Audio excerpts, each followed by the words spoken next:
temporary spending that ended a partial government shutdown runs out a week from Friday. Jury deliberations underway on day 39 at the federal trial of a reputed Mexican drug lord in New York. Fox's Gernal Scott has this live. Elisa, the jury of 8 women and 4 men are discussing the evidence they've heard against Joaquin El Chapo Guzman since mid-November. The jury is weighing a total of 10 money laundering, drug trafficking, and weapons counts. The defense has tried to refute prosecution claims that El Chapo was the ultimate leader of the Sinaloa cartel in Mexico. Today, prosecutors got a visit of support from acting U.S. Attorney General Matthew Whitaker. He was asked if he was happy with the federal case. He reportedly replied, yes. Guzman faces life in prison if he's found guilty, Lisa. Thanks, Gernal. A dozen European countries, including Germany and France, follow the U.S. lead, recognizing Venezuela's opposition leader over disputed President Nicolas Maduro. There really is a sense at the moment that something's got to give. On the one side, you have all these countries lining up to recognize Juan Guaido as the president, the interim president. But on the other side, you still have Russia and China and, crucially, the Venezuelan military supporting Nicolas Maduro. Neither side at this point seems like backing down. Fox's Benjamin Hall. Mass rallies in Venezuela on both sides over the weekend. This is Fox News.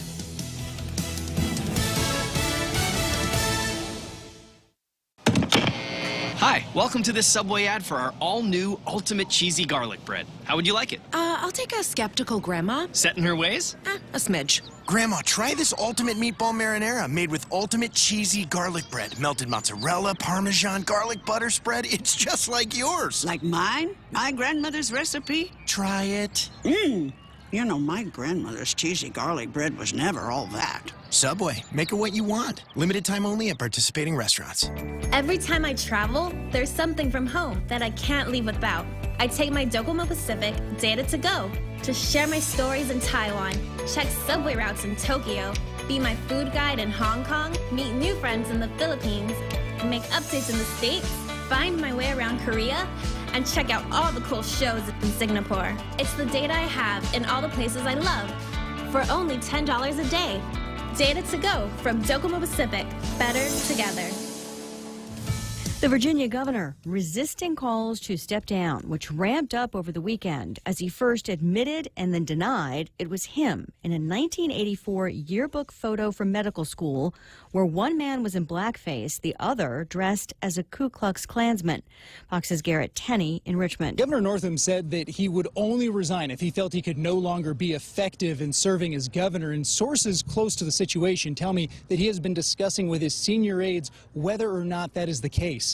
Their frustration, this coming from nearly every member of his party, both at the state and national level, has been building, calling on him to resign. And that comes in part not only from the racist yearbook picture, but also from his changing explanation as well as his admittance that he did have another situation in that same year where he wore blackface. Protests outside the executive mansion today. Lieutenant Governor Justin Fairfax has not directly called on the governor to resign, but says he should do what's right for the state.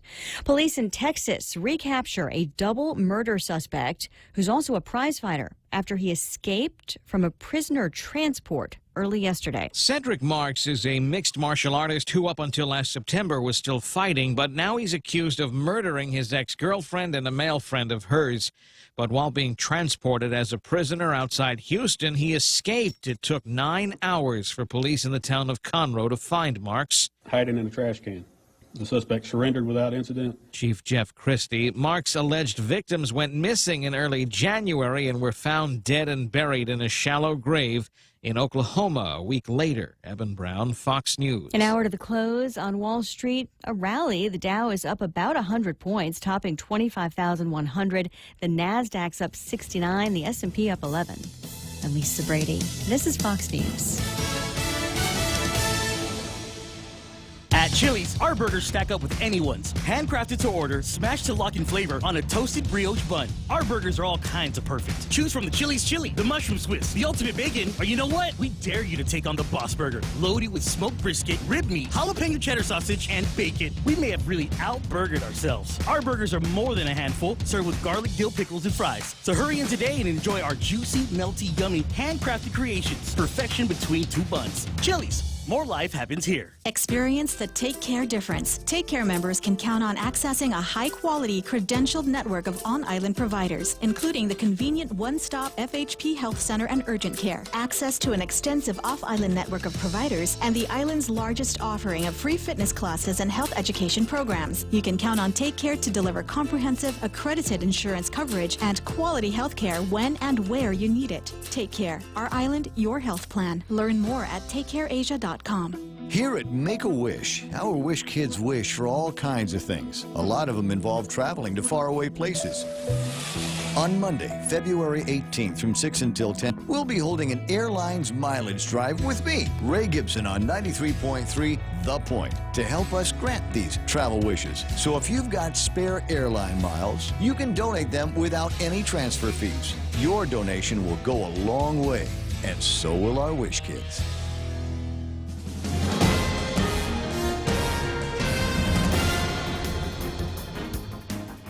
Huffaday and good morning, Guam. News time here at The Point is 7 minutes past 6 a.m. this Tuesday morning. I'm Kevin Kerrigan. Here's a look now at some of the top stories from the Guam Daily Post.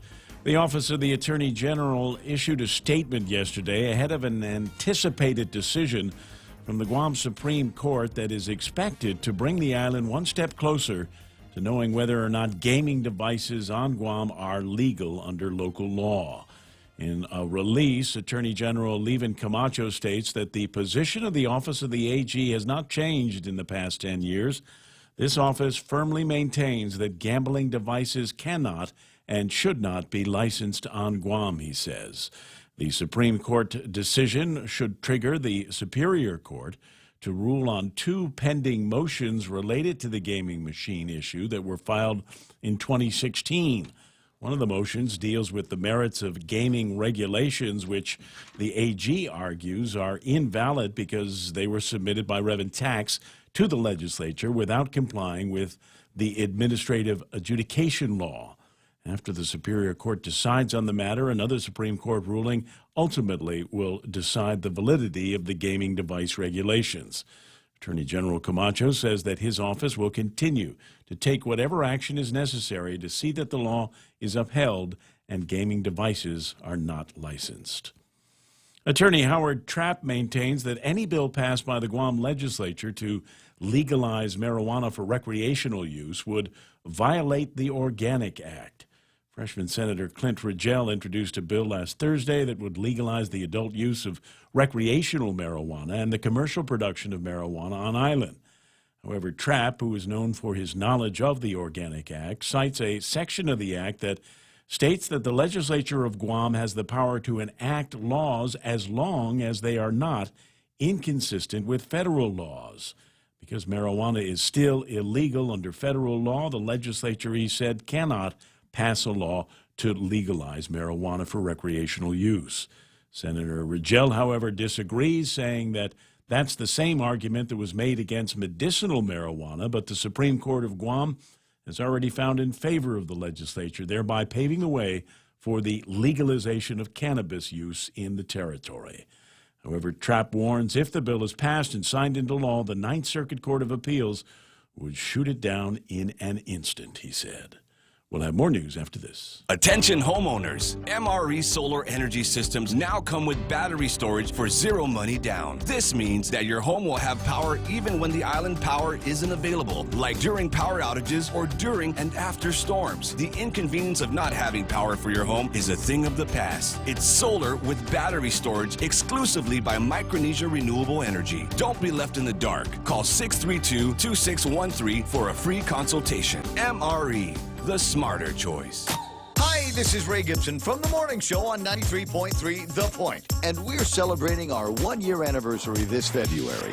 The Point is your news talk headquarters with top news, sports, weather, and traffic, and of course, always a little extra. We want to thank our listeners, fans, and followers for keeping us on our toes and joining us on this journey. The Ray Gibson Show Anniversary Celebration is brought to you by Take Care, our island, your health plan. 10 minutes past 6 a.m. here at The Point. Former Delegate Madeline Bordallo, who is the Leon Guerrero administration's newly appointed liaison in Washington, says she will not be lobbying in Congress. I work for the governor, she said, and she will not be contacting other members of Congress to lobby them for legislation relating to Guam. Bordallo said she is aware of the restrictions on former members of Congress imposed by the House Ethics Committee, which imposes a one-year cooling-off period on former members of Congress, barring them from lobbying other members of Congress. Bordallo said her job involves keeping the governor abreast of what's going on in the nation's capital and making arrangements for the governor when she travels to Washington. If she has to contact any current member of Congress over the next year, Bordallo said it will be to make appointments only. An empty gas tank led to the arrest of 30-year-old Kevin John Duenas Crisostomo. Crisostomo was in a gray Toyota Corolla yesterday, which had come to a stop on the side of the road on Route 4 in Jonia. Guam Police spokesman Sergeant Paul Tapau reports that a police officer stopped to check on him, and Crisostomo told the officer he'd run out of gas. The officer, however, conducted a routine check on the vehicle, learned that it was stolen, and Crisostomo had 4 outstanding court-issued warrants. During the course of his arrest, the officer found a tin container, and inside it was a plastic bag containing a substance that later tested positive for crystal methamphetamine. Crisostomo is now facing allegations of theft of a motor vehicle, outstanding warrants, and possession of a Schedule II controlled substance with intent to distribute. He was booked and confined. For these stories and more, log on to postguam.com or pick up a copy of today's Guam Daily Post. Ray and Mike now take a look at weather. Well, how about that here? It's partly cloudy skies, isolated light showers, northeast winds to about 20 miles an hour today, decreasing in the evening. Expected highs near 87 degrees and overnight lows about 76 degrees, 75 when I got into the car this morning.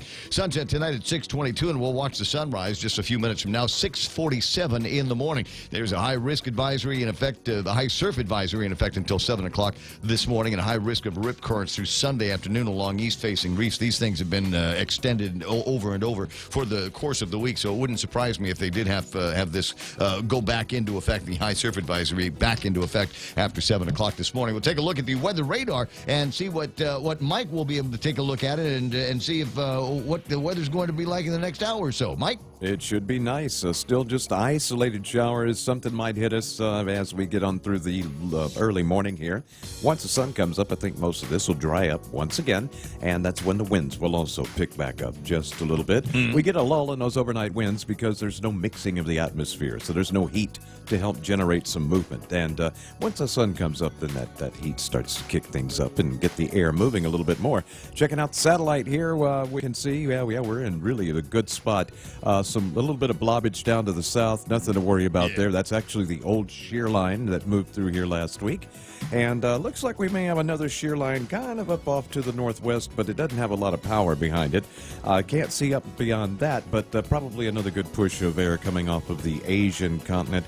That one looks like it's actually going more from west to east and not so much of a south component. So looks like we'll just kind of stay in this pattern for the next day or so. Weather Service says the models are showing basically no rain for the most part for at least the next 7 to 10 days. You know, that needs to be underscored here, because I got plants in the back of the house that are in pots, and I forget about them. I go, don't worry about it. It's going to rain. Yeah, it's raining Guam. You know, we'll get don't have to worry about watering it so much. And I look at them the other day, and 1 or 2 of them are dead now. Yeah, that's the thing. And there's so much of the wind around here. I think that's also drying things off faster. So, and dry is the key word there. We're actually starting to enter into our fire hazard season, because we've been in the dry season now for a couple of months.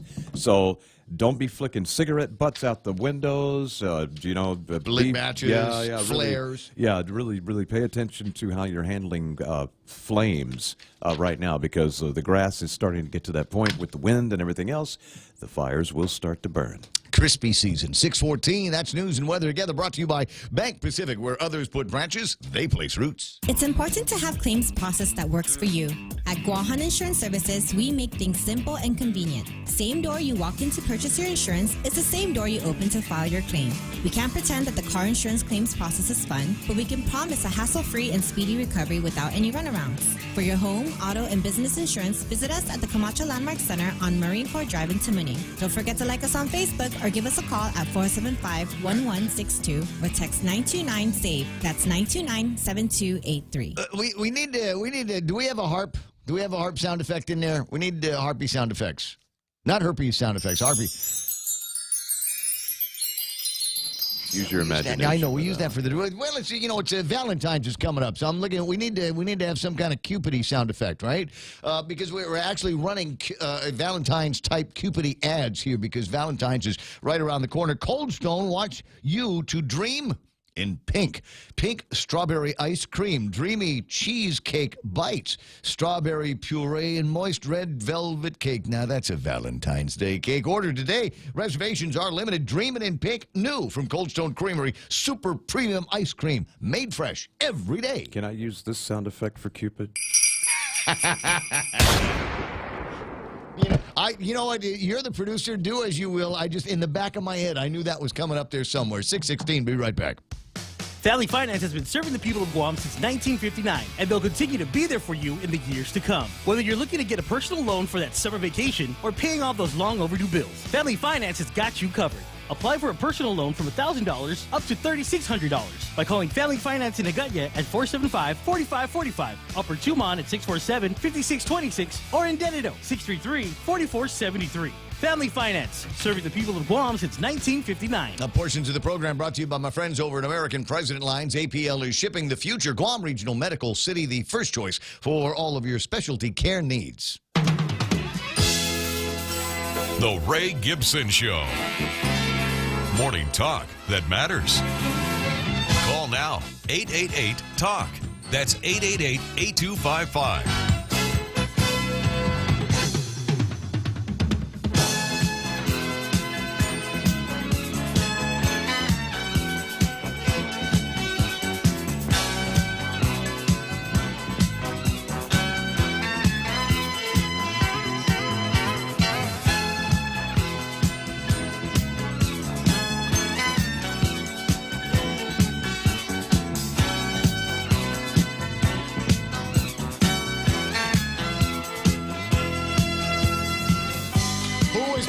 My TV. Who was here playing with my TV? I got all kinds of technology on the other side of the building. I show you a picture of it here with the other camera. I've got this my media center. This is the Ray Gibson Media Center, and on the far right is a television, and it should normally be on Sky News, but it's I can't find it. So which leads me to believe that there was somebody in here yesterday trying to find the feed of the actual Super Bowl so they could watch it on my significant bought-it-cost-you-less technology. Do you want to fess up to it, Mike? Do you want to... I didn't have to do that. Kevin had it on his computer in there, and he was devoid of the position, so he left it there for everybody. What the? Okay, I don't know. I found something else that I can put it on, and I'm not sure what the heck it is. ISIL to resurface very quickly if the U.S. leaves the is that what is that? RT. That's RT, Russian TV. Yeah. Really? So that's their news service in English. Oh, I didn't know that. I didn't know that they had one of those. Anyway, so I got to go find the Sky News or something like that, or Fox, or see what else is going on. What are they reporting on? I've got another one here. If you're curious as to what it is that Kevin and I are looking at all morning long on our bank of television monitors here, we've got there's CNN, and what have we got? Body visible and footage of Sala plane wreck. I don't know if you've been following that story. I just saw that this morning that they found that wreck. 35 most outrageous line from Trump's Super Bowl interview. You just know they're going to be hard on Trump because it's CNN. Brexit will hit these countries the hardest, and a few other things. There's the big story, though, is not on that screen. The big story is not on that screen, and it's not on the other screens.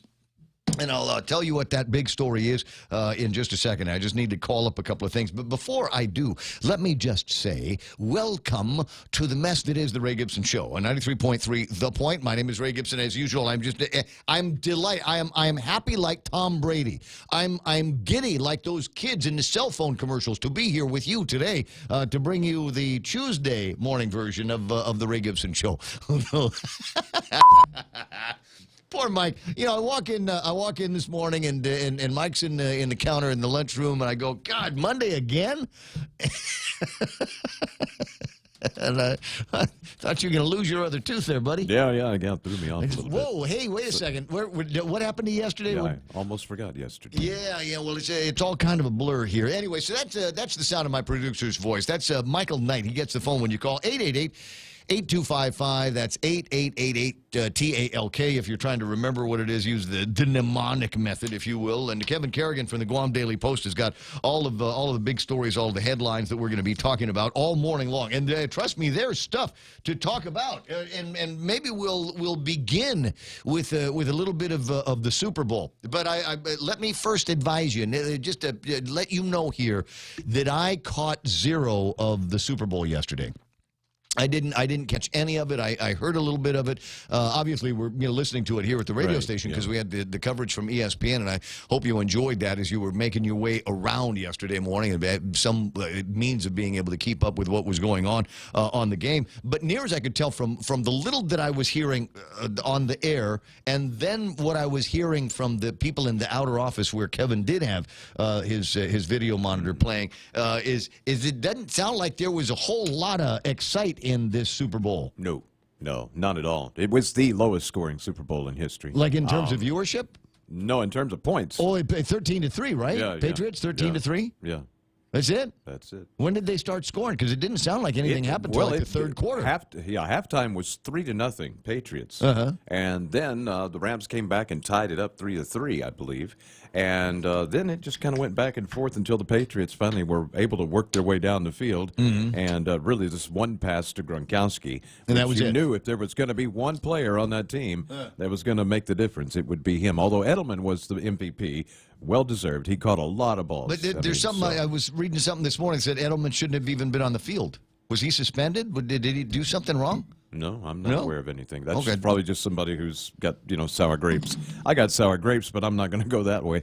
I'm sick of seeing the Patriots win, but congratulations to them. They did it. We're talking about... was there cheating? I think... no, I didn't see any cheating. Look, the fact of the matter is, I told you yesterday, smart money, smart money was on the Patriots in that game. Yeah, all the way. Belichick has come up against an opponent with a high-caliber offense in many of the Super Bowls that they've won. So he concentrated on he defense. just knows how to coach that deal. Belichick, I'm going to hand it to him, man. The dude's a genius. Forget about Brady and all the rest of them.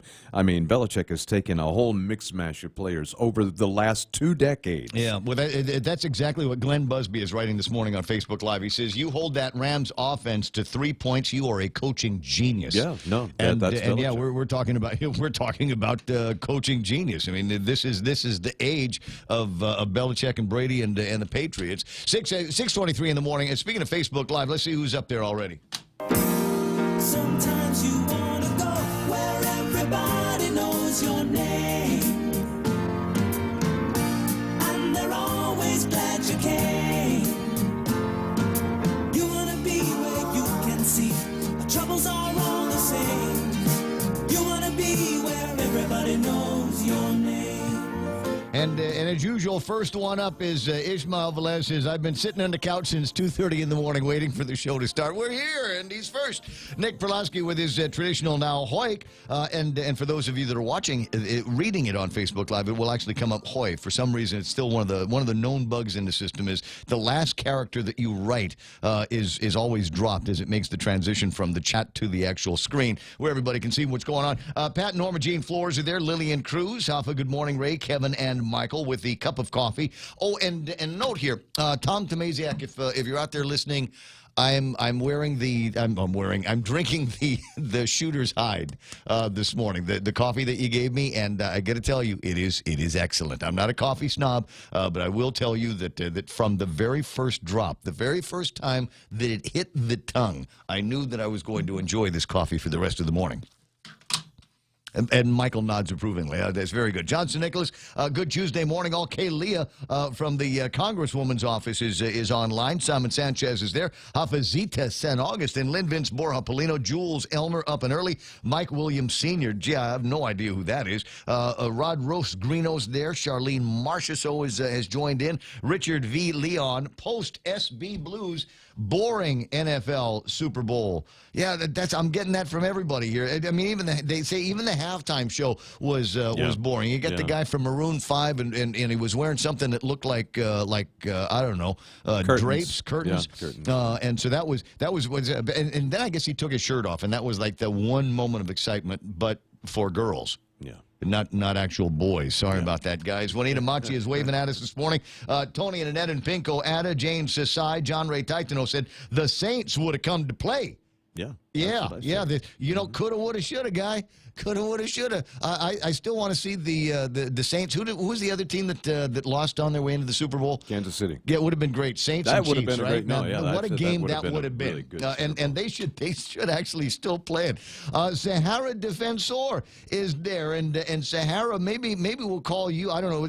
Trying to figure out who I want to call in Washington D.C. And you're of a great legal mind. I need somebody to explain exactly where things went wrong with the war reparations here, and that started in Congresswoman Berdalio's office. It wasn't until the end of her term, this is a story that Chris Barnett has on KUAM, it wasn't until the end of her term she realized there was a problem with the War Claims Act, and she said she tried to rush in with a solution, but the clock ran out on her term. Now Congressman Michael St-Nicholas will have to pick up the ball and introduce appropriations legislation to correct the error. So it's weird because the war reparations are actually going to be paid back with Guam's own Section 30 money. Is the only way that they could get the deal going. So basically, Guam is paying its own war reparations, and that's got everybody all turned around. But even though it's our Section 30 money that is going to be paid, apparently it's still got to go through some kind of an appropriations. Literally an act of Congress. So, and this is the scary, hairy part, right? Is you've got all these people, the survivors, folks that hundreds of them that have already filled out the paperwork so that they are known to be eligible for these war reparations and received awards. Yeah, in writing. But did they get the checks? No, they're dying at an incredible rate here. I mean, you think about it. You take a look at the obituaries in the last couple of weeks. How many of them were World War II survivors? I'll give you a prominent one. Mayor Ben Gumatautau was practically a teenager when the Japanese first arrived here in 1941, and he just recently passed away. And if there was ever anybody, I mean, you want to use that as kind of a poster child, but trust me, there's plenty more of that. Linda Gabriel is online. I see Denise Legaspi. Hello, Lady D. Good to have you on. Alfredo Mendoza. Fredo. Dwayne Santos. I'm sorry. There's that. Okay, very, very good. Okay, let's. I got a note from Sarah. It says he'll be calling in. Very good. 6:35 is a good time, Guam time. My pal Greg Karabrock is there. The other Governor Leon Guerrero. That's Ken Leon Guerrero is online this morning. Adonis Mendiola running around there with his Quito. There's another fella that I want to say is doing great on Quito. He won't advertise it himself, but there's a guy run with Eric Cortez, and Eric's just a sweet guy, and he has been, number one, he's been training kids, and number two, he's been on the Quito diet. And if you saw, the last time you saw him was like this time last year, you see him today, totally different man. And if you see him running, good for you, because he's fast.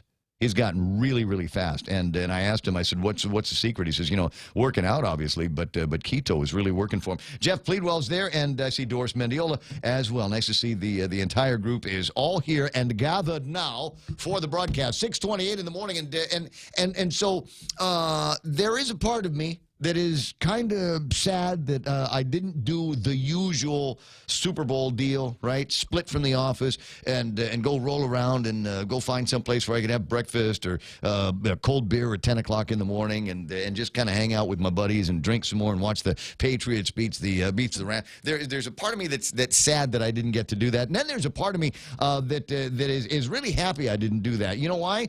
Because those crazy cops, did you see what they were up to yesterday? So the Super Bowl ends. Everybody empties out of the bars and the clubs and the restaurants where they were gone and watching the Super Bowl. And those kooky cops, crazy sense of humor they have. Let's have a checkpoint on Marine Drive. Let's do a checkpoint. So there it is. If you're watching on Facebook Live, there's the footage now. Police officers over at the lookout there across from where the steps are. And my guess is they were out there looking for people that might have partied just a little too hard over the course of the Super Bowl. I don't know how many they caught. We'll have to wait until the magistrate report comes out on that to see just how many guys were pinched by the police department as they were making their way out of wherever it is that they were watching the Super Bowl. Everything in moderation, as they say. Yes, how many? Maybe it would have been safer if you'd have done one of those things. I'll only have a drink when the Rams score. That's what happened. You walk out of there sober as a judge. 6:30 in the morning. So that was that I thought was a pretty interesting occurrence yesterday. Is one of the other things about the Super Bowl. 6:30. In the morning, and Kevin, I'm going to have to ask you to hold off on the headlines if that's all right. On line one already is Congressman Mike Sinicolas, and it looks like over the course of the last 24 hours, a pretty interesting story, and I hope that we're able to get the assistance that we're going to need from your colleagues in Congress to be able to hit this moving target and get reparations to folks before they die. Good morning, Congressman. Good morning, Ray. It's been quite an eventful week, hasn't it? To be sure, that's kind of an understatement. Before, there's a part of me that wants to ask you about the Super Bowl first, but recognizing that this is important as the clock ticks. Unfortunately, survivors of the Second World War and the Japanese occupation are passing away at an alarming rate, and so I want to know. First of all, I want to know when was it discovered that there needed to be something in the statute that pointed to appropriations to be able to free up basically our own Section 30 funds? Well, we just found out about it last week. That was why we were going to push out a Facebook Live message and immediately notify people, and then we withheld that, wanting to use the House resources. But apparently the previous office, according to Treasury, knew about this problem since May of last year.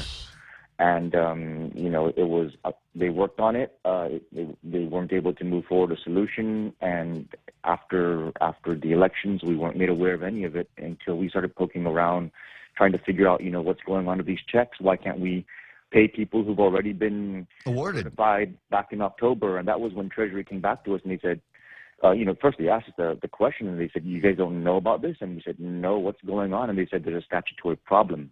A change needs to be made in the law to actually appropriate the funds and authorize the Treasury to release the checks. And so we're now in a situation where we need to actually introduce legislation to get this passed. And before this gets passed, until this gets passed, Treasury is not legally authorized to actually cut any of the checks. So that's the situation that we're in right now, and we wanted to inform the public, and we're waiting on Treasury to once again provide this office with the necessary language so that the law can be changed and the checks can get cut. As I said earlier, this is literally an act of Congress. This is not, and Congress is not designed to go quickly on things. Is there a workaround? Right. We're talking about basically our own money. So the Section 30 funds, do those go back to Treasury before they get reissued, or can the IRS simply give us those Section 30 funds and we would make the awards here?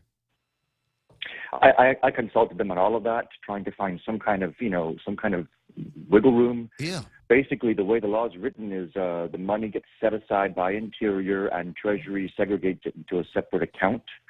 And only until there's an appropriation to release those funds will the money be able to come out of that account. I was asking, can the governor cut the checks and we reimburse the governor? I mean, it's Section 30 money, right? I mean, there has to be a simpler way. But because the law was passed with that structural deficiency, it's actually locked up the funds, and that flexibility is not available. So now we need to go in and untangle the weeds. And like you said, Ray, because it's an act of Congress, it's going to take more time than I think people will be happy with. And as you mentioned earlier, time is of the essence. Yeah. Survivors who are the clock is not. The clock is ticking too fast for them every day, and so we definitely need to try and move this as quickly as we can. And I'm going to do everything I can to get this going as quickly as possible. Kevin? Congressman, to be clear on this, are you saying that former Congresswoman Bordallo never informed you about this deficiency in the law? Never. We even sent emails to her office, her staff, requesting specifically for any updates on a whole list of issues. And at the top of that list, of course, was war claims. And we never received any of this information. But she was aware of it going back to May of last year. Is that obvious? I'm not sure when she specifically was aware of it, but I know her office was aware of it as far back as May of last year. Okay. Well, there's plenty of time around here with us to be able to point the fingers and figure out where the ball got dropped. I think there is an admission that she says the ball was dropped, plain and simple, and now it's up to the current representative to be able to pick up that fumble, turn it around, and score a touchdown. Football analogy here, because yesterday was the Super Bowl, I guess. How do you do something like this? I mean, it's not as though you're in the Armed Services Committee. Is there something that can be done in the Finance Committee that you are on to be able to get a number of your colleagues in that committee to be able to move fairly quickly on this emergent bill? Well, I first want to clarify, Ray, that the statement in the media by the Congresswoman about me not being in the Armed Services Committee is completely irrelevant to this matter. Okay. The deficiency in the law has nothing to do with armed services. The deficiency in the law is a lack of appropriation. So this would likely have to go to the Committee on Appropriations. The good news is Financial Services has oversight of Treasury, and that's one of the main reasons why I took this committee. It has oversight of Treasury, it has oversight of Section 30 funds. And so we're going to be able to get faster answers from Treasury in terms of what the solution needs to be. We've already been in contact with them, and their offices are already working on getting us the language. So hopefully we can get Treasury's firm endorsement to move this forward as a fully funded measure. And then it needs to navigate its way through the Committee on Appropriations. It needs to get out of Committee of Appropriations, go to the floor. It needs to pass. It needs to reconcile in the Senate. The President needs to sign it. What's your estimate on my end? But the legislative process still needs to take its course. Of course. What's your estimate on when we might be able to see some kind of resolution? I mean, paper on the President's desk. I don't want to put timelines out there that I'm not going to be able to meet, but I can say that we're going to work as quickly as possible. And as soon as I get any firmer handle on any timeline, I'll make sure to let everybody know. Mike, I appreciate the urgency with which you're dealing with this. It does sound like a big deal, and unfortunately, you weren't able to tell everybody on Facebook Live what's going on. As you are going through other issues related to Guam and our role in Congress, are you finding other discrepancies and other things that need this kind of focused scrutiny? We are actually. We've gotten communications from some of our territorial colleagues that on the way out the door, the outgoing office passed a bunch of legislation to other offices for them to pursue, and those offices are now coming back to my office asking for us to co-sponsor it. And I'm, having to look at the measures and give my feedback, and then they're coming back to me saying, wait a minute, why don't you just co-sponsor? This was from your predecessor. And these are things that we were completely unaware of. And so it's causing internal, because then I have colleagues now who are like, well, why are you pushing back on us? Why are you not wanting to just jump on board? I'm like, wait a minute, this is the first time I'm looking at this. And then when I look at some of the measures, I come back with actual concerns. One of them is a measure to authorize the Interior to lease out ocean land out in the water for wind farms. And one of the things that I immediately became concerned about was, if you do that, and let's say, for example, the Navy would enter into its own contracts and have the power fed directly into their bases, that would actually reduce the overall revenue from the Guam Power Authority. And the Guam Power Authority would need to raise rates on the civilian side in order to make up for the lost revenue on the military side. And so while the energy efficiency and lower cost of energy may be feeding into the grid, the fact that it might be feeding directly into one particular customer base and forcing the power authority to make up for that revenue on the civilian side would actually cause power rates to go up for our people. And so those are the kind of conversations I'm having to, have with my colleagues about some of these measures that, are being shepherded through on the assumption that Guam is supportive of it without us actually being aware of it. Right. I was going to say, why would the Department of Interior want to lease out wind farms here to anybody besides the Guam Power Authority? The way the law was written, and this was something that I spoke to with the new mover of the bill, was I said that the law does not restrict the reseller of the power that's generated. It just authorizes the Interior to enter leases with power producers it doesn't require those power producers to actually transmit that power through any particular reseller. And so a wind company can set up off the shores of Anderson. They can feed right into Anderson, and Anderson's power consumption can be subsidized on the wind farm side, while their overall consumption drops on the GPA side. GPA revenues suffer because they have bond indentures. They need to make up for that revenue somewhere, and power rates for our civilian side, our people, will go up. And because the law was not written in a way to require that the power generated goes to a specific reseller or you know the local power authority, then you know those kind of scenarios are very possible. Well, we're always, I mean, it's, never mind the fact that we're also going to be putting some kind of wind turbine, wind generators out in the ocean. How is that going to affect recreation? How is it going to affect fishing? How is it going to affect boat traffic and things like that? We're already having that issue brought up with the Navy and the firing range that they're trying to finally put a surface danger zone together on. Well, and even on the longer question, if the Interior were to enter into, a 100-year lease with a wind farm, what does that do for our self-determination? Because that was a contract that was entered into by the U.S. government. Are they going to turn over those contracts to us? Are we going to be able to call the shots on those I mean, it just creates a whole different kind of outcome for Guam in particular. So, yeah, and that's just an example. I'm not quite sure what other new fires are going to creep up, but we're trying our best to manage the circumstances that we're in, but the really sad part was just the war claims issue, and like I said, we're going to use every resource available to try and make sure we push that through. Congressman, I appreciate your time this morning. If you got anything else to pass along, you've got our telephone number, email addresses, things like that. Love hearing from you and Sahara. Thanks, Ray. And now that conversation is over, what did you think of the Super Bowl? It was more like a kick bowl. I saw like so many punts and I don't know about that halftime show. I know that there's some who really loved it, and I wasn't quite too. Well, it's Adam Levine. Come on, Adam Levine. You and Adam and I, when we take off our shirt, we can pass for brothers, right?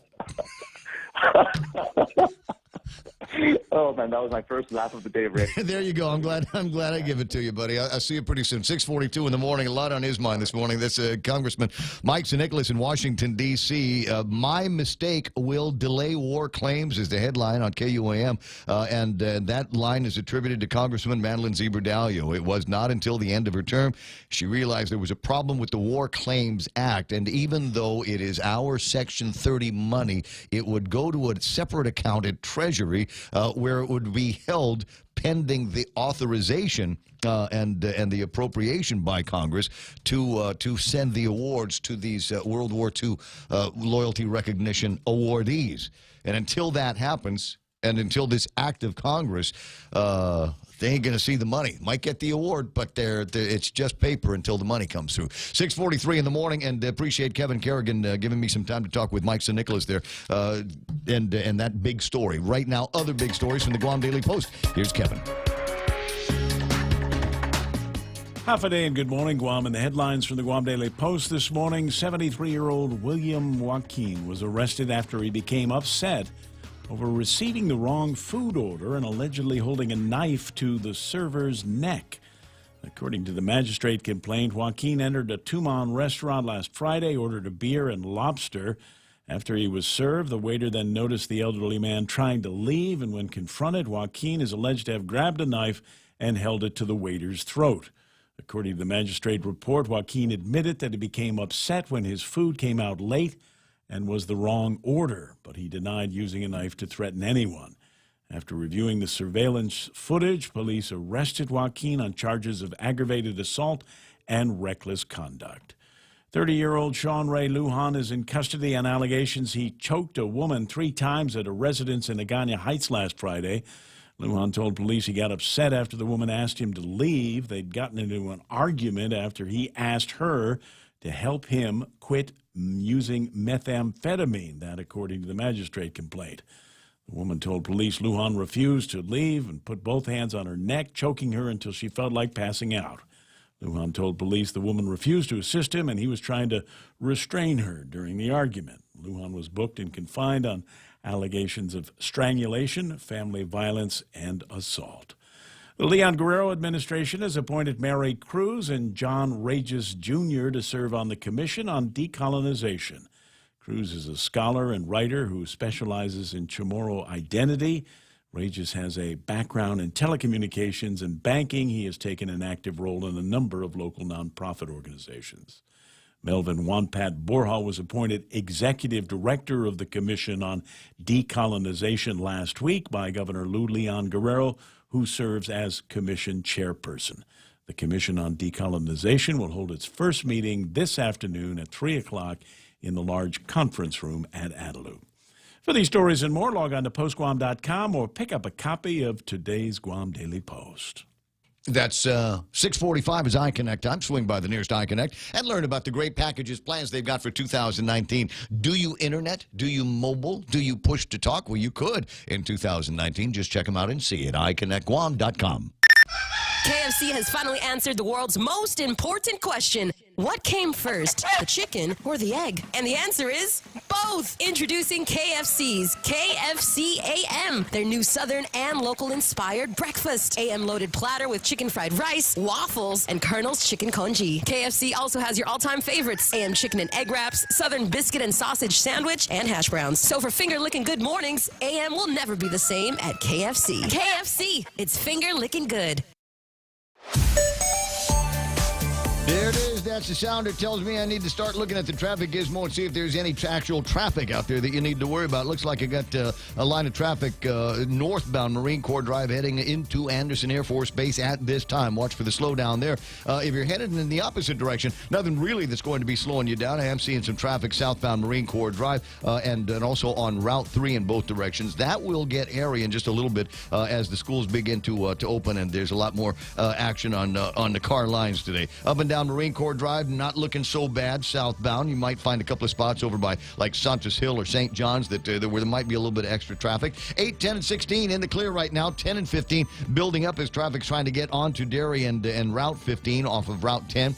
Marine Corps, not Marine Corps Drive. Where am I looking at right now? Route 10 and Route 4. A little bit of traffic trying to turn from Route 4 onto Route 10 because that's where they put all of the schools. Getting into downtown Agana, no major problem. Don't see anything in front of Big Navy. Don't see anything in front of Navy Hospital. Shoot Balut, 647. Nice traffic, nice drive this morning. That's right now traffic on the point. Do you know someone who has difficulty following conversation in noisy places or turns up the TV a little too loud? These may be signs of a hearing loss. Ross Hearing Aids specializes in hearing evaluations, custom-fit hearing aids using the latest in wireless digital technology, and custom-fit hearing protectors. Call Ross Hearing Aids today to schedule a complimentary hearing consultation. 637-HEAR, 637-HEAR. Ross Hearing Aids, located across Shirley's in Harmon.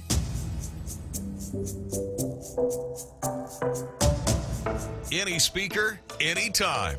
The Ray Gibson Show. Call now, 888-TALK. That's 888-8255. Well, let's see here. It's a interesting story to wake up to. There might be those of you listening to the broadcast don't understand the gravity of what they are talking about here. War claims for a long, long time, and there's a lot of drama associated with that, as you might imagine, over the course of the years, and a lot of drama just associated with the way that we finally got something like the World War II Loyalty Recognition Act out there, and it requires the reparations come from Section 30 funds, which are, again, basically our own money. And now here we are in a situation where even after we're okay, spend our own money. Let's get these survivors their cash. Let's get their survivors this dough. It looks like there is yet another impediment to being able to see them all the way through. There's a couple of other points on this, and I'll see if I can go over some of them. While I have the opportunity, we're talking about just it's in my head, and I've got art, so I want to show it to you. But I'm talking about the weather that we've got here: cooler, drier conditions, 75 degrees or so when I got in the car this morning, and not a whole lot by rain these days. And so what does that mean? Well, it means that it's cold and it's going to get crispy. The grass is going to start getting crispy around here. But if you think it's cold, if you were, and I did it again last night. I'm having my dinner outside on the porch and watching the neighborhood and thinking, it's too cold to be outside. And so I went in and put another layer on and came back out and finished the food and thought, okay, this is going to be interesting. But we don't know nothing about cold. Is the deal, and I'll explain why. A friend of ours, Diane, up in Washington State, wakes up to this scene. Huh? You're looking at that? That's snow in Washington State, 27 degrees out there. And all I'm thinking is, I wonder if anybody's going to work in conditions like that. Most people, and I know this for a fact, most people that live in that part of the country, they get snow every once in a while, but it's not all the time. And so it's not like they have to practice learning how to drive. No, it's exactly that. They have to learn how to drive again in the snow. And there are parts of Seattle, in the city, where there's lots of hills. There's up and down. And there's we will start to see, in conditions like this, we will start to see videos of people trying to go up the hill in the car with no chains on their tires, and going up and sliding right back down into other cars and sometimes people. Just watch out for that. It'll be the next entertaining thing that we get to watch out for on the Facebook Lives and the social medias. Like I said, around here, not quite 27 degrees, but cool weather for Guam. 9 minutes away from the top of the hour, 888-8255-888-TALK. And other items in the table of contents besides that particular one. And you go to the front page of today's Guam Daily Post, and there's a couple of really good ones, guys. AG, the gambling devices should not be licensed. Levin Camacho and I actually had a conversation about this the other night, and he said, there'll be something coming out.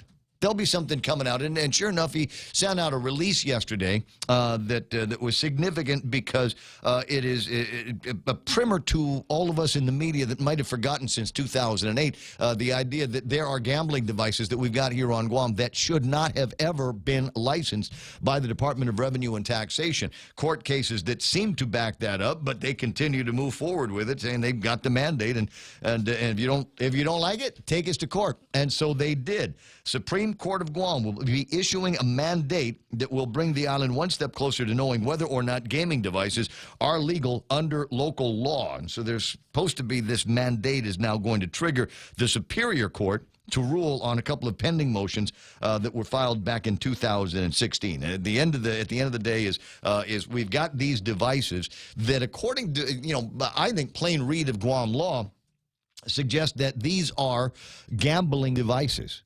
And should not be licensed based on the existing statute of Guam law. But there were a couple of moves that were floating around, including a passage of a law by the legislature that provided for gaming revenues from these devices to be used to support Guam Memorial Hospital. I couldn't tell you how much money has gotten into that. I think that's one of those things that B.J. Cruz is looking into. But it basically paved the way for what started off as just like a handful of these game rooms. And then all of a sudden, it's like they blossomed. Now, this answers a question that I've had for a long time. About 1,200 gaming devices were licensed in 2008. And so another of the questions that I have is, do we have an accounting for all 1,200 of these gaming devices? Do we know where they are? 1,200, you think with all of the game rooms that we have, does that make sense in your head? Does game room, and there's 1,200? Does it feel like maybe some more of these things were brought in after the fact? I'm not sure that something like that would be legal as well. And my guess is, as loosey-goosey as things have been over at the Department of Revenue and Taxation, we'll never know. We'll never know whether the devices that are in there now are the same ones that have been in use since 2008 when they first started opening these businesses back up. So I'm going to watch with a great deal of interest what's going to be happening with this mandate from the Supreme Court of Guam, and then what's going to be happening in Superior Court of Guam. Now, that might sound inconsistent with my other position, which is I don't like these gambling devices, mostly because I don't like game rooms. But you know what? I'm cool with the game of chance over at the Carnival, which is another one of these things that people are breaking they're breaking their back over this issue. And I'm telling you, it's going to get ugly. I told you this yesterday, and just mark my words, because Telena is doubling down on the idea that there ought not to be a casino at the carnival, and there ought not to be games of chance. So when you get the boys over at the legislature floating around legislation that says, you know what, we'll give the mayor's council the authority to create rules and regulations and promulgate those kinds of things, so we might be able to restore games of chance over at the carnival. Telena says, nope, swipes the ball. Just as Charlie Brown is about to kick the ball, Lucy pulls it away and says, Carnival's not going to be the mayor's council's ball anymore. We're going to give that to the Guam Visitors Bureau. And you heard Mayor Melissa Savars on the radio yesterday talking miffed, and she is miffed as well in the conversation in page 4 of the Guam Daily Post, where she says, man, they didn't even talk to us. But what Telena Nelson says, I'm just giving them what they want. You know, they said if they were going to have to do the carnival without the casino and without access to that cash, then we don't want to do it. So she's going, well, I'm just giving them what they want. If that's what they said, then they don't have to do it anymore. We'll give that to GVB. And apparently nobody at GVB knew this was coming either. So it's going to be an interesting time. Friends, we're just talking about a couple of measures that have merely been introduced over at the legislature. There is still public hearing for these measures, and then there is going to be session on the floor of the legislature. So watch how the timing of this works, and recognize, as you should, that we're talking about something that's 6 months out. We're talking about something that's 6 months out. So if they're going to make a change, that change and all of the implications and the ramifications of that change are probably going to handicap big time what happens with the carnival, planning for which probably needs to start in another 90 days. So what's going to happen? What's the smart move? The smart move, I suppose, might be to go and assume that it's either going to suck based on what happens with the new legislation, or nothing will happen with the new legislation. We're going to have to deal with the law as it currently exists, which is no casino, no games of chance over at the carnival. Which means that they're probably the mayors are probably going to bag and let the airport and GVB run it again anyway. This is not going to be a good 75th carnival.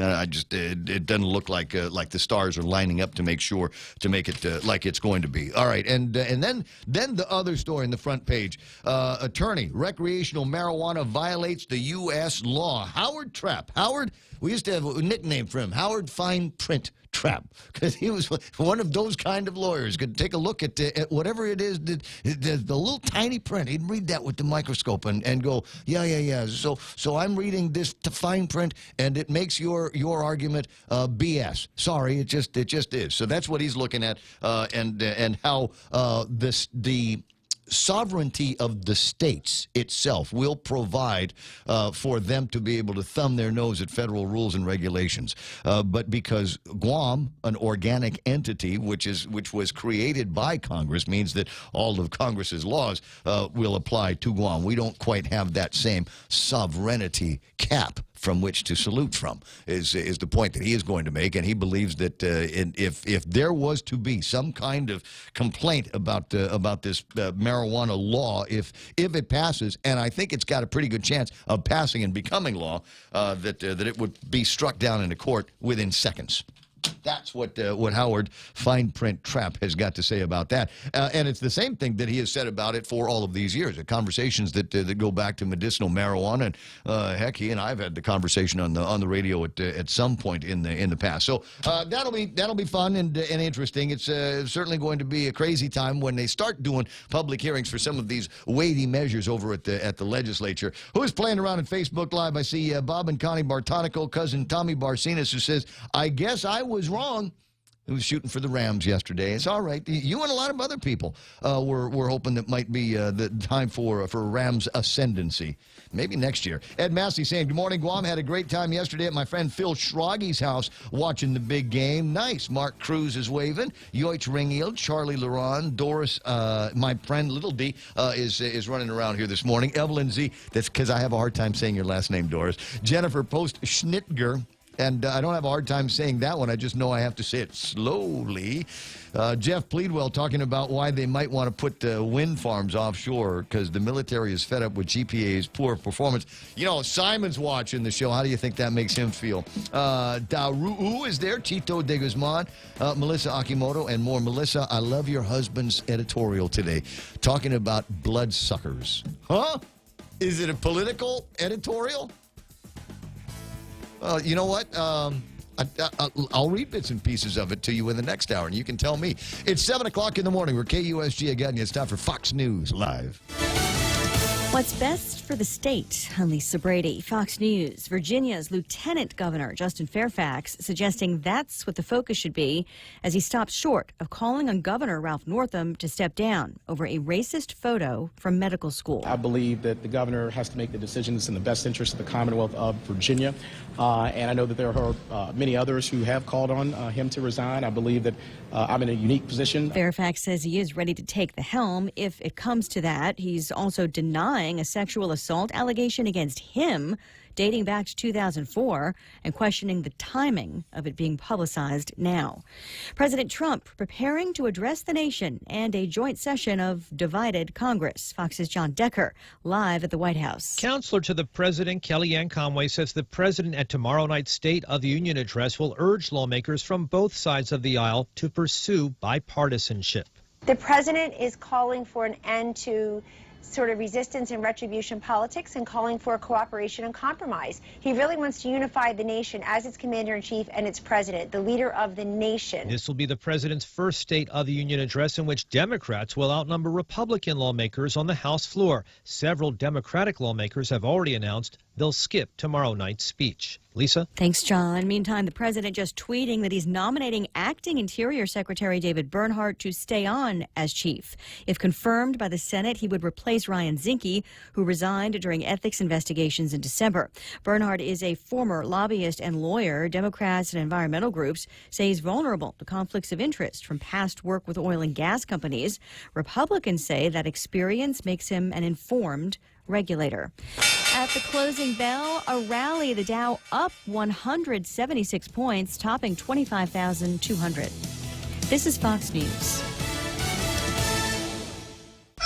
KFC has finally answered the world's most important question. What came first, the chicken or the egg? And the answer is both. Introducing KFC's KFC AM, their new Southern and local inspired breakfast. AM loaded platter with chicken fried rice, waffles, and Colonel's chicken congee. KFC also has your all-time favorites, AM chicken and egg wraps, Southern biscuit and sausage sandwich, and hash browns. So for finger-licking good mornings, AM will never be the same at KFC. KFC, it's finger-licking good. Introducing Exchanged, Guam's first online and mobile remittance to the Philippines. Exchanged is the easiest and fastest way to send money to your family and friends anywhere in the Philippines. Download the Exchanged app or visit their website, exchanged.me. Sign up, remit, and get a chance to win a trip for two to Manila. Deluxe accommodations at the Belmont Hotel at Resorts World Manila. So sign up and remit now at Exchanged. Promo ends March 2nd, 2019. Conditions apply. Also avail of Exchange dollar to remit promo. Visit exchange.me for details. The latest caravan of migrants from Central America arrives on the U.S.-Mexico border as thousands more U.S. troops are being deployed. Many migrants had been going to Tijuana. The newest headed to areas of the border across from Texas. Those who do show up at the San Ysidro port are being sent back to Mexico while their cases, including asylum cases, are adjudicated in the U.S. Giovanni Barrios is the president of the Civil Justice Association of Tamaulipas. He says this process has gotten too messy. I think there are more people deported to Mexico incorrectly, people who are not Mexican citizens who are deported here to this border, some trying to cross and others stay. Meanwhile, the Department of Defense says it is deploying an additional 3,700 troops to the U.S.-Mexico border. Fox's Jessica Rosenthal. The case against a notorious Mexican drug lord in federal court in New York is now in the hands of the jury. After 3 months of testimony, the jury in the case against Joaquin El Chapo Guzman has started its deliberations. They got instructions earlier today from the federal judge overseeing the case. Guzman is charged with federal drug trafficking, money laundering, and weapons charges. The jury will deliberate on a total of 10 counts against Guzman. The defense has argued throughout the trial that El Chapo was not running the Sinaloa cartel and controlling an illegal narcotics flow into the U.S., as the government has argued. Guzman faces life in prison if he's convicted. In New York City, Gernal Scott, Fox News. Recapping Wall Street, Alphabet earnings are just out. That's Google's parent company, and overall it beats the street.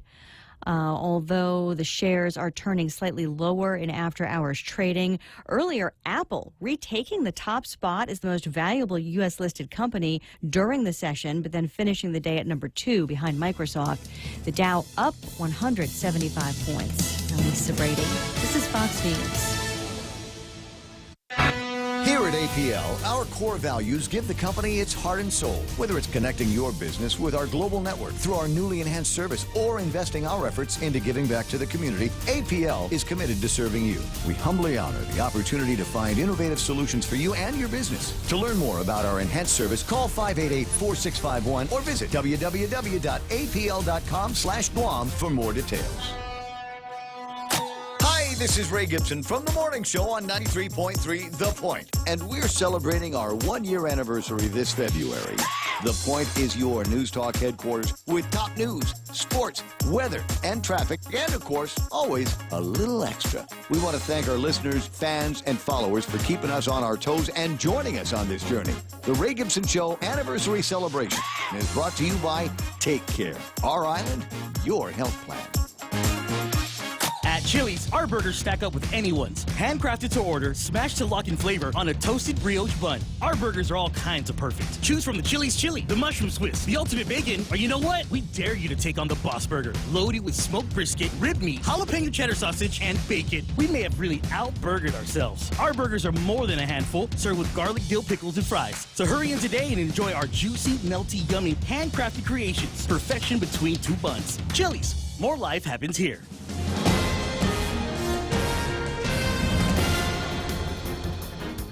Half a day and good morning, Guam. News time here at The Point is 7 minutes past 7 a.m. this Tuesday morning. I'm Kevin Kerrigan. Here's a look now at some of the top stories from the Guam Daily Post. A deficiency in the World War II Loyalty Recognition Act is preventing compensation checks from being mailed out to the survivors of the Japanese occupation of Guam during the war. The Justice Department's Foreign Claims Settlement Commission has already reached decisions on nearly 250 claims filed by island residents. However, Guam Delegate Michael San Nicolas says no checks have been issued because the Loyalty Recognition Act does not include a provision to authorize payments. Compensation awards range from $10,000 to $25,000. Under the Loyalty Recognition Act, the money is supposed to come from Section 30 funding that the federal government already provides to Guam through the income tax payments made by federal and military personnel on Guam. The Section 30 money is going into a separate account at the Treasury Department, but Delegate San Nicolas says it cannot be released until the Loyalty Recognition Act is amended to authorize payments. On The Point this morning, San Nicolas told host Ray Gibson that the office of former Delegate Madeline Bordallo was aware of the deficiency in the law as far back as May of last year, but he says neither Bordallo or anyone in her office informed him of the problem. San Nicolas says he now intends to seek a revision of the law to authorize payment, but that will take some time. Attorney Howard Trapp maintains that any bill passed by the Guam legislature to legalize marijuana for recreational use would violate the Organic Act of Guam. Freshman Senator Clint Rigel introduced a bill last Thursday that would legalize the adult use of recreational marijuana and the commercial production of marijuana on island. However, Trapp, who is known for his knowledge of the Organic Act, cites a section of the law that states that the legislature of Guam has the power to enact laws as long as they are not inconsistent with federal laws. Because marijuana is still illegal under federal law, the legislature cannot pass a law to legalize it, he argues. Senator Rigel disagrees, however, saying that the same argument that was made against medicinal marijuana, but the Supreme Court of Guam has already found in favor of the legislature, thereby paving the way for the legalization of cannabis use in the territory. However, Trapp warns if the bill is ever passed and signed into a law, the Ninth Circuit Court of Appeals would shoot it down in an instant, he said. We'll have more news after this.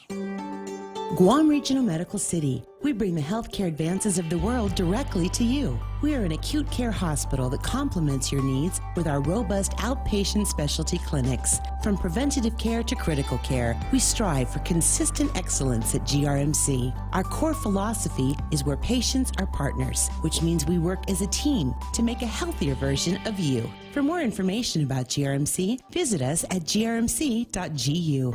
Every time I travel, there's something from home that I can't leave without.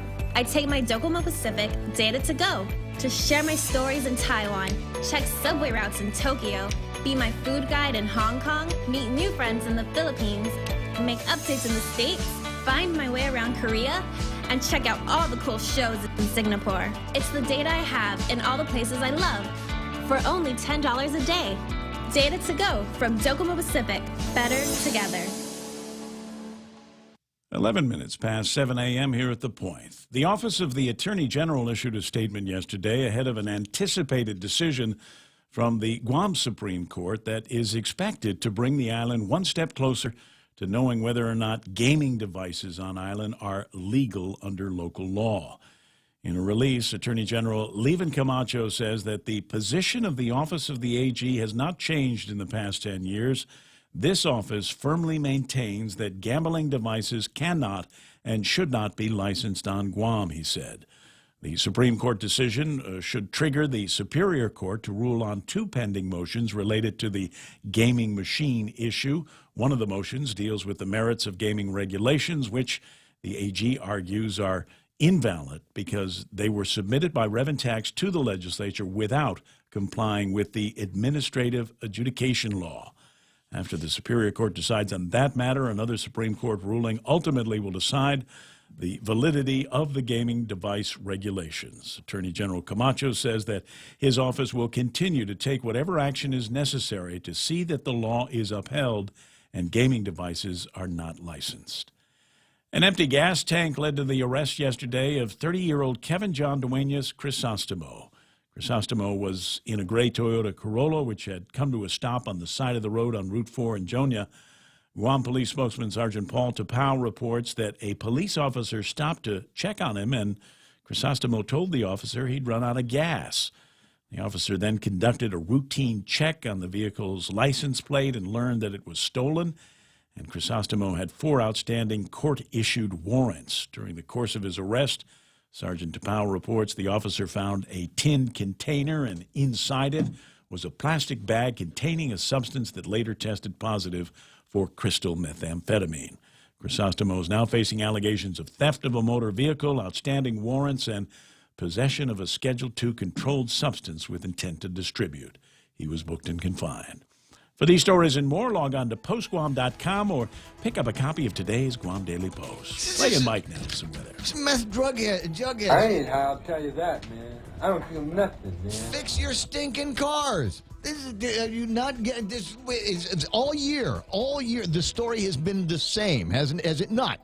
Has it not, Michael? Every time, absolutely. We get stories like this practically 3-4 times a week where the police will pull somebody over, expired registration, we got a busted taillight, we got a headlight out. This one's payback on a karmic level because the dude ran out of gas. He was prey sitting there waiting for the policeman to arrive. Exactly. He had dummy written all over him. Yeah, and so congratulations. Yes, now you've graduated at the top and he had outstanding warrants against him, right? They were looking for the guy. They were looking for the guy. And he's in a stolen car. But they'll never find him in there. Good Lord. All right, so where are we supposed to go? Do weather, right? We're going to do weather? Can I show the picture of my friend Diane's front yard again? Oh, yeah. With the thing, it's snowing. Yeah.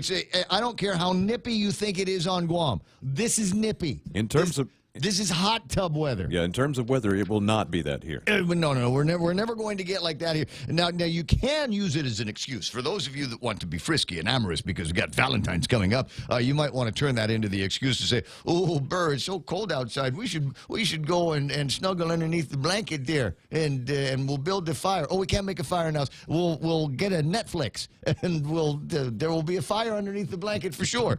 So take advantage of the cooler temps that we have here today. Not quite as cold as that. We'll take a look at the weather radar while I'm yakking about what the weather conditions are going to be like. Partly cloudy skies, isolated light showers today. Northeast winds to about 20 miles an hour, decreasing in the evening with daytime highs 87 degrees and overnight lows should be cooler 76 degrees. Sunset tonight at 6:22 and the sunrise tomorrow morning at 6:47. Still kind of tricky out in the ocean. High surf advisory expired about 15 minutes ago. We'll check with the National Weather Service and see if that is going to be extended for the remainder of the day or week, because there is a high risk of rip currents through Sunday afternoon along east-facing Reese. On the skies. Yeah, looking outside right now with just a few isolated showers, and some of this may actually be what's called virga.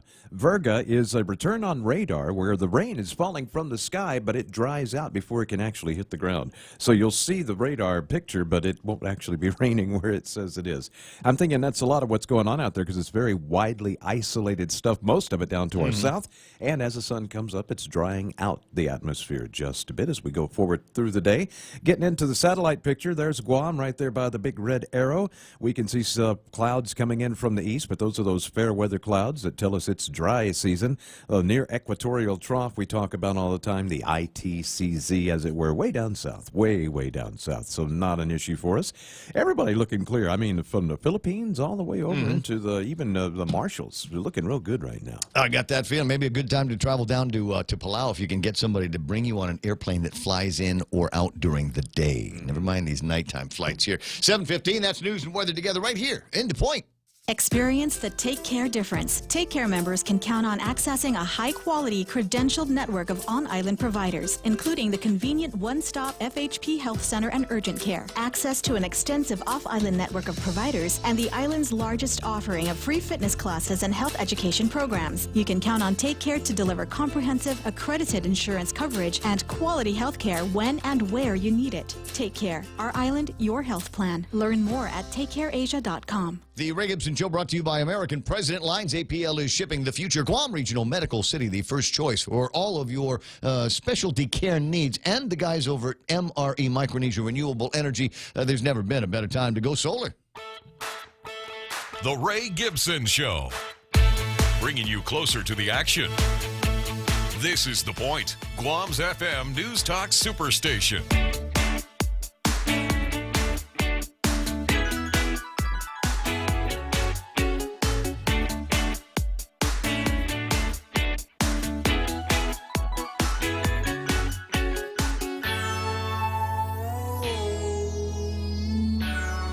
What have I got? Is there good news today? Well, there's good news and bad news. The good news is West Texas crude is down. This went down $54.73 for a barrel of that. So $54.73. Now they're going to make a big deal about this, but really there's some supply demand stuff going on right now. But in reality, take a look at $54.73. It was $54.03 just 2 days ago. So this is not. I'm not going to say it's tectonic just yet, but try to manage your expectations. TAP is trading at $66.39, up by about $1.33 from where it was yesterday. That's going to suck because that feels like it's a big enough jump up for the guys over at the gas companies around here. But I don't want to give that. No, I'll stop.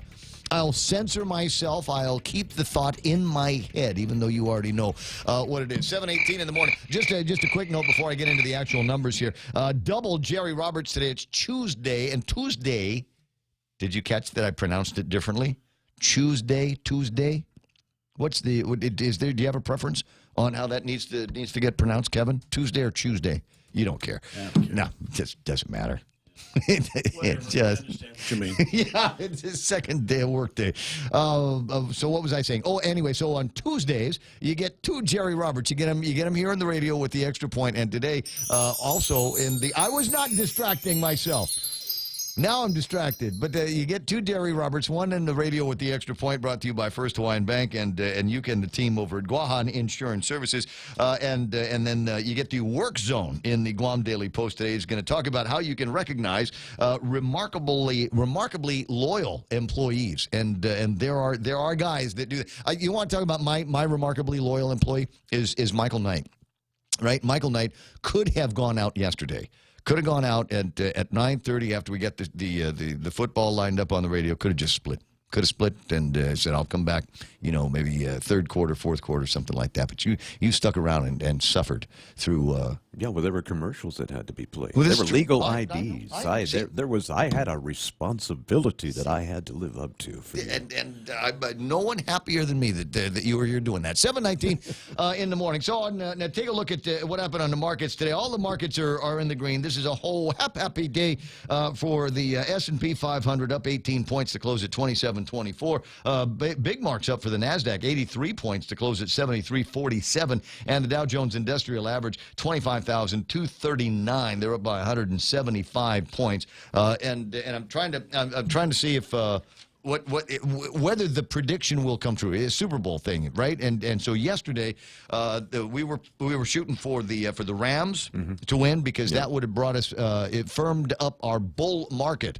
But because an AFC team won, the Patriots, because the AFC won, that if the predictions come true, if the link really exists between the Super Bowl and the markets, then we could be headed for a bear market.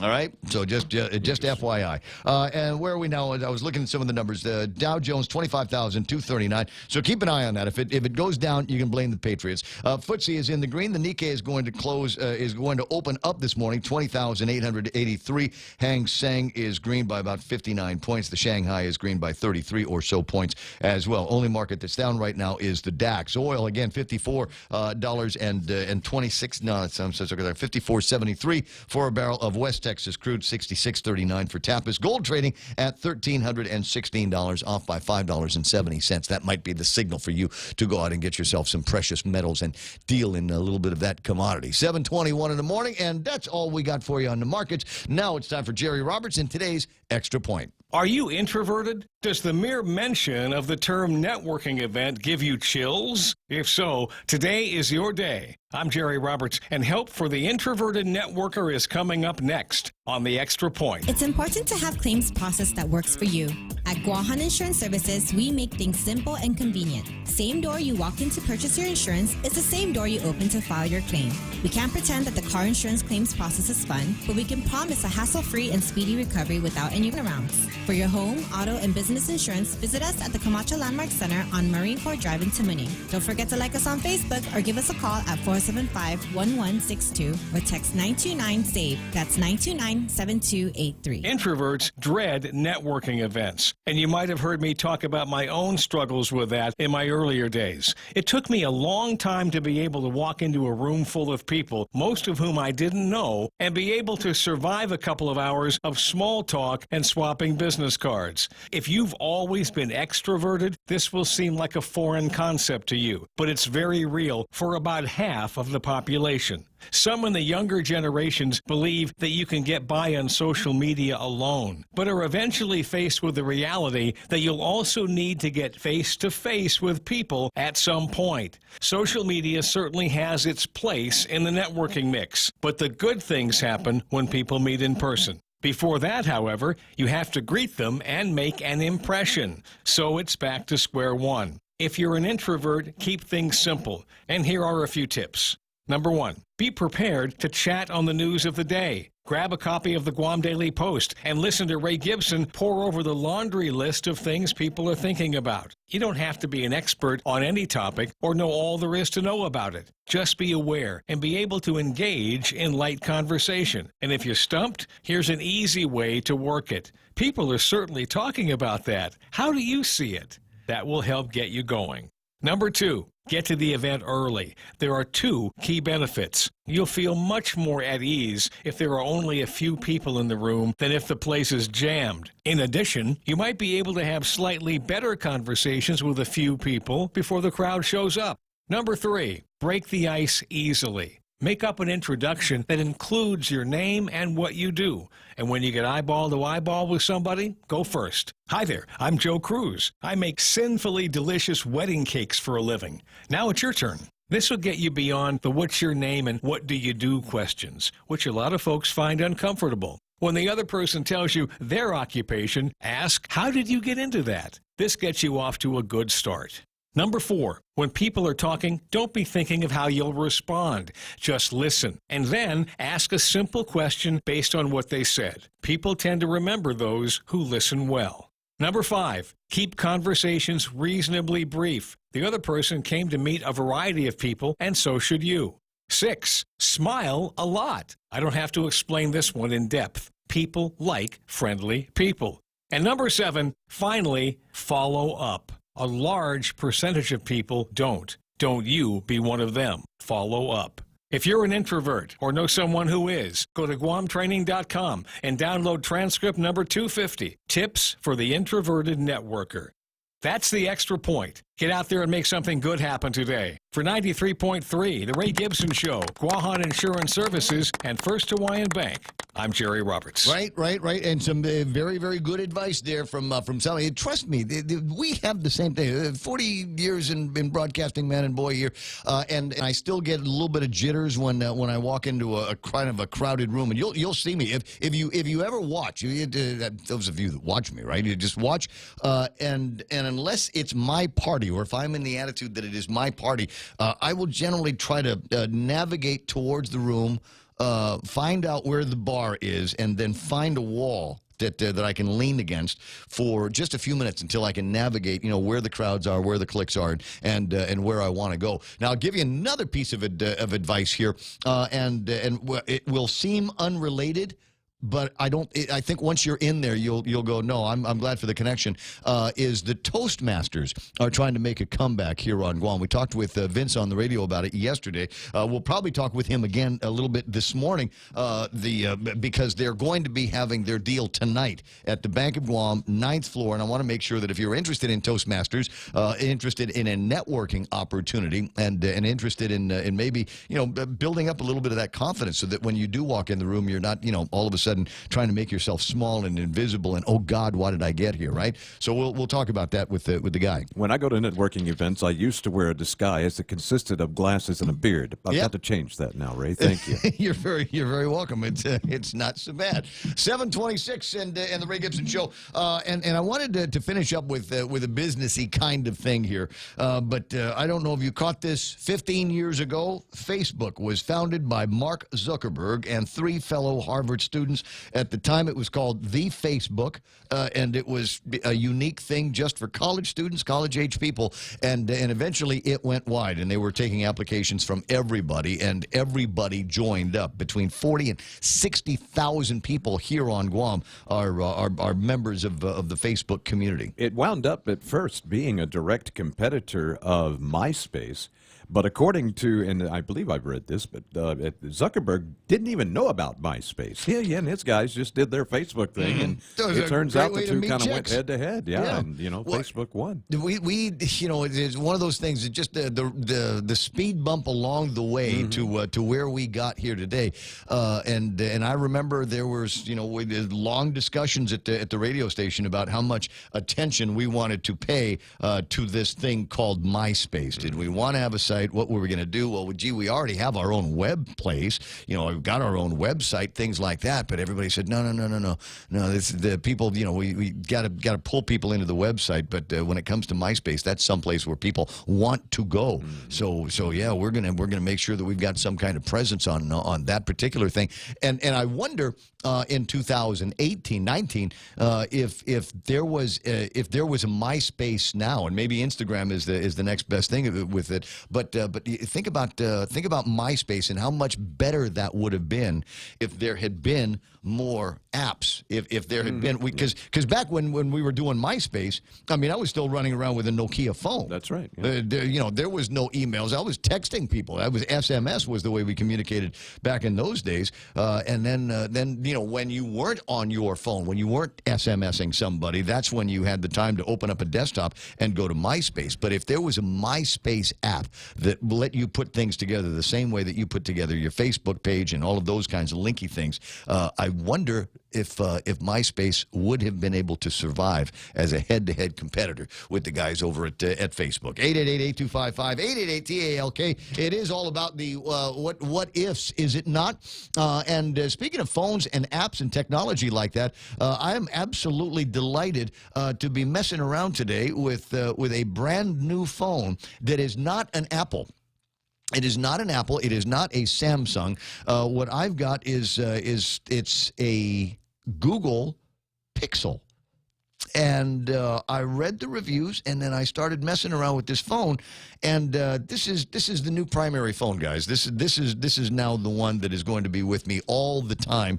It does everything that my Samsung did. But one of the things that I think I'm getting more into these days, and anybody that follows me on Facebook knows, is I love the selfies and the great selfie technology that they have in this thing, and a couple of unique features that are available. Operating, I mean, if you understand how an Android works, this is as close as you can get to the actual, raw code. This is the way Google wants that kind of technology to work. And obviously, because it's Google phone, it integrates seamlessly.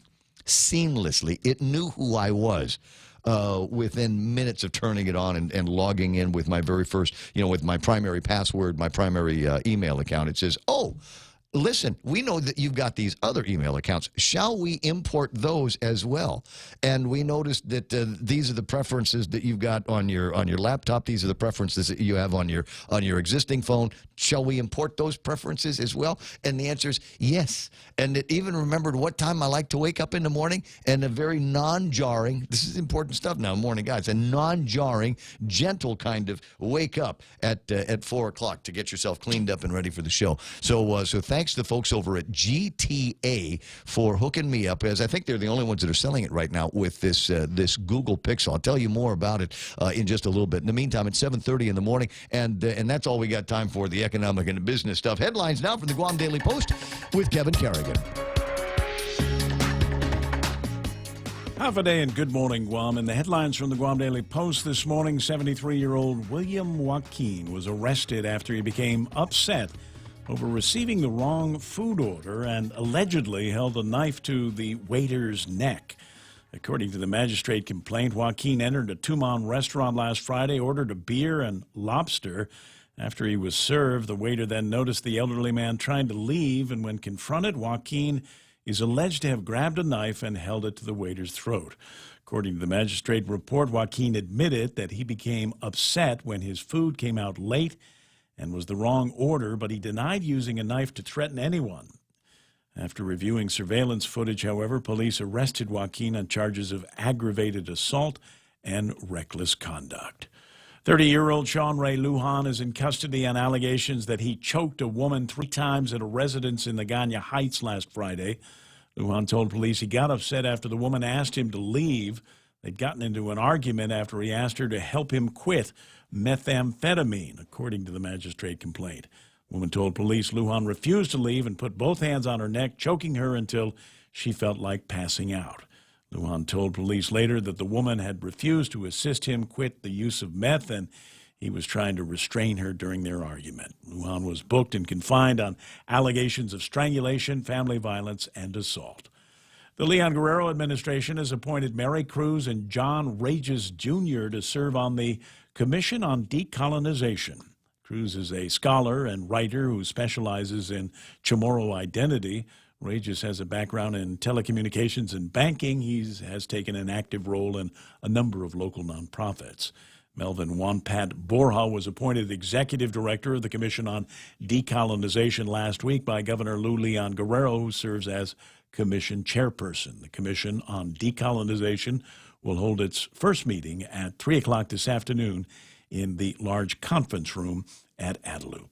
For these stories and more, log on to postguam.com or pick up a copy of today's Guam Daily Post. 7:33, that's iConnect time. Swing by the nearest iConnect and learn everything that you can about 2019. Say, hey, what are my telecommunications needs in the year of the pig?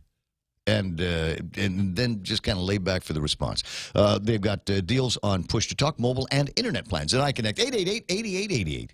Security Title is honored to sponsor Ray Gibson on The Point. In 2019, we resolved to continue our mission of protecting and ensuring the land and homes of our beautiful island. Additionally, we resolved to maintain our vital connection to our families and our community. Protehi Itanomo, protect your land. When it comes to your family land, remember to call the professionals at Security Title, just like you call Ray Gibson in the morning.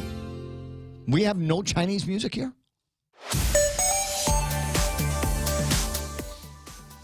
That was New Age Chinese. Okay. 7:34, and time to take a look at the traffic gizmo and see what's working out here. Those of you that need to take Marine Corps Drive south, like from where Prestige Auto is, and just kind of keep rolling in, expect some delays through the Dededo area. 1 and 3 also by the schools, and now even getting closer to the hospital in the intersection is starting to busy up here. You'll see southbound traffic. You'll meet up with more southbound traffic right over there at the Chicken Joy intersection. Where else are we going? Who else is slowing down? Don't see anything bad in front of, where is it? 8, 10, and 16. 10 and 15, a little bit crowded at that intersection. And 10 and 4 is starting to busy up. You might see a little bit of a line of traffic here as you're trying to make your way through there into Route 4. Once you're on Route 4, you're gold all the way into downtown Agutnia area. Nothing major in front of Big Navy and Naval Hospital right now. There is still a little bit of a line taking you into Anderson Air Force Base, but that ought to clear up in the next couple of minutes. It's 7:35, and that is right now traffic here on The Point.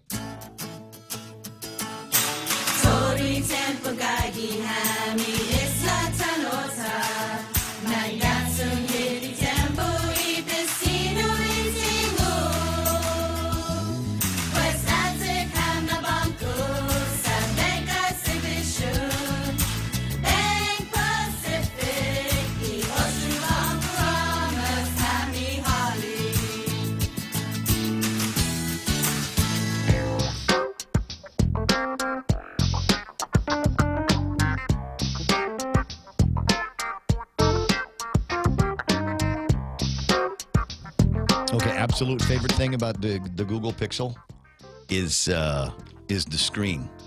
It's the screen. You know why? Corningware Gorilla Glass. That's what they've got on the front of this thing.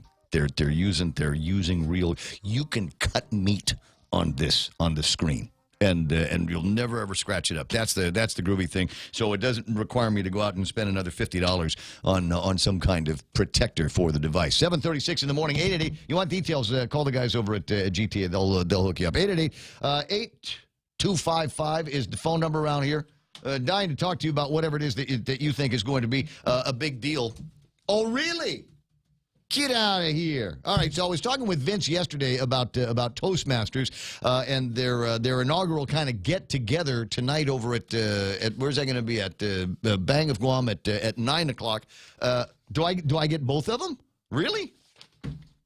But I only want Natalia. What do I get? I talked to Vince yesterday. Why do I need to talk to him again today? What is this? Hold on a second. Let me just press that. If I do it twice, then you're on. Good morning, Natalia. How you doing? Hi, doing great. I don't really need to bring Vince into this, do I? Of course. Of course. All right, fine. You. Fine. I got Vince on the line. Now I've got 2 new Toastmasters here. Good morning, Vince. Welcome back to the program. Morning, Ray. Okay, now just stay out of the way and let me talk to Natalia. So, so I'm all confused here, Natalia, because more often than not, I see you on stage and you're singing and interacting with the audience. You're the last person I would think would need to run around and into a confidence building thing like Toastmasters. What is it that attracted you to that group? Well, I've kind of been on this long journey.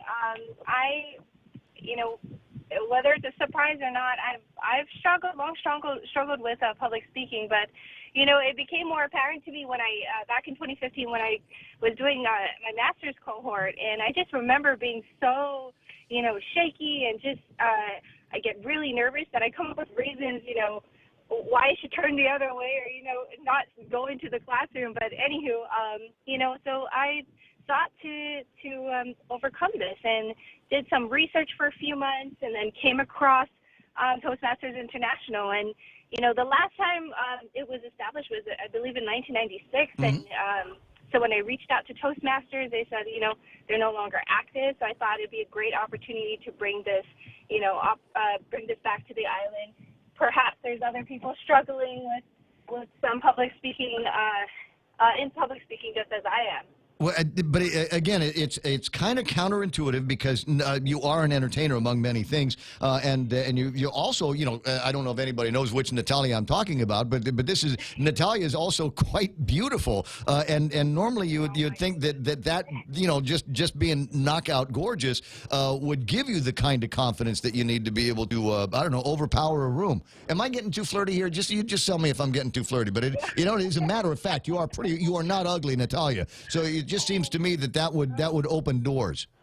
Well, thank you, but we all struggle with certain things, and yes, I do. I sing and I go up there every Sunday, but it's completely different. I'm in my own little bubble up there, and I really enjoy reaching out to people and sharing music. Now, public speaking is another thing, and this is something that I'm looking to refine my skills in, and I think this would be a great platform to do it. Vince, now, what did you refer to it yesterday when we were talking about Natalia, her singing and everything? Like it's her shield, right? Yes, it's her comfort zone. So we're hoping that this gets her out of her comfort zone. Well, so let me sell a couple of tickets for you tonight. So it's at tonight, 9th floor at the Bank of Guam. What time? 6:30. Okay, so 6:30 to now. But the bank's closed. How am I going to get to the 9th floor? So we have an escort that will be right at the entrance that will bring you on up. Okay. As soon as you arrive, yes. Now, what do I need to bring? Should I bring money? What do you need? Like a 6-pack? What's the entry requirements? Well, we're looking for new members. It's $20. But just bring yourself. There is an ATM at the bottom, so you can always run down. Yeah. Afraid of public speaking. All evidence to the contrary. She seems to be doing all right in this conversation. Anyway, so now there's kind of an exploratory get together. Will Castro was listening to the broadcast yesterday and on Facebook Live said, we need to be a part of this group, and so it would not surprise me if he showed up at the get together tonight, and then other opportunities down the road once this inaugural meeting is fleshed out, right? Correct. Okay, will there be, I want to equate this kind of with the GYP a little bit. I mean, will there be, kind of nights where we're doing other than meetings? Will there be fundraising opportunities? Can we do something over at Roots? Can we have a 5K, for Toastmasters? Oh, yes, that certainly opens it up for other opportunities, especially within the community. So, be on the lookout for us. We're hoping to start this movement, and we're hoping that you can be a part of it. Oh, definitely, because as I mentioned to Vince yesterday, and even a couple of times today, there are still times when I walk into a room. And Jerry Roberts did a great piece this morning about introverts and people who you might not expect to have introverted tendencies that still, on occasion, have a hard time walking into a room full of people they don't know, still have a hard time when somebody says, here's the microphone, introduce yourself, and talk about yourself for a couple of minutes. Sometimes that may be the most harrowing thing in the whole wide world. Now, Ray, how did you deal with that, if you don't mind me asking? The way I deal with it, it's just, I train myself into it. Once the on-air light goes on, the microphone is in my hand, then I just go, you know what? They asked me to do a job. I'm here to do this job, so this is going to happen. But more often than not, like I said, watch me at a funeral. You see me at a funeral. I don't want to. It's like I don't want to be there. I don't want to like FaceTime everybody while I'm at the funeral. I'm just there, pray for the guy and then split. But for a lot of people, these are very social circumstances that we've got around here. Anyway, tell you what, I can't make it tonight because I'm in training for the marathon. Dave Torrey is listening on the other side, so he's going to make a big deal about that. But and you should be training for something as well, Natalia. Yes. Yes. I'm starting to get back into it, but for now, looking to get this group started. So, but good luck to you, and good luck to Dave, and hopefully Levin's on it too, and Jen. Yep. Well, it's turned into a great little family get together every Tuesday and Thursday. But I'll catch you guys here pretty soon. Vince, did we leave out? Did we get everything? Did we cover everything? Well, Well, the last thing I want to share, hopefully it inspires or it could get other people to come, is that we also have the Dean from the School of Business and Public Admin, Dr. Annette Santos, who was speaking on communication in your profession, the importance of communication in your profession. So we look forward to that, and we hope that that adds value too as well tonight. So yeah, we're excited to have everybody tonight. Oh, she's going to be fantastic, and there's another one that I don't know how shy she is, but I know that she can work a room with a microphone pretty good. So you guys are going to be in really good company. Awesome stuff there, Vince. Appreciate your time here, and Natalia. Of course, it's always a delight talking with you. Who wants to give a phone number that people can reach out to for details? No phone numbers today, but they can contact us at toastmastersguam@gmail.com, or they can find us on Facebook and Instagram as well. All right, I'll be looking for that. You're welcome to go to Facebook Live and stick the links up on the Facebook Live so everybody else can see it. Vince, Natalia, have a fantastic Tuesday, Thank you so much, Ray. You're welcome. I'll be looking for a situation report a little bit later on. Awesome. All right, guys. 888-825-5880-TALK. It's true for some people. It's you know how you might be with snakes. You know how you might be with spiders and cockroaches, things like that. For some people, it's that fear of public speaking. It just absolutely petrify you. And on some at some point in your life, there is going to need to be some place where you're going to have to talk. Now, I don't know. Maybe Clint Rugel? Do you have something like that? Is there a phobia connected to public speaking that you've got? Me? No, not really. But I mean, I do still get nervous sometimes, so I think that's a normal part, but not necessarily a phobia. Right. Well, like when you were doing your fundraising and you had to go out there and stand up on stage and ask people for money or ask people for support. How was that okay? Were you all right with that? Yeah, I mean, I was okay. Like I said, there's a little bit of nervousness anytime there's public speaking involved, but it doesn't. It's not like a phobia. Right. Well, I'm glad you're over all of that stuff. A couple of things, and first of all, just kind of delighted that you have had an audience with Governor Leon Guerrero on this recreational marijuana bill that you've got. I think that indicates that there might be something positive at the end of the rainbow here. Yeah, I think so. The administration is in support of it. So, you know, part of it, too, is this is something I was talking about all along the campaign trail. So, you know, in campaigns, there's people see this stuff on TV when senators or politicians advertise on television and radio, but what they don't see is there is a lot of groundwork involved. There's a lot of these pocket meetings, village pocket meetings, and all the different villages that all the different candidates do. And so along the way, both when Governor Gutierrez had his pocket meetings or rallies, and even when Dennis Rodriguez had his meetings and rallies, and Frank Uggan Jr. and Lou and Josh, I went to all of them and I spoke, and this was part of my platform that I would speak about consistently. So this is something that they knew, that Lou and Josh, Governor Lou Leon Guerrero and Lieutenant Governor Josh Arroyo both knew that this was a big part of my platform. They heard me talk about it extensively on the campaign trail many times. So, you know, they are in support of it is what they've indicated to me, at least with the idea of it. Of course, you know, like any governor should, they're going to have to review the details of the bill and see if there's So the front page of today's Guam Daily Post, there's a picture of you, and that's on top of a picture of Attorney Howard Trapp. And Howard Trapp has long taken the legal position that Guam is not, by virtue of the Organic Act and the organicity and the fact that we are a congressional animal, as opposed to, you know, the different kind of places that states are, and a different kind of sovereignty that is allowed for the states, indicates that this would not apply. The exemptions that the states enjoy for their pursuit of recreational medicinal marijuana would not apply to Guam. What is your response to that? Right. Well, you know, I have great respect, almost respect for Attorney Howard Trapp. And some of the things he's saying are true. I mean, we don't have all the states' rights that states have. That's true. That is one of the problems we have with our political status right now, is that we're in this weird sort of limbo of political status where we don't enjoy all the same rights as states do. We're not independent. We're not, you know, either one of those. We're sort of in limbo. Mm-hmm. So he does bring up some good questions. But I disagree. My understanding is that the same essentially the same argument was already brought forth. I believe it was Attorney Trapp who brought this argument up in the past with the medicinal marijuana that became law.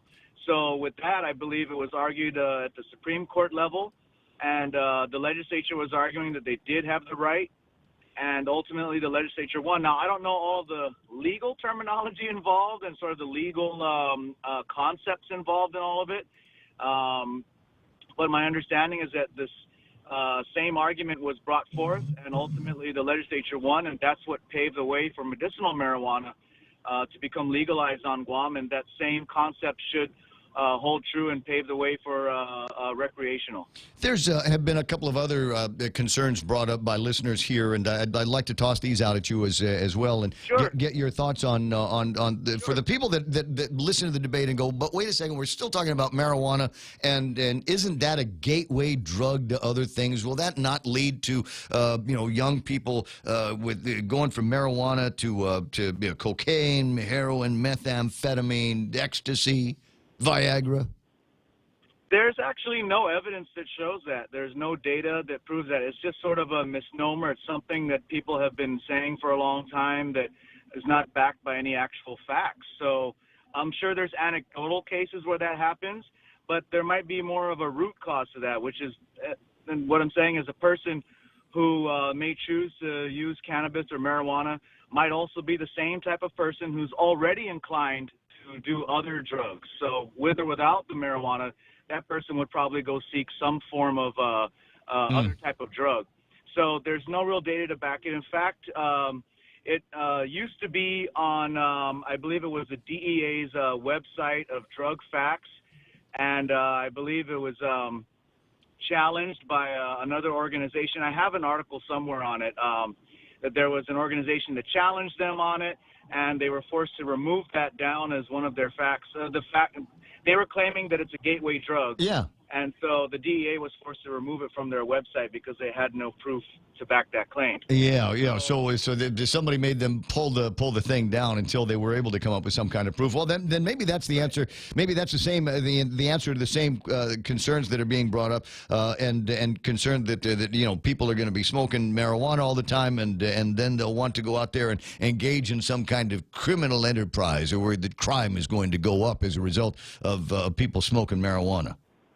I think the exact opposite is true. I think crime will go down, actually, because it'll remove, it'll decriminalize it. It'll remove that criminal element. So right now it's driven underground, and so it is driven into a sort of a crime realm right now, because the only people that are going to be selling it are going to be ones selling it illegally. So you create drug dealers, basically. It's the same thing, that we saw with Prohibition. The prohibition of alcohol, back in the U.S. in what was it, the 20s and 30s or whatever it was, you had gangsters like Al Capone, Scarface, who rose to great power and prominence because he was selling illegal bootleg moonshine alcohol. It created a whole industry of moonshine. It created drag racing started as a part of it, because what happened is the moonshine was being made in sort of these hillbilly towns. The hillbillies would make the moonshine. They would drag race it. That's how they started making these fast cars to evade cops, to bring it into the cities where the gangsters like Al Capone would sell it in their speakeasies.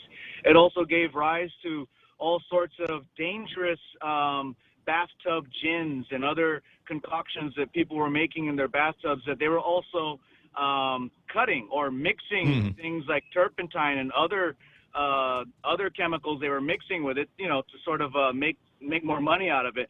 So it wasn't regulated at all. So there was some dangerous alcohol out there. Also, no one knew exactly what the alcohol content was of a shot of gin or rum that they were getting. They had no idea because it wasn't being regulated, so they couldn't be 100% sure that they were getting good, clean, good quality alcohol. Yeah, Kevin and I are reminiscing on the behind the scenes about Boardwalk Empire. Still a great show, and if you want to watch exactly what happens when the federal government tries to legislate morality, there's a great example of how not to do it right. And now we're in a situation where a lot more people are looking around and saying, marijuana ain't that bad, and in comparison to some of the ills that you might get from frequent consumption of alcohol and other drugs, well, maybe this is something that could be a game changer for us around here. Then you got the economic upside. But before I get into any other comments or questions that I've got, Mark is on the line, and he wanted to ask you a question. Mark, go ahead. You're on with Senator Clint Rigel. Hey, Senator, I just have a couple questions. How are you going to keep this out of the hands of, say, minors? Well, how do we keep it out of the hands of minors now? Then that's it's illegal. It's illegal for minors to use it, and under the bill, it would still remain illegal for minors to use it. In fact, they would have to be 21 years old to use it. Well, Senator, let me tell you something. There is a massive problem with underage use of alcohol that's not being addressed. And until get that... Hang on. So should we make alcohol illegal? No, so we need to... We should make alcohol illegal. No, I am not, but I am saying we need to address the fact that there are middle school students coming to school drunk, intoxicated, and not being addressed. Address that problem first before you bring another problem into the mix. That's what I'm saying. What I'm saying is alcohol is legal right now, so how are we going to prevent minors from getting alcohol? By making it illegal? No, how about charging adults that provide it? How about arresting children at school that are intoxicated? Sure, we should do that. Absolutely. But we're not. It's not being done. So until we fix one problem, let's not bring something else into the mix. Well, I respect your belief there, but my belief is that this won't increase the number of youth using it. In fact, the data shows otherwise. The data in states like Colorado. I'll tell you what, Senator, you're not increasing. Senator, you may disagree with me. I'll disagree with you. You're not living in Guam. You're living in La La Land. This is not. No, we're using. There is data from Colorado that shows that youth consumption has not increased after they legalized it. Okay, now let's look at the difference between the demographics of Colorado and Guam. If you want to compare, let's look at differences. Is this a parental issue, though, Mark? I mean, I hear what you are saying, and there are kids that are showing up drunk. And when I was in high school, kids showing up stoned. We had kids all kinds of problems with heroin back in those days. Is that a problem with the parenting, though? And is that how we address the issue, by holding the parents responsible for the actions of their children? Absolutely, and that's my point, Ray. Until we kind of get the alcohol issue under control and parents being held accountable, let's not bring something else that's going to just add to the mix. Would it be possible, Mark, could your concerns be satisfied if there were dollars that come out of this program? It's going to be a taxed and retail controlled system for many of the users that aren't going to be growing it themselves. Would you be satisfied if there were portions of those dollars taken out specifically to encourage children to stay in school and never mind marijuana, never mind alcohol, and do a good job, and maybe more parenting lessons out there? Yeah, but we've got a lot of Well, I'm just saying that there are a lot of resources that could be unlocked if we had the money, and right now we don't have the money to do the simple management and surveillance and enforcement that you would like here. It's possible if we had the extra dough coming in from taxation of marijuana, we would be able to stand up all kinds of enforcement and surveillance and programs for these kids and their parents. Ray, part of it is not resources, it's refusal by law enforcement to deal with it. And again, we come back down to it. They've got X number of priorities, and right now it seems to me that the big deal is going after the meth jugheads out there and some of the other criminals that we have. It's easy to turn a blind eye to some of the other issues that require enforcement. I'm just saying, a lot of dimension of this conversation. I don't know that suggesting that Clint is in La La Land is necessarily adding any balance to it. I'm sorry. Being where I'm at, this is a bad idea. Okay. Well, the community continues to talk about it, Mark, and I appreciate you bringing your points here. Thanks, Mark. Appreciate it. 888-825-588-TALK. And so there are going to be some resources that will eventually, we hope, come out with our fingers crossed that can address some of the other societal issues that we have here. That once we've got money for it, we should be able to address them, right? Yeah, absolutely. That's another part of the plan, is that this would generate more revenue that we can use to go back into anti-addiction campaigns, addiction prevention, and addiction treatment for addiction of all substances. This is money that we can use to go into programs to educate kids about the ills of addiction to any substance. Addiction to anything is bad, not just cannabis, but addiction to anything is bad, really. If you overdo it, too much of a good thing is too much. Never look at me when you use that statement. I feel guilty automatically. 7:59 and change. Clint, I appreciate your time and I appreciate you being willing to take calls on it. It's not going to be the last one. As I said, there's still public hearings that need to be heard over at the legislature on this. The body is going to have an opportunity to take things apart and put it back together. And of course, it will go to the governor's desk for her approval or disapproval at some point. So we're still very early in this recreational marijuana conversation. I think it's going to be a fun one, though. Senator, I'll talk to you soon. Thank you, Ray. All right. 888-8255. Keep that number handy. Another couple hours of the program, and we'll walk backwards and deconstruct yesterday's Super Bowl that I didn't watch or listen to. This is going to be fun hearing from Mike and Blake when we pretend to talk about sports. That's next on KUSG, Agana.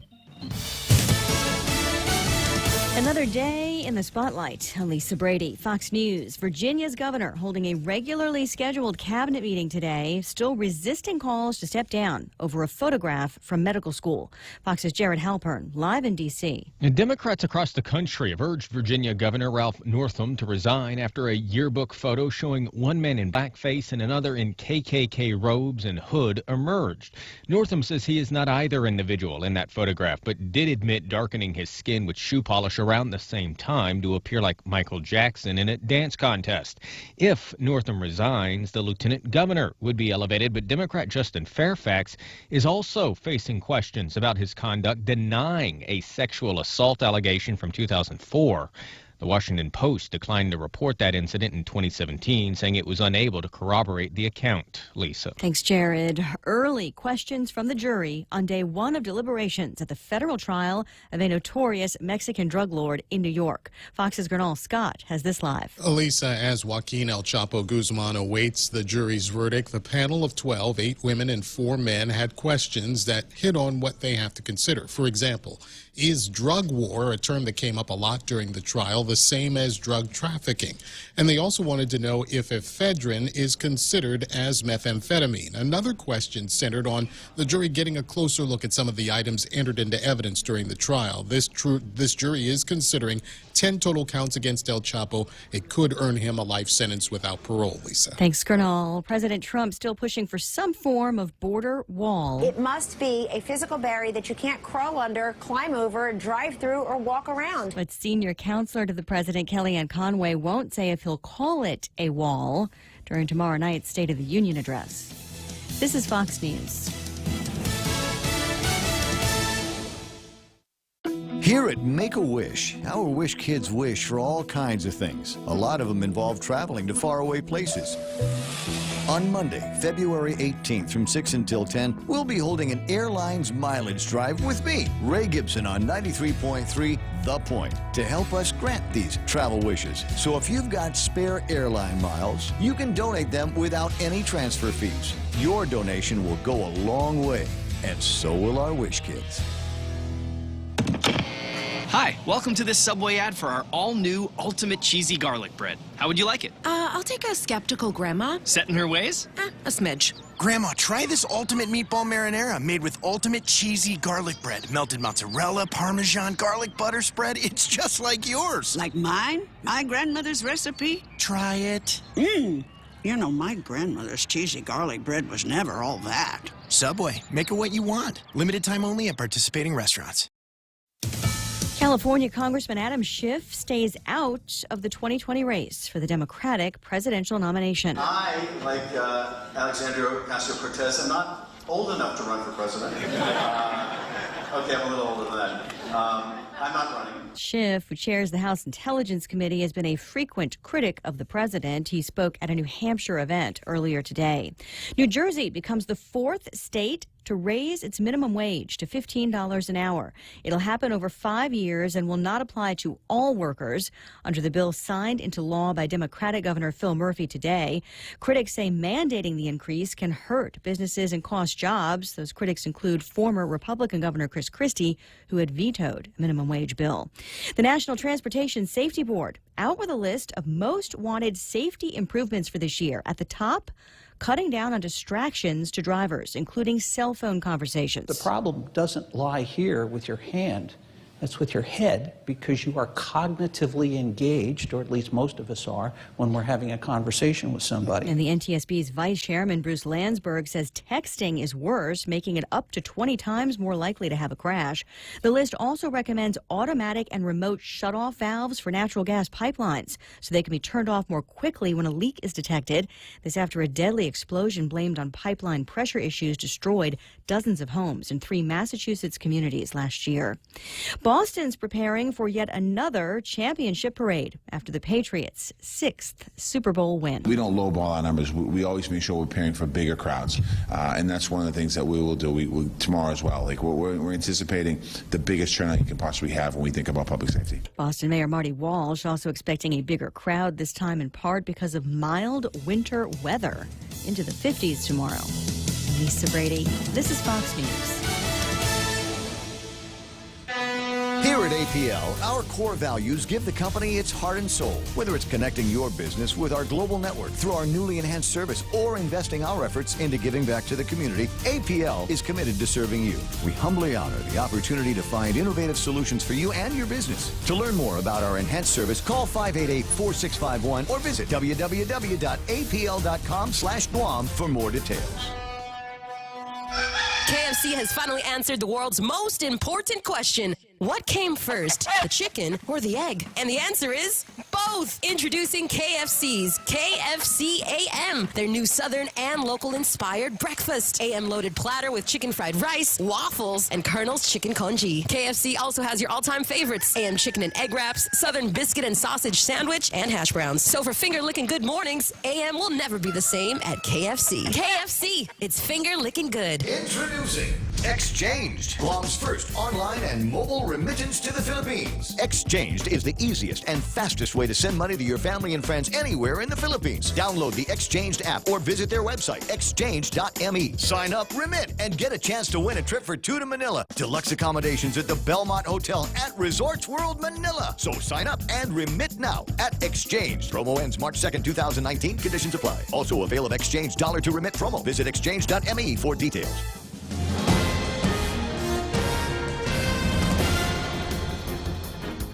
Half a day and good morning, Guam. News time here at The Point is 7 minutes past 8 a.m. this Tuesday morning. I'm Kevin Kerrigan. Here's a look at some of the top stories from the Guam Daily Post. A deficiency in the World War II Loyalty Recognition Act is preventing compensation checks from being mailed out to the survivors of the Japanese occupation of Guam during the war.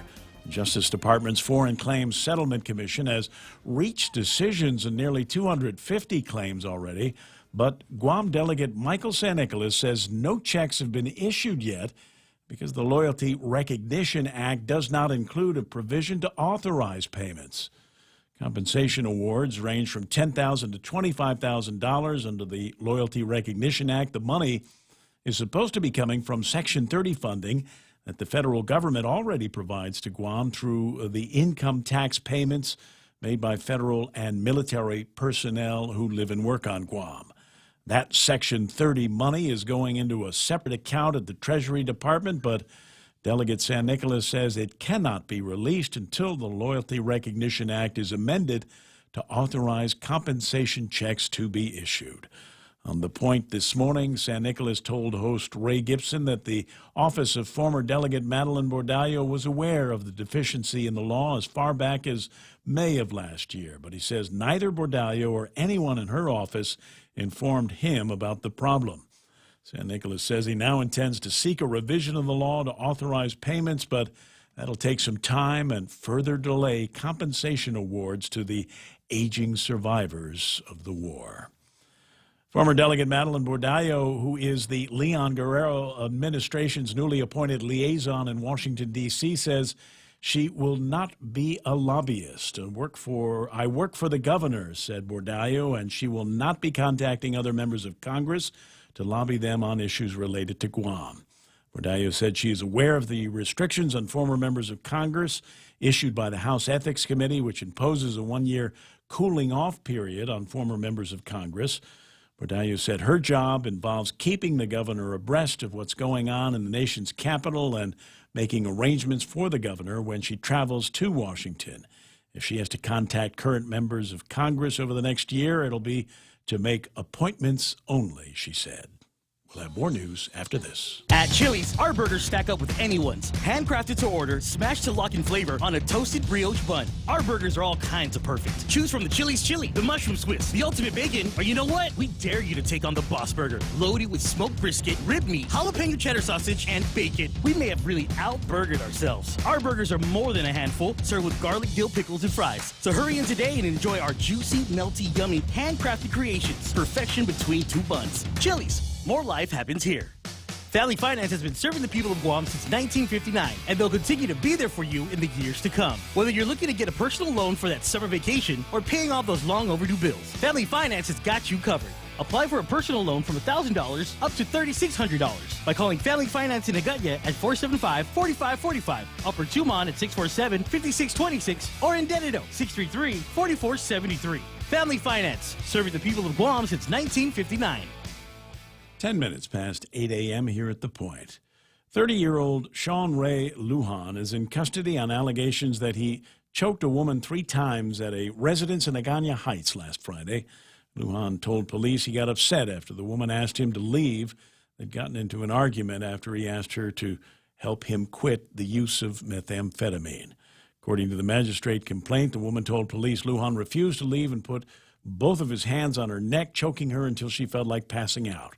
Lujan later told police that the woman refused to assist him in quitting the use of meth, and he was trying to restrain her during their argument. Lujan was booked and confined on allegations of strangulation, family violence, and assault. The Leon Guerrero administration has appointed Mary Cruz and John Regis Jr. to serve on the Commission on Decolonization. Cruz is a scholar and writer who specializes in Chamorro identity. Regis has a background in telecommunications and banking. He has taken an active role in a number of local nonprofits.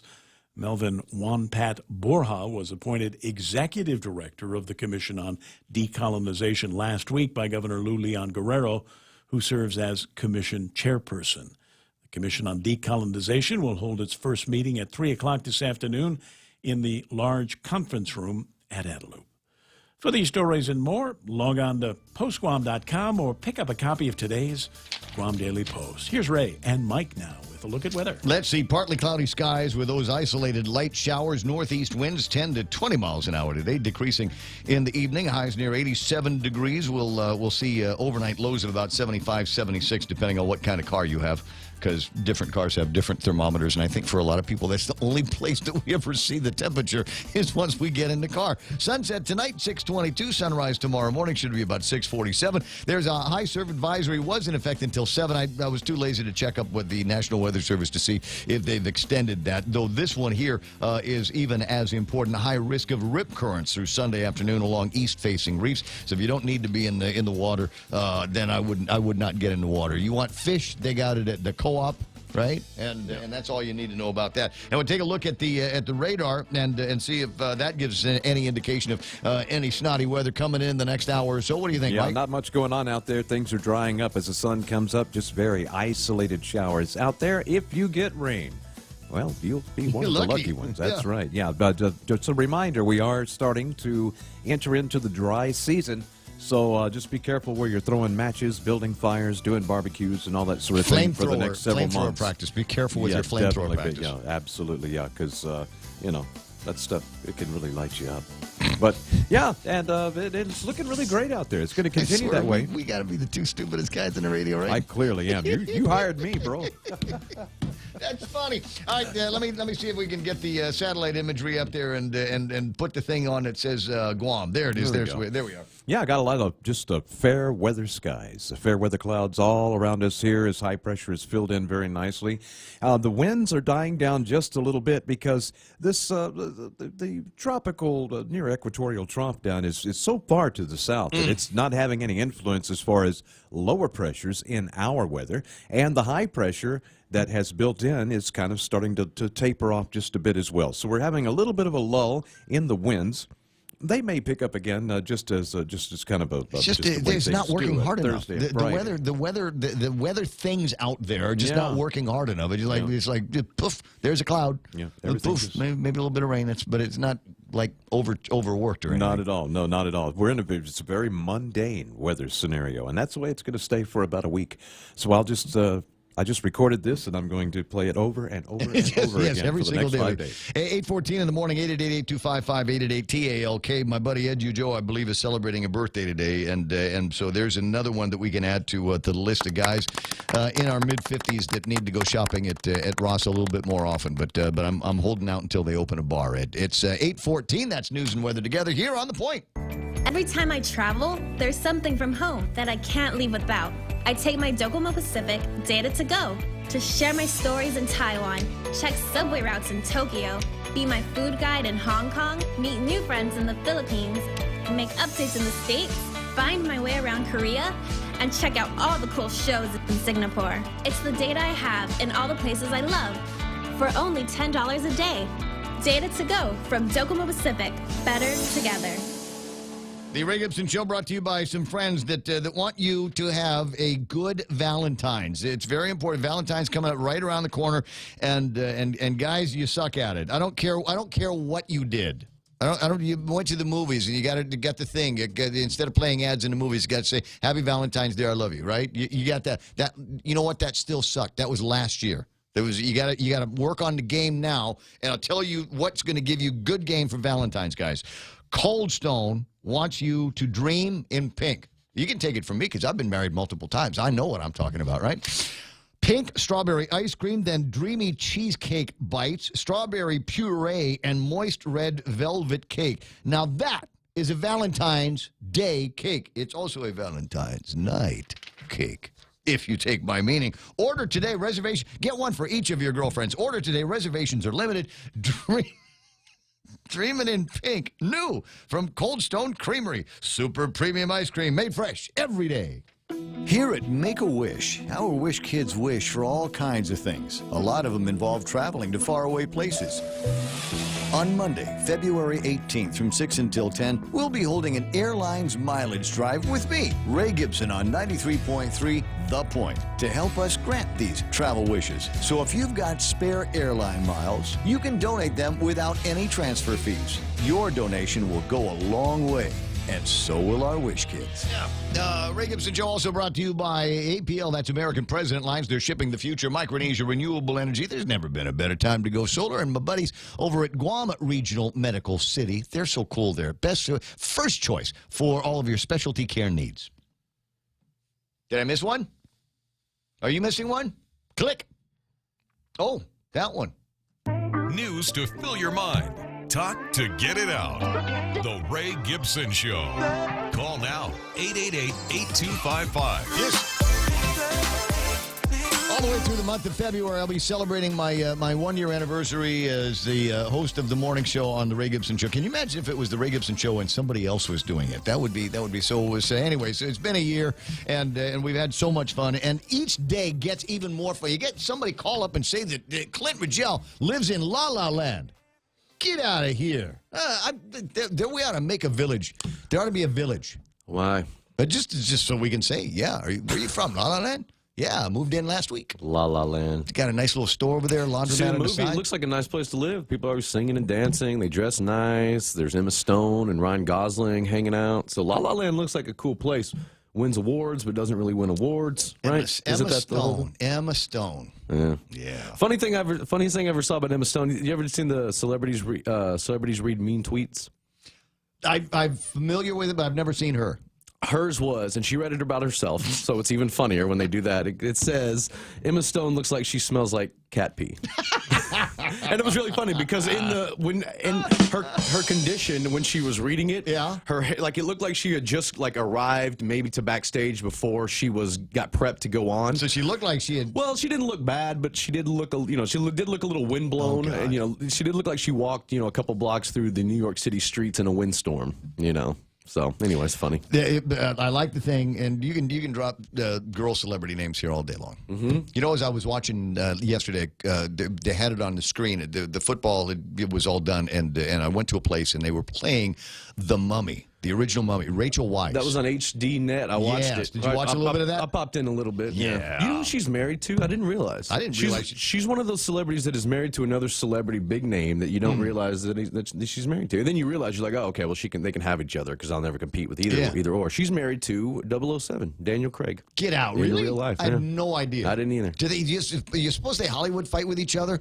Because Rachel Weisz, when she was in The Mummy Returns, right? I mean, that's when they gave her those sequel. Yeah, that's when they gave her those mad Egyptian fighting skills. Oh yeah. And so her mad Egyptian fighting skills and Daniel Craig's incredible ability to have a six-pack. Yeah. Over 40. That's the only thing I know about the guy. Dude, he's got that six-pack. And also in random women's celebrity news, if you follow Instagram and you follow Selma Hayek, big turning point for the lovely Selma Hayek. She has her wrinkle. Did she get a wrinkle? Her first white hair. She's very proud of it too. She posted, "I'm proud of my white hair," and she's got. If you look at Selma Hayek's Instagram, both her long black flowing hair is in front of her, and then you can just see one little white streak coming down. And the caption says, "I'm proud of my white hair." She can have all of mine. Yeah, but I tell you what, that's one of those women. She's never going to age. Well, she's already 52, which that's kind of late to get a white hair, right? I mean, I don't know what her hairdresser has been doing for her prior to this, right? But I'm just saying, she's just got one of those looks that she is going. She was great looking as a young actress, right? But she has grown kind of into that face. I think she's just going to look stately as she ages. The finest looking grandma on the planet. When you boil it down, when you boil it down, new and old, come and gone, dead or alive, all of them. I had to really think about it. I gotta think. She's probably Angela Lansbury. She's probably overall #1 for me of all time. I gotta think so. Angela Lansbury? No, Selma Hayek. Selma Hayek. I mean, and especially as the longer she keeps going, I mean, she just keeps climbing. I love Selma Hayek. Always have. Fools rush in. Yeah, there might be a couple of other websites that I look at before the end of the morning that will completely distract me from what we're trying to avoid here, and that is the deconstruction of yesterday's boring Super Bowl. Do we want to do it? It's time for sports with Blake.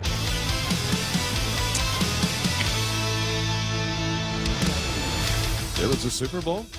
I'm listening to the guys outside watching it on the CBS feed, and they're all saying there's nothing going on. The score is nothing happening in this game, and then I was listening to the coverage that we were playing here on the radio and going, there's nothing happening in this game. It just seems a lot of ball movement back and forth, like kicking around, but nothing. Yeah, I got home and right around halftime, and so I paused the halftime show so I could have a little cushion so I could fast forward in the commercials a little bit. And Mrs. Sports asked me, she goes, "Oh, you don't want to back up the game and watch the first half?" And I go no. Because basically the game's starting now. I go, nothing. I go, yeah, if it was 31-35 going into halftime, then it would be a game. Yeah, I want to see all those touchdowns and how crazy. I go, but yeah, it's 3-0. I go, basically the game starts right now, and it did. And even then, it took a while. It took about halfway through the third quarter before really anything got going. All right, so guys on Facebook Live, this is where I need you to chime in. I need to get your thoughts, your sentiments on the game. I know that you're out there, and I know every single one of you has got an opinion of one kind or another, and the opinion of at least one person that we were talking about today. Man, what a great game it would have been if the Saints had played instead of the Rams. You think so? Yeah, absolutely. At least one guy said question, so. But you know, and then Mike and I took that to the next logical conclusion of what kind of game would it have been if the Chiefs and the Saints were there in the Super Bowl? Oh, it would have been 78-63, Exactly. and we would have taken us to 4 overtimes. One of the reasons that the New England defense was able to play as well as they did is because Goff looked just like a third-year starter with his deer headlights. Look, he's in the biggest game of his entire life. So one thing going into and I agree with you, and I would say this: one thing that I think surprised a lot of people was the turnaround of Jared Goff the entire season, and one thing that I think kind of shoestringed them the last couple seasons was him. Yeah, you know, I mean, he had a good season this year, and and of course the team went deep, and they did well. The last couple seasons, he's just kind of gone. And then if you look at the games where he's had no protection and he looked really bad at playing, like that last game against the Eagles, where where the Eagles, Foles' first game, and that's actually where I really thought, like, wow, maybe the Rams aren't a Super Bowl team, and maybe I made a foolish pick, and then they bounced back nicely. But I don't know if he is as good as he was. I don't know if he's as bad as he was. I think maybe he's right in the middle. And I think, again, you pair that with the fact that he's facing off against Brady. First-year coach, I think they got out-coached. Yeah, without question. And I think a lot of it, I saw a lot of youth and a lot of cockiness. Youth and a lot of ego getting squashed over there with the Rams, only because a lot of people forgot that going into it, the first playoff game against the Cowboys, because the Rams had the first round bye, they're such a young team. A lot of those rookies and a lot of those players, that's their first playoff game that they've ever won, much less this season or any time. And that's a good point. I've seen that made in a couple of websites that I was looking at this morning, was if you were waiting for a torch to get passed, if you were thinking that this is it, we're seeing the possibility that we might see the end of the Brady-Belichick Patriots era, it did not happen, and indications are probably not going to happen. Maybe as we make our way into the next football season that we're going to be having, or it's also possible that nobody is going to care outside of the 3 or 4 people that are in this room listening and talking about it. Maybe nobody cares. The ratings are in. The Super Bowl viewership has fallen to the lowest in a decade in this historically low-scoring game. And and the thing is, if it happens again next year, I mean, you got to think it's just going to keep going down. People just don't want to they don't want to see it. Yeah, I mean, and so the other thing is having it on, putting it online. I guess CBS's stream was for free, right? I saw people watching it here in the office, and I was not privy to that. I didn't know either. that's why I said I saw it with Kevin, and I'm surprised on his computer. If it was no charge, I'm surprised because I mean, why the biggest game of the entire year you give up for free, but yet week 13, Thursday night it's not free or whatever. You know what it is? I'll bet you it's social media. But everybody's going. We need to have this online. We've got to have it in a place where the audience is going to be, and the audience isn't. The audience isn't watching over the air anymore. They're not watching on cable anymore. And if we want to be relevant to a growing number of people, then we're going to have to be where they are, and that's the internet. I am a PlayStation 4 subscriber and also a PS Plus subscriber, which just means I pay for their online membership. And what kept coming up leading up to it, and even yesterday when I popped on the PS4 in the other room, is PlayStation Vue offers just an NFL app. And so you could have bought just the standalone game, I think, via PS Vue for I don't know, it was like $10 or whatever it was. Yeah. Watch it on your system too. Watch the changes as we move through into a different era of how people are consuming media, up to and including the gigantic, the massive that is the Super Bowl event. Right? Oh yeah. And it's also interesting too because I've seen more. Now, mind you, I know that they're probably still in the minority, but I've seen more vocalization, I guess is a good word, this year about can we just nix the halftime show? It doesn't matter who. It's nothing against Maroon 5. It wasn't that it was just so terrible. It's just I think people are just like, I don't need you to stop down the game just to watch, whatever, a half-baked, performance. Yeah, it was miraculous years ago. I mean, when it was really something else. But now and it was Michael Jackson, and the performers were, Madonna, and Prince, and they were doing these huge things. And now, and the fact of the matter is the halftime show comes off way better at the game. Yeah, I mean, on TV, it's just, it's still inside your little tiny box, and you really can't capture the whole halftime show. Now, best one, Bruno Mars. This should have just stopped after Bruno Mars. Yeah, Bruno Mars. That was bomb. And then for a while, nothing against these, because I love the music too. I love the music more so than the new music. But I'm glad that they stopped running all the older guys out there, like the Who, and and for a while they were doing like the Stones and Springsteen. Nothing against it, but they got a little bit more hip, which was a little bit more exciting to watch, like Bruno and Beyonce. And they had Katy Perry with Dancing Sharks a couple of years ago, but now that was a good show, I recall. Yeah, and it was, but now it's just like, everybody's trying to top everybody, and it just becomes chaos and craziness. Well, so the good news here is the football season is over for people that like baseball, and that was catchers report in 9 days. In 9 days, pitchers and catchers will be on the field, and we'll eventually make our way through spring training, and then there's going to be a summer full of baseball, and maybe it will be more exciting. Maybe they will find a way to bring people back to watching more b-ball. I did want to mention too before we got off the football. There's basketball going on now too. There is, but I didn't know this. Just real quick, last football note of the season: Belichick matches 2 other coaches as the only coaches to win 6 NFL titles. George Papa Bear Hollis from the Chicago Bears, one who has a field, Curly Lambeau, and now Bill Belichick. 6 NFL titles. So there you go. And and Tom Brady, the oldest quarterback. Who apparently is just going to keep playing. I guess and Brady, by the way, is the singular player with the most rings. He has won 6 himself. And I won't be watching any more NFL football as long as they're active on because just give it to them. Just give it to him. I get it. Just give it to him. There's no point. Just give it to him. Take my money. Yeah, it's fine. I'm not even hating on it. Like, I'm okay with it. Right. Yeah. Let's get it over with. Get the next few years over. Just keep giving it to him, and then we'll go about. The real winners of yesterday's Super Bowl were the Guam Police Department. I saw that. What was that? Speed trap or drunk trap? Listen. The word you're looking for is ambush. Yeah, that's a dirty trick, GPD. That's mean. But look, it's fish in a barrel. You know that there's guys who've been drinking all morning long and partying out, so you got to make the road safe. I mean, the kids were in school yesterday, so they were out. So we got to make the roadways safe. So I'm not going to say I'm just there, but for the grace of God, right? I took a big sip off my adult beverage as I was looking at that picture. I was like, wow, it sucks to be on Route 1 right now. Exactly.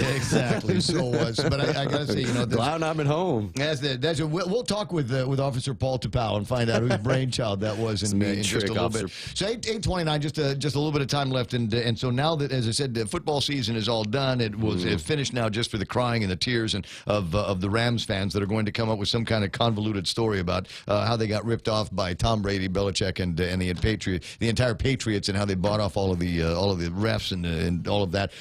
So that screaming will end. We got baseball coming up. There's currently basketball, and then we live here on Guam, and there might be some sports going on here. Yeah. There's third quarter sports going on here over the weekend. I believe the mighty Academy Cougars upended the George Washington Geckos, who have had a 7-year. Think about that. 7 straight years of girls rugby dominance for GW. They're the 7 straight champions. Academy found a way to beat them over the weekend. Now, mind you, it wasn't for the championship, not quite yet, but, they did show some signs of hope, I guess, as they, finally got the monkey off their back and beating one of their longtime rivals. And then we have also got, let's see where I lost it here, the Titans. Okay. Breeze, the Teton High Titans, and the Harvest Christian Academy Eagles. They took to the sand in the experimental IIAG Sand Volleyball League, I guess, and the Titans sweep the Eagles.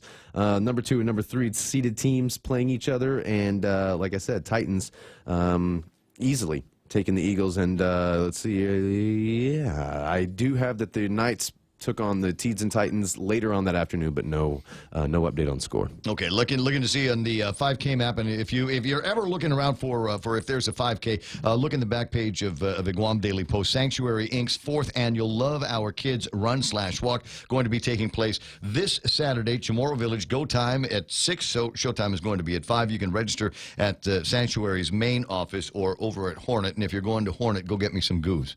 Because I've had all of my. Is that the only place you can get goose? No, you can get. I get them at there and at Goodies. I get to Goodies as well. Just sporting. It's just that it's there's. I got to be careful because when I go into the stores, I spend. Oh, there's spending. As an example, I went to Goodies yesterday, right? As I wanted some goo, I walked in for goo. I walked right to the goo thing and then said, "Wait a second, I need some compression leggings as well." There's $45 out the door. So but you know what?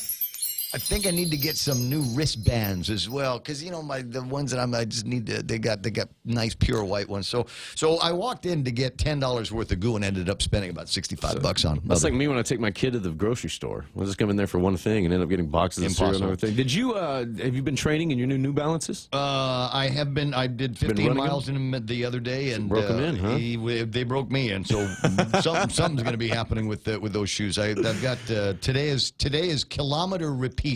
If you see Ray running, take note of those shoes. They're really cool. They're a special edition print too. I'm not gay, but the shoes are. They're very cool. They're very cool. They look like if you and I wonder if there is not that there's anything wrong with that. Because there's a New York it's a New York tie, right? That's the they're the New York Marathon versions of the I want to say the New Balance 1400s. So there is the Brooklyn Nets jerseys for this year. They have a special edition jersey, and I wonder they reminded me of your shoes, and they're a lot the same, but you see they're kind of the same print.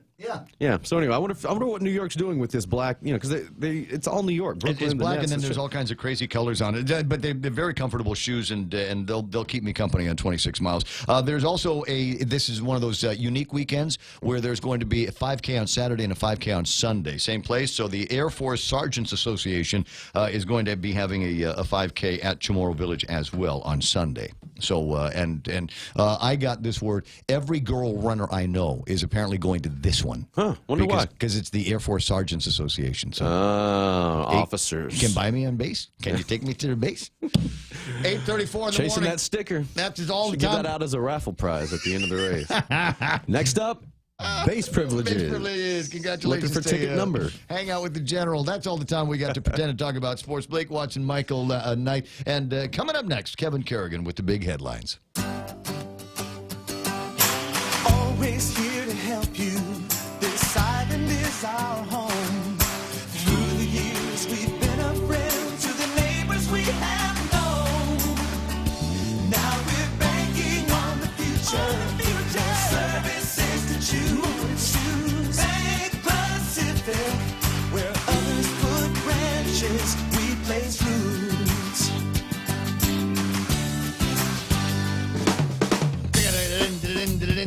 Bender Rodriguez is laughing at the radio, said that Mark guy was tripping. Another case of the penalizing the majority for the crimes of the minority. Interesting. A lot of guys, when Mark came on, I got to tell you, Mark, you were not on the same side as the majority of the Facebook livers here this morning. And Cody James took great delight in the description of the moonshine. Called what did Clint call them? Hillbilly towns. They're just hillbilly towns. Got it. The revenuers are coming, Kevin. The revenuers are coming. It's time for headlines from the Guam Daily Post. Here is Kevin Kerrigan. Half a day and good morning, Guam. In the headlines from the Guam Daily Post this morning, an empty gas tank led to the arrest yesterday of 30-year-old Kevin John Duenas Crisostomo. Crisostomo was in a gray Toyota Corolla, which had come to a stop on the side of the road on Route 4 in Jonia. Guam Police spokesman Sergeant Paul Tapau says a police officer stopped to check on him, and Crisostomo told the officer that he'd run out of gas. Officer conducted a routine check on the vehicle, learned that it was stolen, and Crisostomo had 4 outstanding court-issued warrants. During the course of his arrest, Sergeant Tapau reports that the officer also found a tin container inside the vehicle, and inside that container was a plastic bag containing a substance that later tested positive for crystal methamphetamine.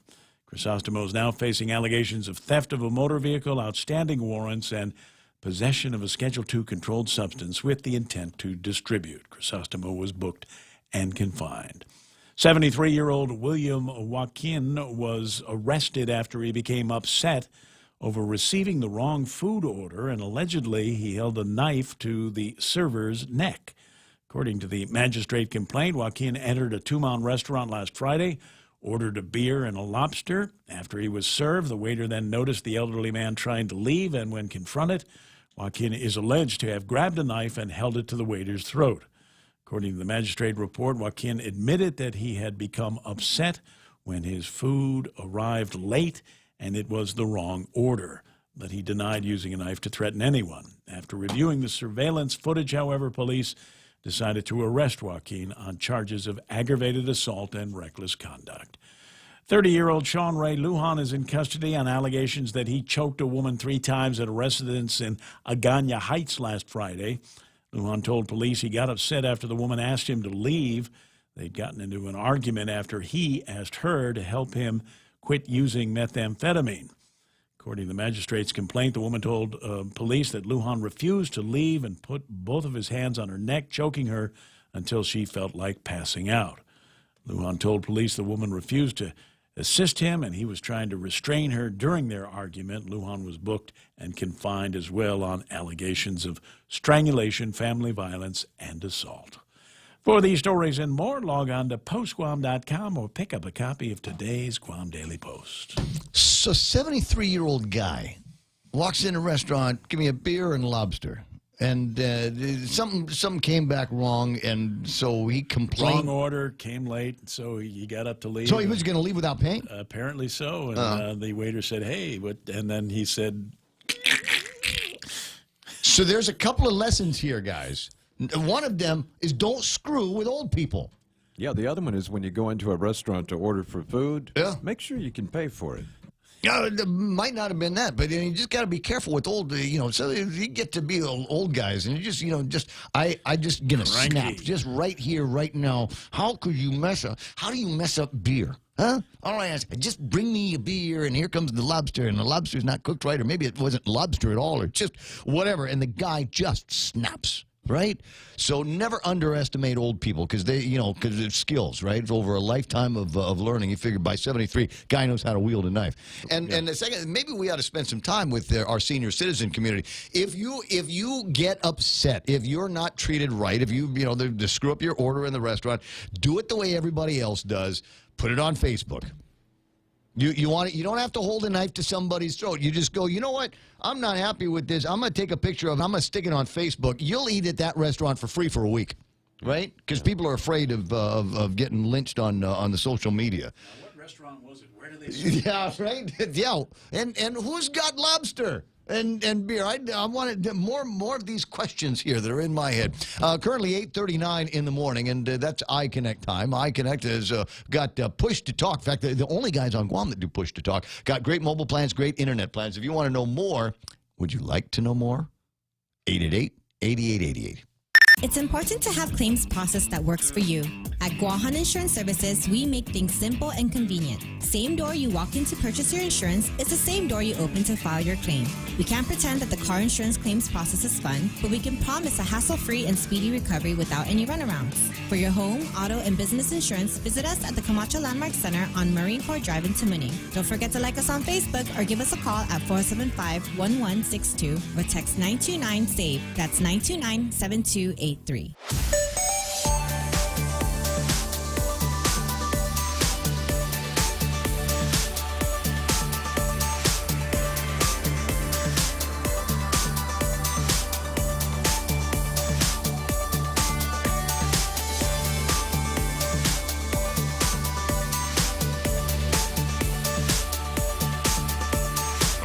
right. I got it. I just got somebody sent me a thing on the social medias, and it's going to take a second for me to read it and comprehend exactly what it is saying regarding our relationship with the federal government of the United States of America, as well as the idea about SSI benefits being able to get turned on and turned off at the same time. This might actually require another telephone call to Mike Sinica. It's 19 away from, and so we I'll get to the traffic here in just a second. But because now I'm getting another email from my friend Agnes, who's asking the question, am I wearing red? And the answer is no, I completely forgot. You know what today is? Today is the Wear Red Day. It's Chinese New Year. Welcome to the Year of the Pig. And so we're supposed to be, you're the producer. I blame Mike. Mike is the producer of the show. He But I'm should not have, Chinese. This morning, he should have called me up at 4:10. Although sometimes I look Chinese. When your eyes, you get Chinese eyes. Boy, there's an inside joke if I ever heard one.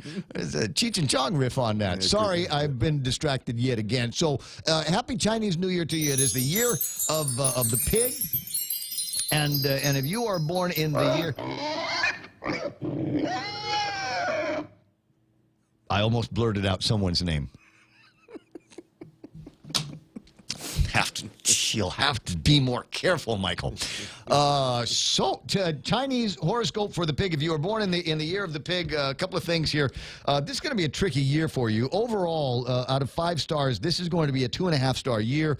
3 stars for wealth, 2 stars for health, 2 stars for career, 3 stars for love. Isn't that nice? Lucky numbers are 2 and 9. Your lucky colors are going to be golden, vermilion red, and Venetian yellow. Now, this is why it's only going to be 2.5 stars for those of you that are born in the year of the pig. I have no idea what it means for everybody else. I'm a tiger. Let me just say that again. I'm a tiger. I'm a Taurus and a tiger. Ask yourself how you got so lucky. All right, where was I? So, for year of the pig, this is what the traditional Chinese horoscope says.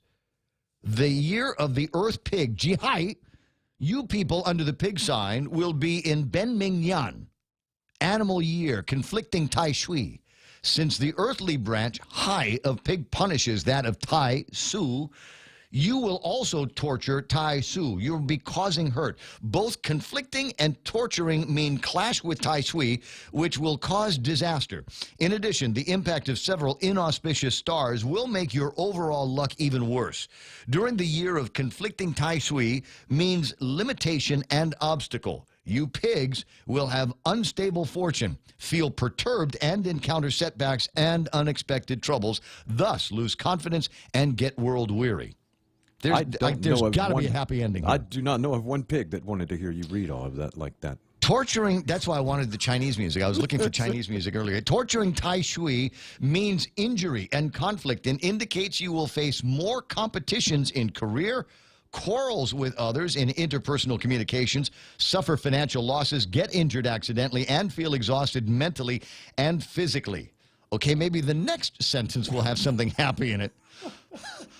Wow, happy Chinese New Year, pigs. Fortunately, you will pull through and stand out under the blessing of the 2 auspicious stars, which are Sui Jia, which can improve your leadership and temperament, and Tianji, which can turn ill luck into good. So you got that going for you.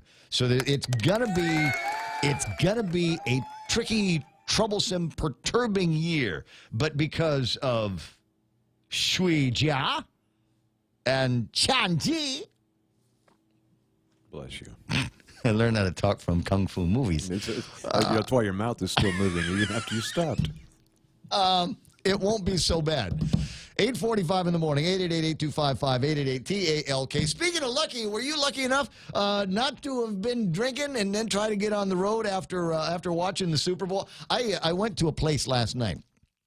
Before dinner, I wanted to check on a buddy over at the venue, and so I'm there talking with Phil. We're talking phone stuff, et cetera, and I'm looking over at the bar. I said, "Man, those guys look like they've been here for a while." He said, "Yeah, they were here for the Super Bowl." I'm like, dude, it's 7 o'clock at night. He said, "Yeah, but they heard there was a checkpoint, so they just stayed." It's kind of like shelter in place, if you will. They may still be there. I don't know. But anyway, so good morning, Sergeant Tapau from the Guam Police Department. Hey, Alpha Day. Good morning, sir. What's that? Gongi Fat Choi. Yes, happy Chinese New Year. Of course, we don't have anything to worry about. No checkpoints for Chinese New Year, right? No, not at this time. So what was that? The thing yesterday, was that some kind of an exercise, or was that, the new chief of police saying, I've got this great idea of how we might be able to get people of the mind that they probably shouldn't be day drinking and driving? Yeah, absolutely. It really is the effort to make our roads safer for everybody to enjoy, and understanding that Super Bowl Monday, it pretty much coexists the same time with operations, daily functions with schools and everything. And, we see it as the most number one, aside from New Year's Eve, it really is where people do, indulge in adult beverages, and enjoy the game and the festivities. And, really, the efforts with our highway patrol officers was really just to enforce speed by doing our speed checks, and at the same time engage with the community to showcase the fact that, our officers are out there, and, in the event that a person who's targeted for speeding is pulled in and there's reasons to believe that that person is driving under influence, we will also effectuate the arrest for DUI. So I've done it before when I was assigned to Highway Patrol. Yeah. For the last 2 years that I was there, I've always encountered a person who was behind the wheel at 1:30 in the afternoon, and I got a guy that was driving almost 90 miles per hour, and his BAC, blood alcohol content, of 0.289. Wow. And his reason for driving that fast was he was late to pick up his child at school. Oh. And it really hit home for me as a highway patrol officer, because our efforts with highway patrol, it's really just to educate the community, whether it's to our outreaches or to our enforcement about the pretty much road safety, and drinking and driving was one of our babies to curb at that year, or to also bring down our traffic fatality rates at that time. And when we do speed enforcement, it really gives us pretty much more bang for our buck, because we're enforcing the speed and speed regulations and stuff, and we're also interacting and meeting with the motorists who choose. But I think that's the thing is, when people see guys getting pulled over, when the community is aware of all of these things that are going on, that the police department is stepping up enforcement, that they are trying to drive a lot more respect for the law and authority on the roadways, I think that's good for everybody in the community. As I said, I just thought I don't recall any speed traps or drunk enforcement after the Super Bowl. So I thought this might be something that the new guy is doing. Yeah, it's still part of the efforts of our operations and everything. So it really. When I spoke with the guys from Highway Patrol this morning, they informed me that Sarge, a lot of the people that were pulled in for speeding, believe it or not, they were donning their respective jerseys, supporting their team, but they had designated drivers. And I don't want to commend that. I want to commend the fact that people are understanding what's going on, the situation with our roads, our traffic fatalities, for the past years. And they made the responsible choice by actually designating a responsible sober driver for that day. And it really, it's unfortunate some of them may have received citations for speeding, but the fact of the matter is that they weren't under the influence while behind the wheel. And I want to commend those who took that time and had the right mindset and exercised a sense of responsibility by designating a responsible sober driver. So well, maybe this time next year, we got Sel Babauta over at the Guam Mass Transit Authority. Maybe this time next year there will be another choice for people want to have a good time, want to have a couple of rounds while they're watching the big game. Instead of stepping outside and jumping into their car, step outside, walk to the nearest bus stop, and then catch a bus home. I mean, so many limited options. I'm not making excuses. I'm just saying it'd be nice to see something like that this time next year. Debbie Canata online saying, good job, GPD. And I want to say the same thing to the officers that busted that jughead with the out of gas tank in his car, and at least another case where somebody had a busted tail light that led to another meth arrest. So you keep telling the guys there's this guy in the media sends out kudos every single time they do one of those stops and gets these meth jugheads off the road. Thank you so much, and we appreciate that. We appreciate the community for understanding our efforts and pretty much the work in which our officers do. And really, a simple traffic stop, whether it be a busted tail light or just stopping to make a check. We did, our officers did their due diligence in doing running the checks on both the the individuals there, or running the check on the vehicle, and we were able to recover that stolen vehicle. And we were able to take the drugs off of the street. So these are the small things in which patrol does that really makes an impact.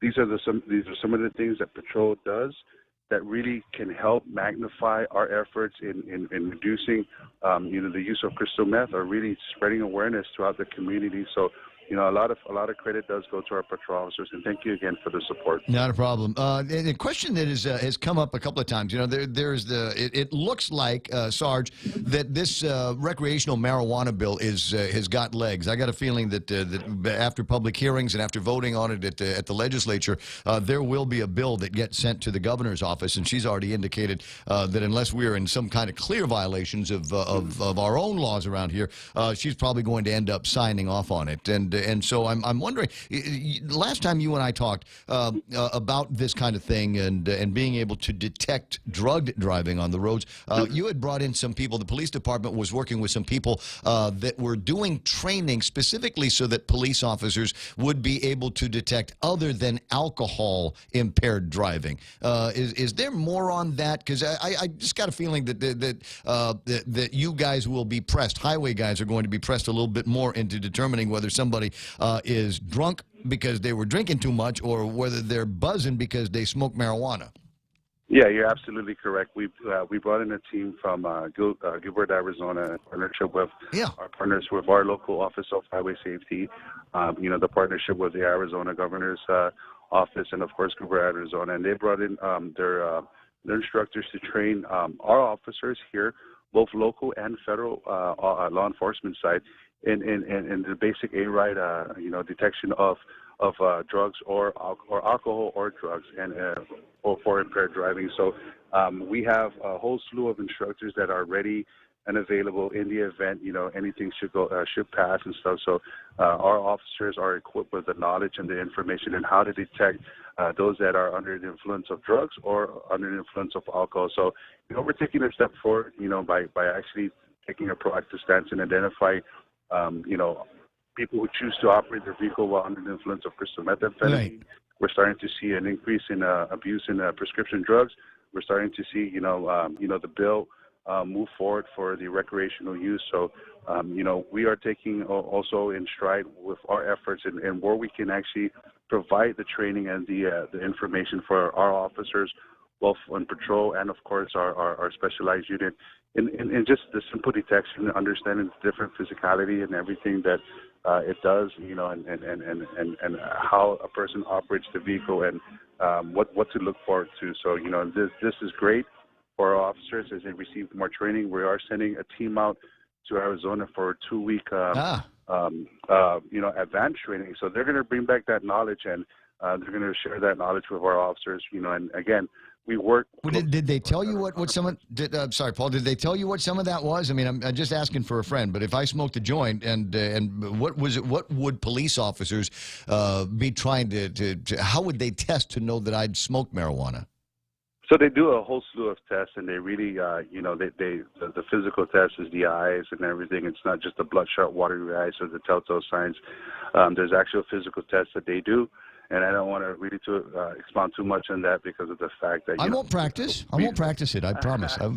So and they give you the full physical breakdown of the component of the specific drugs and the effects on what to look out for. We also do, our advanced guys will actually come in and if they're arrested under the suspicion of a narcotics, they will actually sit down with our advanced team, and they will it's a long process. They actually are able to take blood pressure, retest the subject, and then do another blood pressure test. And it's just a different science now in pulling people off the streets who choose to drive under the influence of alcohol or drugs. Okay, so Mike says, I mean, obviously, you get the red eyes and stuff like that, but apparently there's another one. So like if you're high, you can't cross your eyes. You can't. Yeah, your eyes tell a lot of signs. So I mean. So you can't really? You can't? Yeah, your eyes and everything. It's you're gonna see it. move in a certain way, whether it crosses or whether it, it stays, or the pupils will dilate, or it stays, or it gets enlarged. These are some of the telltale signs, and these are some of the things that the people, they can't practice, because that's the first thing we do, because, the things that you can't control and your body has full control of, will, our officers should train in. They give you away. How did I make it out of the 70s without knowing that? Because that just sounds like something that me and my buddies would have tried. We got the Boston album playing off in the back, maybe some Foghat going on, and we're in the dark place where our parents never show up, and that just sounds like one of those things like, dude, try to cross your eyes. You can't cross your eyes because your eye. Hey, there's your mom. And everybody giggles and laughs and everything, but it is all of the time. So we are stepping up our efforts. One of our major driving force behind it was the fact of the increase of use of crystal methamphetamine, and let's just focus on crystal meth. We're also focusing on shoot the dealers. Shoot the dealers. We just we got to. I'm not saying do tarte. I'm saying do process. Then shoot the dealers. Yeah, it's really the cause and effect, and really how we work with, our narcotic side. So these are some of the challenges, and again, our officers continue to remain professional and, approaching this with a holistic approach, and, with the help of the community, and understanding what we can do to really help those who depend on illicit drugs, and of course to, pretty much our end. We help them by shooting the dealers. We dry up the dealer population, and then guess what? Everybody will have to break their habits like we did back in the 1970s with the methadone programs, and then pretty soon everybody gets just sort of straightens themselves out. Anyway, listen, I got to run. It's always fun talking with you, Sarge. We'll get caught up again soon. Absolutely. Thank you again, and Gong Xi Fa Choi, and Happy New Year to everybody who celebrates the Lunar New Year. Good luck, Willie. All right, have a terrific one. It's 8:57 and change. And did he just call you fat? No. He said Gongai Fat Choi. Oh, okay. Or something along those lines. I don't know. So it gets to be Chinese New Year's, and I think about some of the buddies I grew up with. There were the guys that lived. My grandparents lived on the second floor of a 3-story building, and they rented the 3rd story to the Chinese consulate. Her name was Madame Wu, and she had a couple of boys our age, Kiki like a and Styx song. Yeah, no, Steely Dan. But anyways, he had a couple of sons, Warren and Kiki, or Kirin was his Chinese name. And so obviously, Chinese New Year was always a big celebration. And this in the 1970s. So Madame Wu and my grandfather, who was at the time a former senator, and my grandmother, they'd all get dressed up and go to Charlie Corn's house. And at Charlie Corn's, I always liked it when they went to Charlie Corn's house, because I knew they would be coming back with red envelopes, and that's a big deal today. And if you want to participate one way or the other, find a way to make it meaningful, is get a whole bunch of red envelopes and put some money in it, and then hand those out. It's good luck money in the red envelopes, and some significant memories. And I'm sorry that I forgot to wear red today. But the day is not over. The day is not over. Perhaps, I'm running this afternoon. I have my red lunch. So it's possible. So I might wear my red tank top, my red running shirt, and maybe my red shorts. No, you don't want to see me in the red shorts on the streets. Listen, I got to break away. I got Fox News Live coming up next, and then what are we going to talk? Then what are we going to talk about in the next hour? Good thing I got a list, huh? Fox News Live is next, right here on KUSG. Hugotnia. Be right back.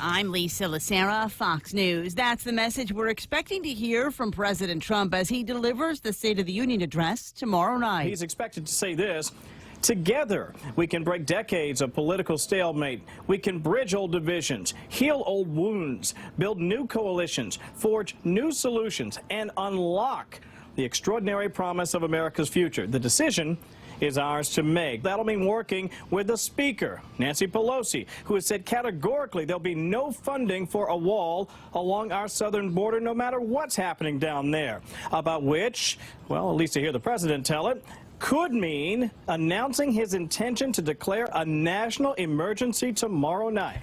Fox's Kevin Cork at the White House. The fate of Mexican drug lord Joaquin El Chapo Guzman now in the hands of a New York City jury. Fox's Gernal Scott has more live. Lisa, day one of deliberations ended without a verdict from the jury. They did have several questions in terms of what is and can be considered drug trafficking, and are certain drugs that were discussed during the trial considered methamphetamines. In all, the jury is considering 10 counts against El Chapo, from money laundering to weapons charges. He faces life without parole if he is convicted. The judge in the case implored the jury to reach a verdict, saying if their discussions go deep into the week, he'd like them to deliberate on Friday. And that's normally a day the jury did not meet. Lisa.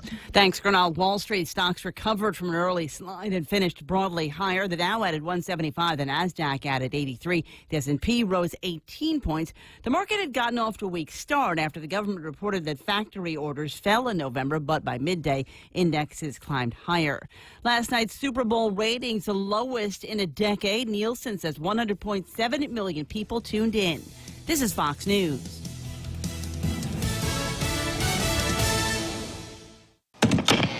Hi, welcome to this Subway ad for our all-new Ultimate Cheesy Garlic Bread. How would you like it? I'll take a skeptical grandma. Set in her ways?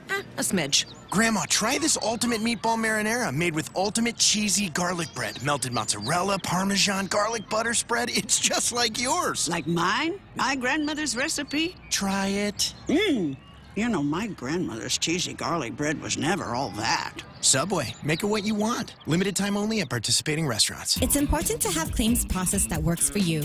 At Guahan Insurance Services, we make things simple and convenient. Same door you walk in to purchase your insurance is the same door you open to file your claim. We can't pretend that the car insurance claims process is fun, but we can promise a hassle-free and speedy recovery without any runarounds. For your home, auto, and business insurance, visit us at the Camacho Landmark Center on Marine Corps Drive in Tamuning. Don't forget to like us on Facebook or give us a call at 475-1162 or text 929-SAVE. That's 929-7283. A court appearance for an Ohio man in the shooting death of a sheriff's deputy. Wade Edward Wynn is charged with aggravated murder and attempted aggravated murder in the death of Claremont County Sheriff's Deputy Bill Brewer. Court papers say Detective Brewer responded to Wynn's call to 911 about a burglary, then wouldn't come out of his home, starting a 12-hour standoff. Prosecutors say Wynn was waiting inside to ambush them. He fired multiple rounds through the wall in his apartment, murdering Deputy Bill Brewer and attempting to murder Lieutenant Nick DeRose. Wynn surrendered hours later. Prosecutors say they will seek the death penalty. Wynn is being held on $10 million bond and is due in court again February 13th. Tanya J. Powers, Fox News. A regulatory board in North Carolina says it will look into accusations that an oral surgeon sexually abused at least 4 patients when they were under anesthesia. 55-year-old Michael Hassan has been charged with sexual battery and second-degree forcible sexual offense. An old plan being looked at again in the event of a no-deal Brexit. Sister newspaper of Fox News, The Times of London, saying that security officials are dusting off plans from the height of the Cold War, which would see the royal family evacuated to an undisclosed site in the event of civil unrest if Britain exits the European Union without a plan at the end of next month. The royals are seen as a possible object of the public's ire in a worst-case scenario. That could result in shortages of food and medicine, chaos at the borders, a plunge in the economy. Buckingham Palace had no comment for Fox News, and so far, at least, that chaotic no-deal Brexit remains just a threat. In London, Greg Malcott, Fox News. Donald Glover's comedy Atlanta will be back, just not as soon as expected. FX says the show is behind schedule and won't be back in time for Emmy Award consideration this year. The show won 2 Emmys and 2 Golden Globe Awards. I'm Lisa Lacera, and this is Fox News.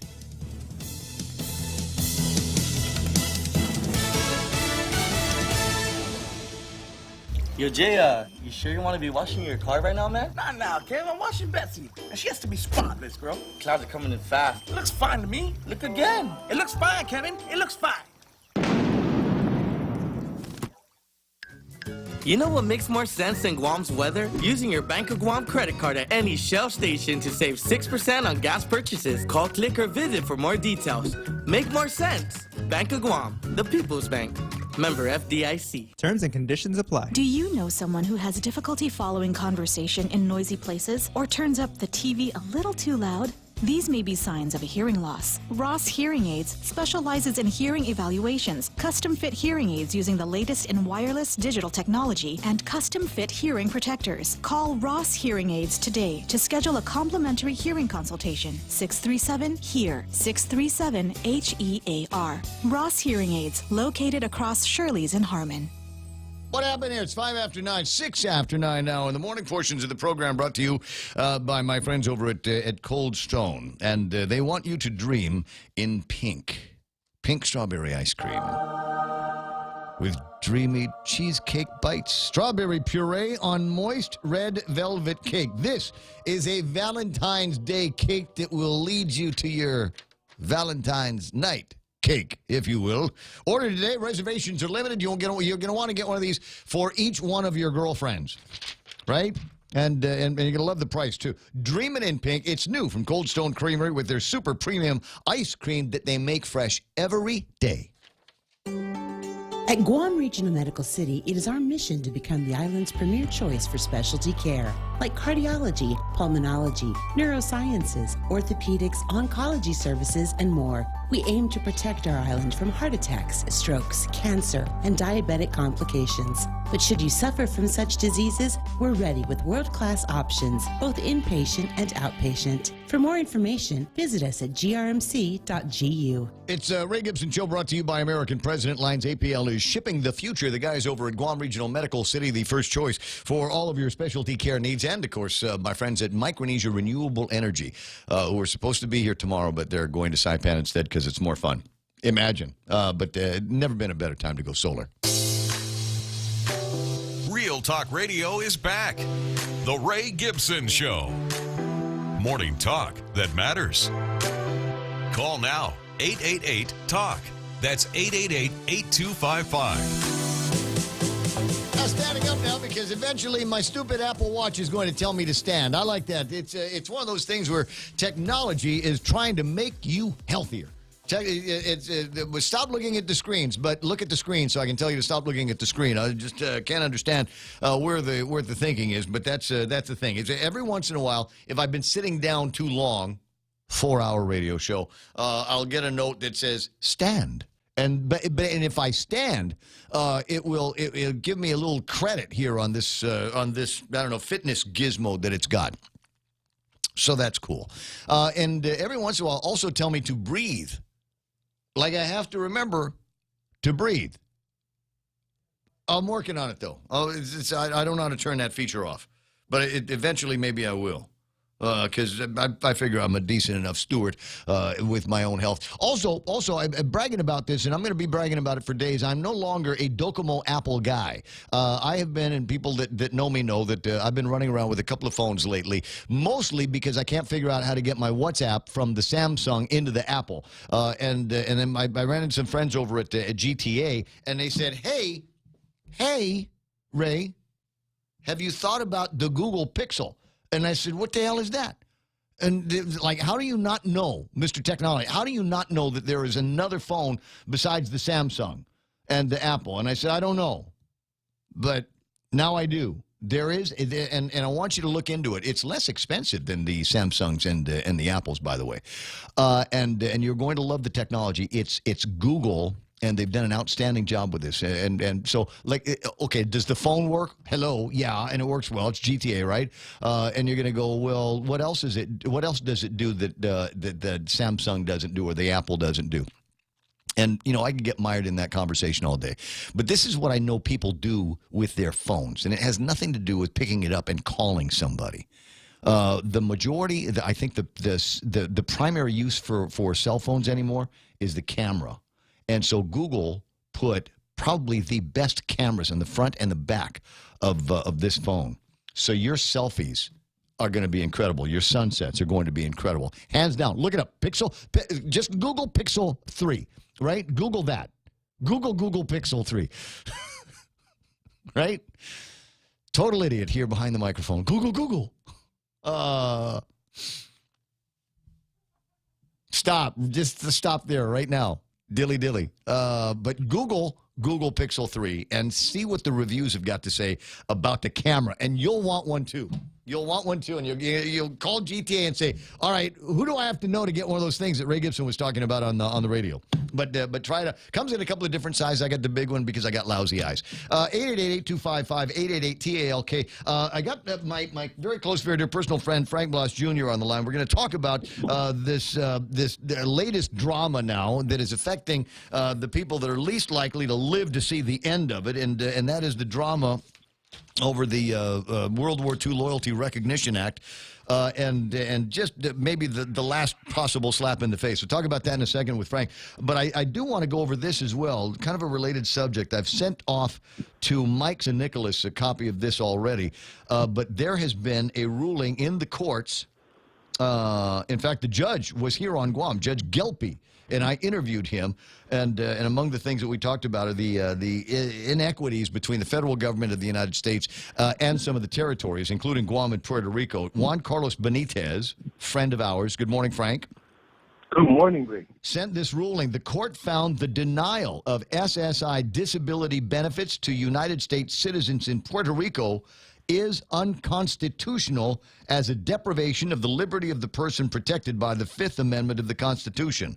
The United States citizens residing in Puerto Rico are the very essence of a politically powerless group with no presidential nor congressional vote and with only a non-voting resident. Likewise, United States citizens in the other two territories that are excluded from the SSI program, Guam and the United States Virgin Islands, are mainly of Chamorro and Afro-Caribbean descent, respectively. Since the statute discriminates on the basis of a suspected classification, it must be invalidated. The court concludes, Frank, it is the government's role to protect the fundamental rights of all United States citizens. Fundamental rights are the same in the states as in the territories, without distinction. Equal protection and due process are fundamental rights afforded to every United States citizen, including those who, under the United States flag, make Puerto Rico their home. And as such, federal legislation that creates a citizenship apartheid based on historical and social ethnicity within the United States relies on the Bermudjan and Windsor cases of Califano v. Torres. Okay, and then this is going to get to a part where it's boring. And so I asked Juan, does this mean that citizens in the Virgin Islands, Guam, and Puerto Rico will finally be able to get their hands on some SSI? And depending on how strong this court ruling is, maybe a change in some of the other inequities between us and the federal government. Will that happen? And Juan says there's probably going to be an appeal. The feds will appeal, but it's a great big first step. So we'll see what happens. Anyway, how you doing, Frank? Great. You know, it's a nice day today, nice breeze. So how did it go with the football? What was that? I said, how did it go with the football? I can't remember whether you're a Patriots fan or not. No, football season ended when the Steelers were knocked out. So. And there we have it, ladies and gentlemen. Another vote for bring back the Chiefs and the Saints and give me a game I can watch. You know, yeah, from what I understand, it was a pretty boring game. So. I mean, yeah, even they say even have the boring halftime show as well. So the reason why I'm calling you here is, I'm thinking about all of the work that had been done heretofore, and maybe a lawsuit that should have happened, but I think everybody kind of looked the other way on it because it looked like there was going to be some kind of World War II loyalty recognition. Now, as I said, it might be the last slap in the face to some of these World War II survivors that have applied for and received notice that their awards were forthcoming with this World War II Loyalty Recognition Act. Unfortunately, because of what she's referring to as dropping the ball, it looks like the last delegate left D.C. with a hanging chad here. And I'll explain to you what I think happened here is the Section 30 funds, even though they're bound to be remitted to Guam, would go into a separate account and then would be appropriated by Congress to the awardees. Yep. But they missed that appropriation step. Obviously, first off, the provision that provided the authorization to move part of that the excess Section 30, which is arguable, into the War Claims Fund, was part of the NDAA, which is the National Defense Authorization Yeah. In legislative language, the authorization gave them the permission to move that money and to create a new account and to put that money into that new account. Now, what was necessary was now then the appropriation, the permission and the ability to move that money from that account into checks that were to be distributed to the war survivors. And it was a big oops. And the ball was dropped. Now what it would take is for now our new congressional representative to move on an appropriation measure to give that ability to move that, take that money from that account and to make the payments. Act of Congress. It'll take an act of Congress. There has to be new legislation. Literally, it's going to take an act of Congress. Literally, it's going to take that. But now let's go back to how you started our little conversation by the SSI, and this going. And the only thing that I see in my head is Boston Tea Party. And that's the point that the judge is making. In the ruling here is that we're United States citizens living under the flag of the United States, albeit in territories, but you cannot carve them out of any of the benefits of citizenship. It's not a switch. It's not a buffet. We get it or we don't get it. And so my question on a number of occasions with Codels, with individuals, and even when I was going up to the Hill to plead our case, was I would always generally start a lot of my line of questioning with define for me what a U.S. citizen is. And I was never given a definition that excluded or that said, however, if you were from here, this doesn't apply. I didn't see it anyway. I didn't see it in the Constitution. I don't see it in anything. Yet we've been put into this classification that doesn't even define U.S. citizen. So I appreciate the ruling from the judge on the SSI case because, yes, it does open the discussions for a number of other issues that there seem to be an however clause to it when it comes to parity, when it comes to equality, when it comes to defining what U.S. citizen for Guam, what the U.S. Virgin Islands, or for any of the territories. And it's interesting that, we've been making the case, and I don't know what the fear is. There was even one time I had a discussion because, as our citizenship is not constitutional. We're congressionally. We've been given citizenship through congressional action. And there's a little clause there that says, and so it could be taken away. And so my question is, are you going to ever exercise this provision? And they said, no, so then remove it. Remove it. So that it doesn't continue to insult us or it doesn't continue to give us question as to how we fit into this fabric called the United States. Well, the opinion and order states it very clearly. Unfortunately, it's a district court case, and the United States is going to appeal. So there's probably a likelihood that this may find itself in the Supreme Court. And the first line of this, I want to read you the opinion and order on this case because this is going to be what in fact when we have the first meeting of the Committee on Self-Determination, this should be part of their conversation. Article 4 of the Constitution confers upon Congress the power to enact all needful rules and regulations for governing territories of the United States. This clause, however, is not carte blanche for Congress to switch on and off at its convenience the fundamental constitutional rights to due process and equal protection enjoyed by a birthright United States citizen who relocates from a state to Puerto Rico. Congress, likewise, cannot demean and brand said United States citizen while in Puerto Rico with a stigma of inferior citizenship to that of his brethren nationwide. To hold otherwise would run afoul of the sacrosanct principle embodied in the Declaration of Independence that all men are created equal. Go back, because you were a little bit fuzzy in the beginning. Did you say governing or ruling? What was the needful rules and regulations for governing is the word that the judge used in this. Now, no, trust. The judge in this case is on our side. This is something that he studied. Clearly. But so I just wanted to make sure that I didn't hear that improperly. I thought it sounded like he said ruling, but okay. Well, so it's feed the fires of the independence movement, but in the meantime, you get Delegate Mike Sinikolas, who's been now dealing with the problem with the war claims, and for which the only solution is to go back into the bureaucracy of Congress and craft a measure that will make it through the House, through the Senate, and then to the president's desk, that is going to be awarding a paltry sum of money to survivors, most of whom will not survive the whatever the year or so of legislative wrangling is going to take. Interesting enough, Ray, I was asked to meet up with a few Manumco this morning at a popular 24-hour restaurant.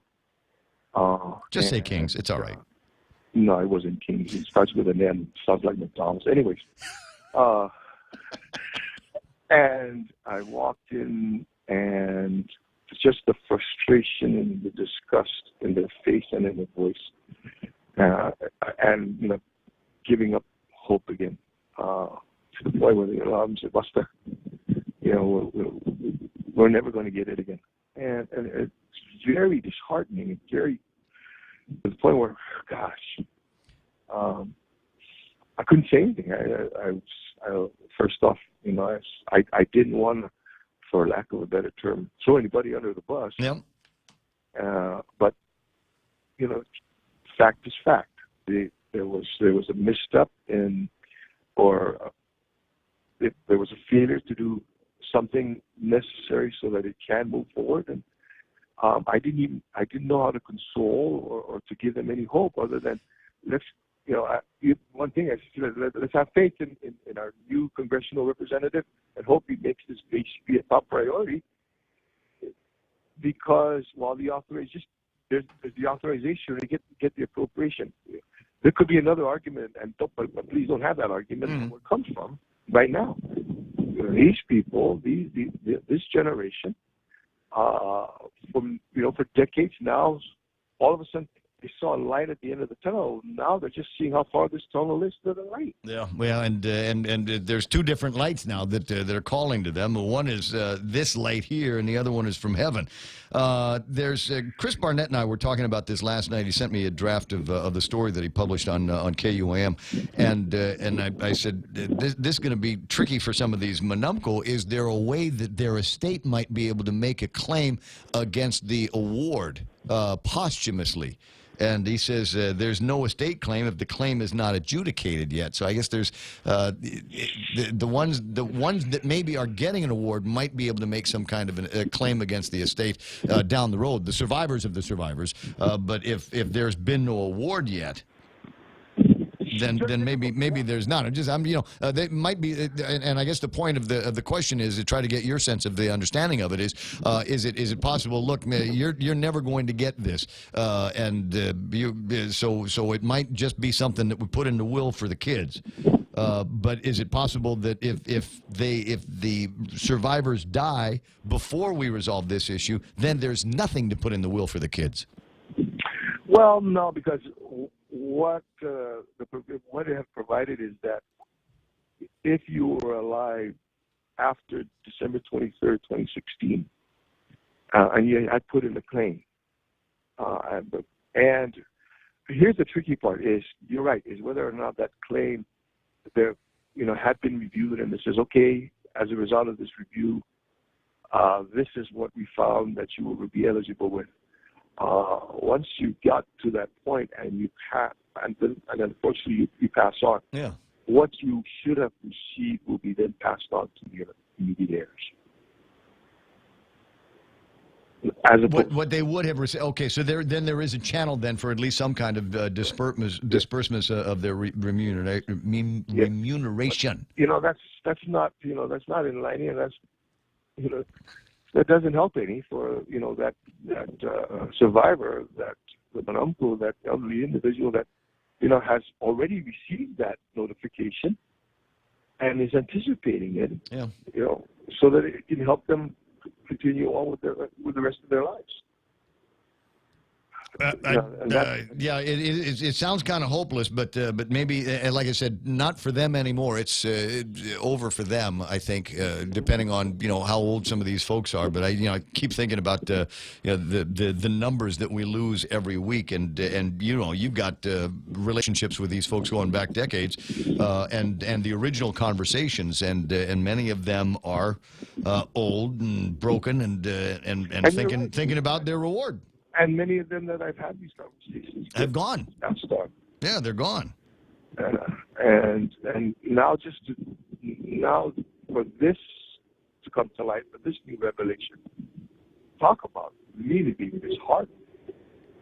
I mean, here we are. We're standing here and we're arguing about the inequity that we have, as U.S. citizens. Talk about the ultimate, and as far as inequity and no parity.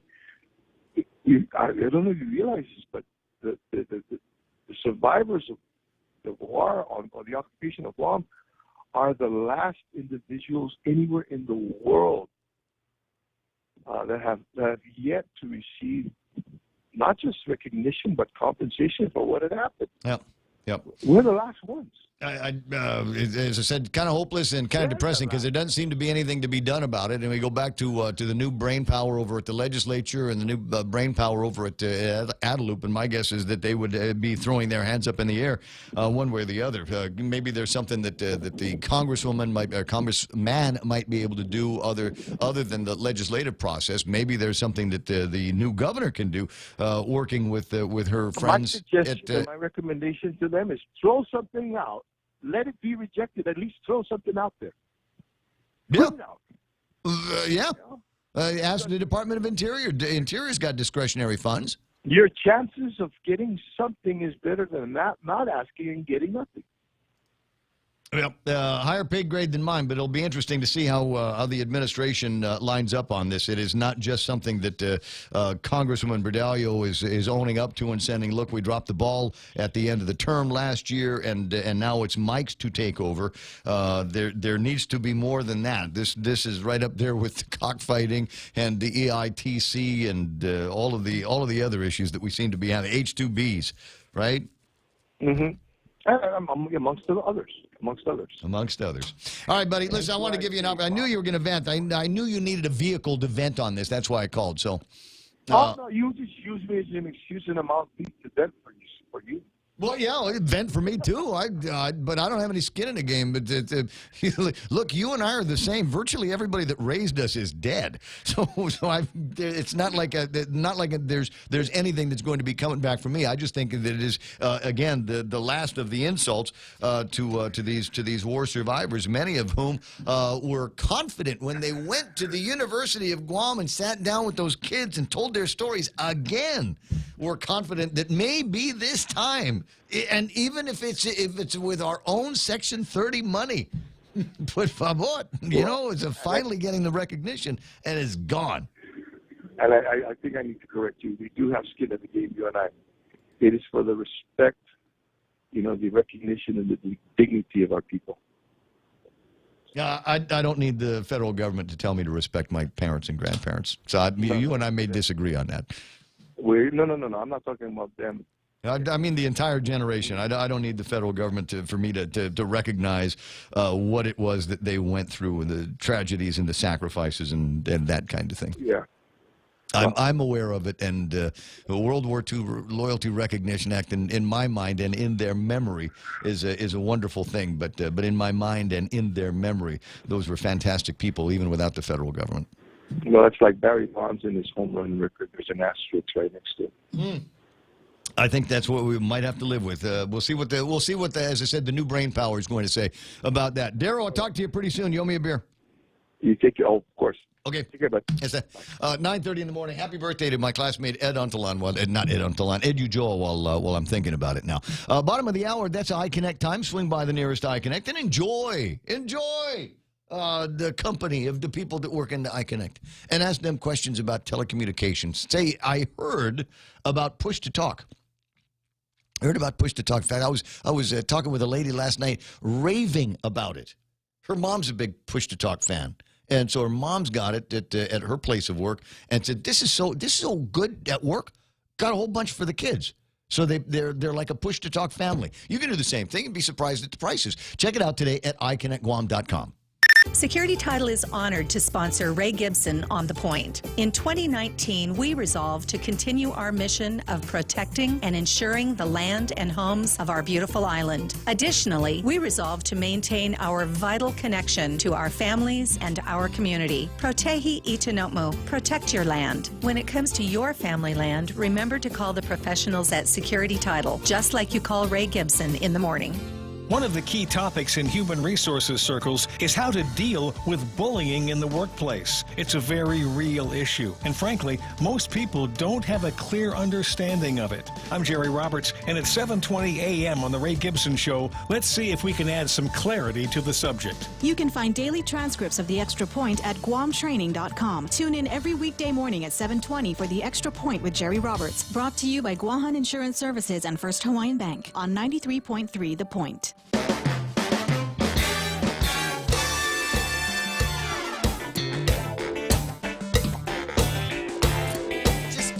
Just the right amount of porno funk on this song. I just crank it.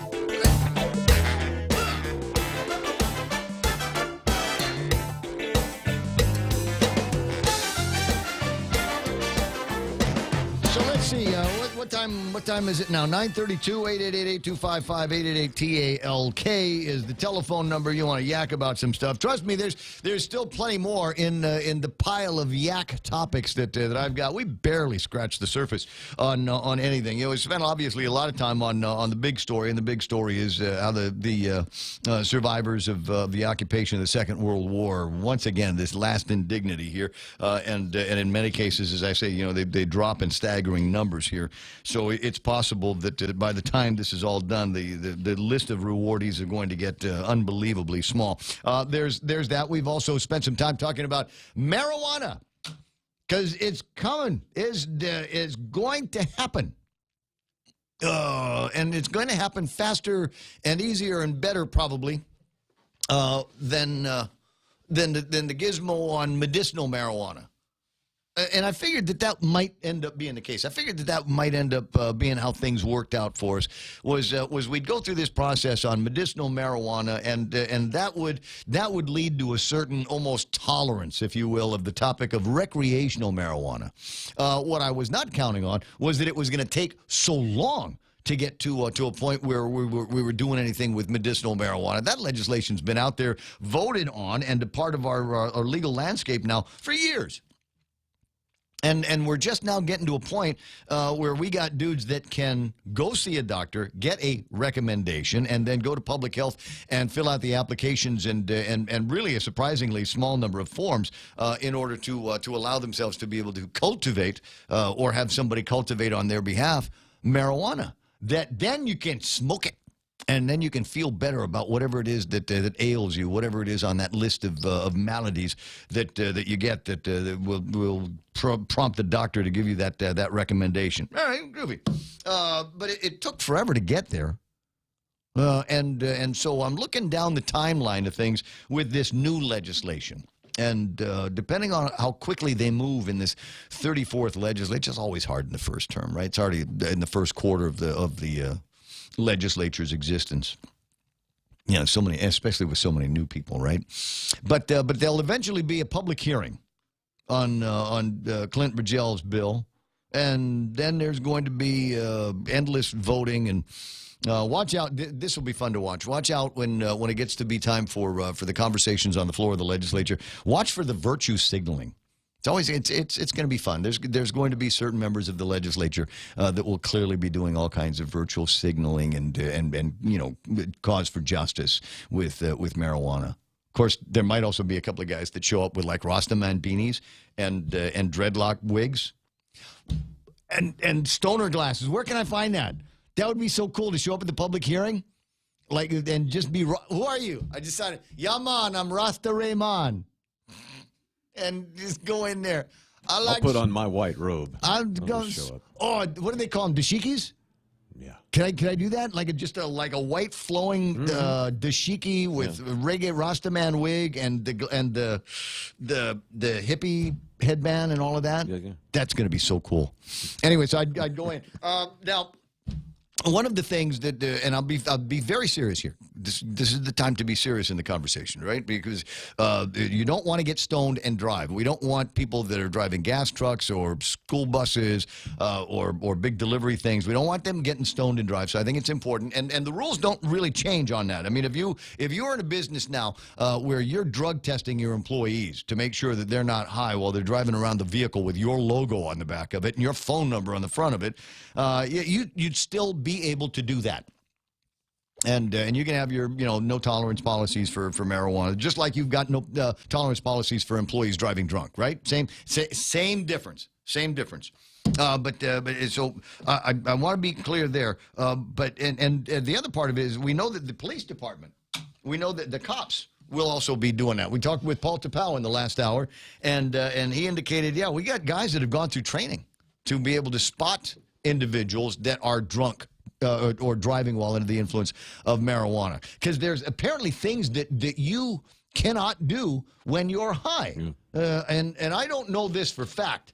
And like I said, in my mind, I'm going, how come we didn't try this when I was like 16, smoking out with my buddies? I mean, I never did. I never inhaled, but, I could sit with them. Yeah. It's not working, is it? No, people see right through that, don't they? I'm trying to help you. I'm not sure what sound effect I Me and Barack, man. Me and Barack. Chinese eyes, so we used to call it. So anyway, 9:37. I ain't high, I'll tell you that, man. Apparently, you cannot cross your eyes when you're high, and I guess the cops have a mechanism. They'll look at my finger, and if your eyes don't move, then guess what? You're marijuana stoned, and we can pull you usually in. They'll do the pen test. They'll say, okay, look at the tip of the pen right here, and I want you to follow the tip of that pen, and then when you follow it, they'll see that if your eyes can't cross, now. Being drunk, it also inhibits that ability. But when you're stoned, your eyes just will not do it for whatever reason. It's just physiologically. We'll need to test this for science. Of course, at some point there needs to be some kind of research being done. I'm not volunteering, mind you. I'm just suggesting that somebody out there do it. Now, I just because for completeness' sake, guys. I thought I'd go and find out if there are other things that you cannot do while you're high. And apparently there aren't. If you go there, the website is Betches, BETCHES.com on the World Wide Web. And if you go to that site, it will give you a list, the top 10 things that you cannot do when you're stoned. Number 10, not laugh in serious situations.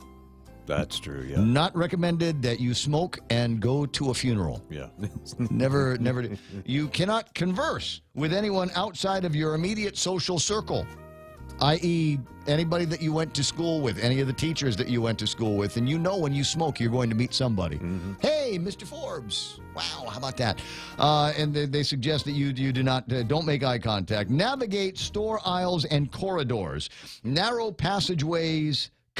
Conduct is something that would never faze you until you've just smoked, because it'll be so much easier to run my errands if I'm high, right? Suddenly the aisles at the grocery store appear as a labyrinth, more baffling than the Manhattan subway. For example, if there's a stroller located in the middle of aisle 9, you'll be stricken with immediate panic. Do you try and sidestep the situation and push through? Do you walk all the way around and go at it from the back end?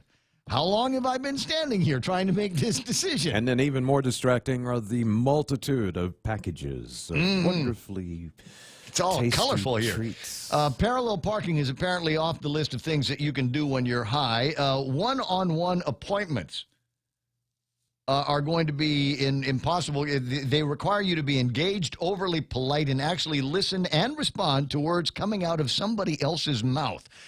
When all you really want to do is kind of lay back and examine that freckle on your knee. That's it. That's all you want to do. So one-on-one appointments out.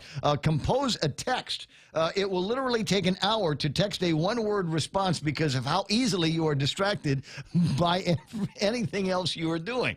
When you finally do complete the text, it will probably seem like it was created by somebody with Asperger's due to the inappropriate exclamation points and or uncalled for ha-ha in response to someone's confessions of illegal and perhaps illicit sexual connections. Going through airport security.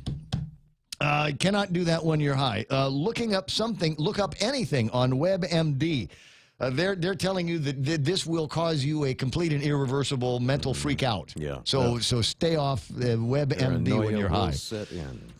Anything math, by far the most self-explanatory item on the list. Unless you're lucky enough to have a tab around, be prepared to dedicate at least an hour to all number-related activities. Figuring out tips, knowing what comes after 9, seriously impossible task.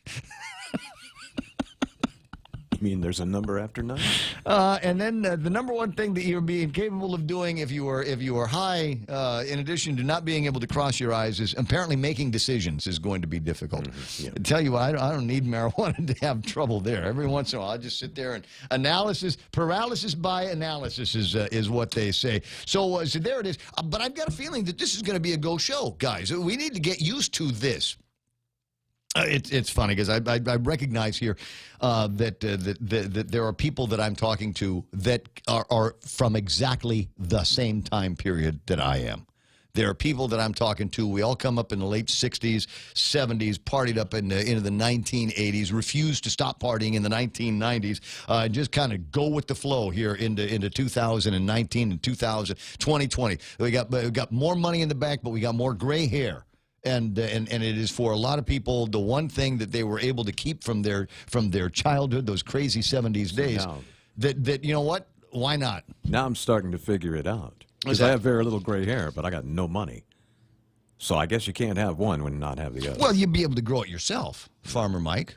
And I'm telling you, that's going to be the fun part of all of this. There might be some upside. Now, there was the guys, the party poopers over at the editorial section of the Daily Post yesterday. Did we give them a hard enough time?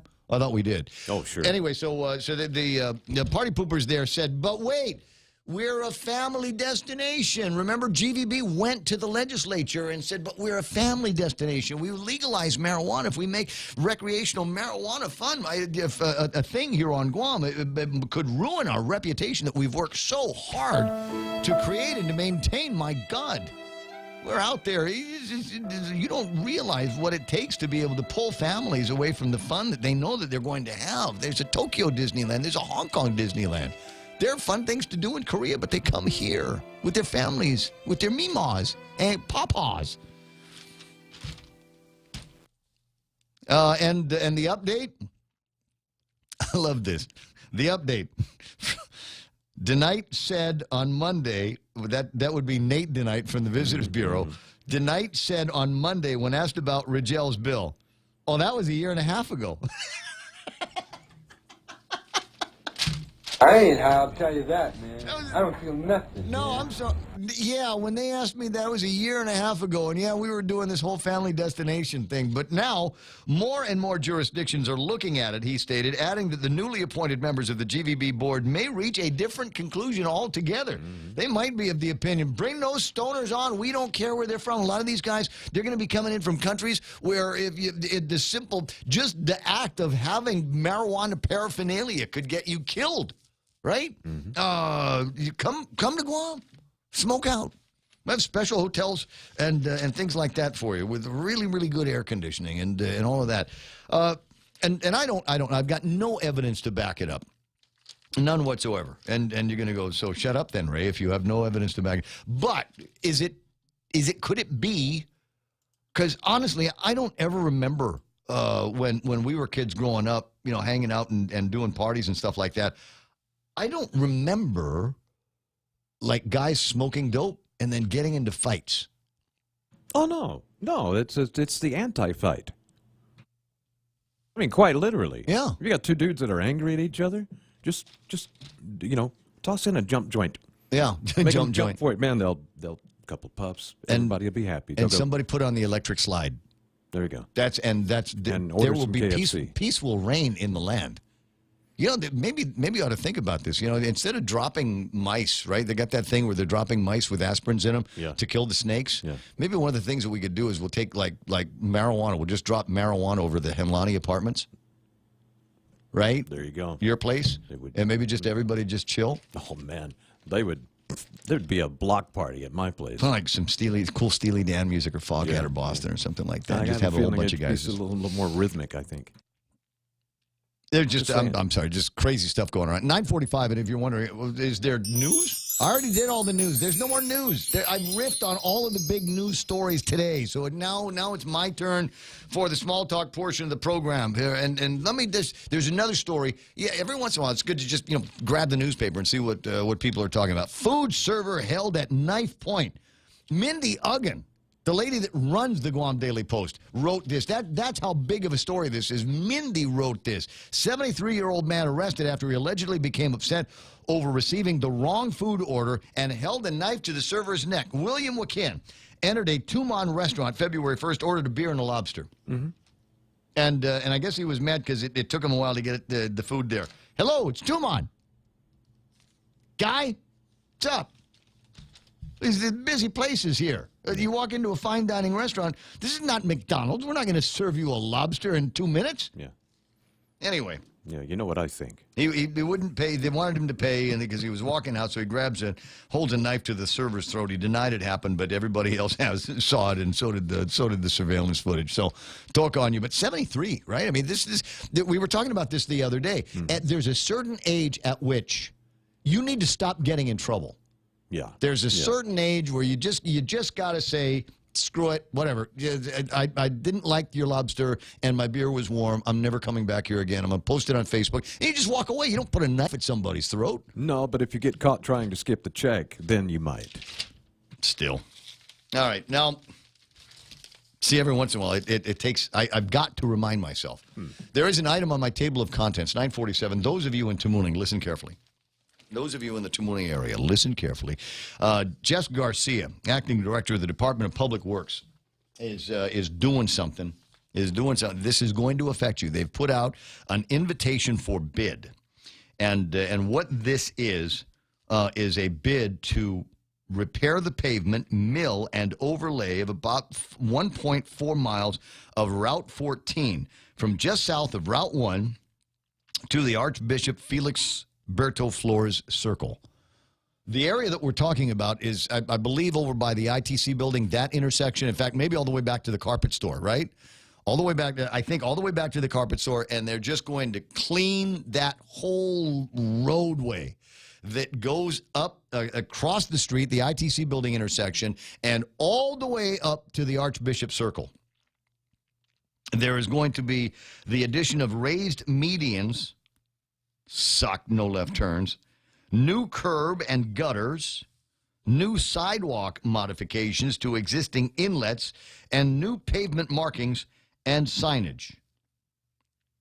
Hey, while we've got the pavement markings and signage, guys, could you go by the airport and do something with that intersection? Every single one of the reflectors is off the ground, and there is no more reflective tape on the ground that shows you where the lanes are to get through that intersection. So I'm just saying. So 1.4 miles of roadway from the ITC building all the way up to the Archbishop's. It's all going to get some new work on it. I'll never take that road again. I know Daryl's like, do Epow Road first. What's the matter with you people? Epow Road's been begging for work since they put the condominium, the townhomes there, right? A lot of states, or whatever that is. They put those things out. You remember, Daryl, when there was supposed to be, whoever did that project was supposed to fix the roadway there. And nobody did anything. Like, they fixed it right in front of their place. And then when you pass the other condos with the tennis courts, you pass that one, then the road gets narrow. And it goes back to being a crappy Guam road.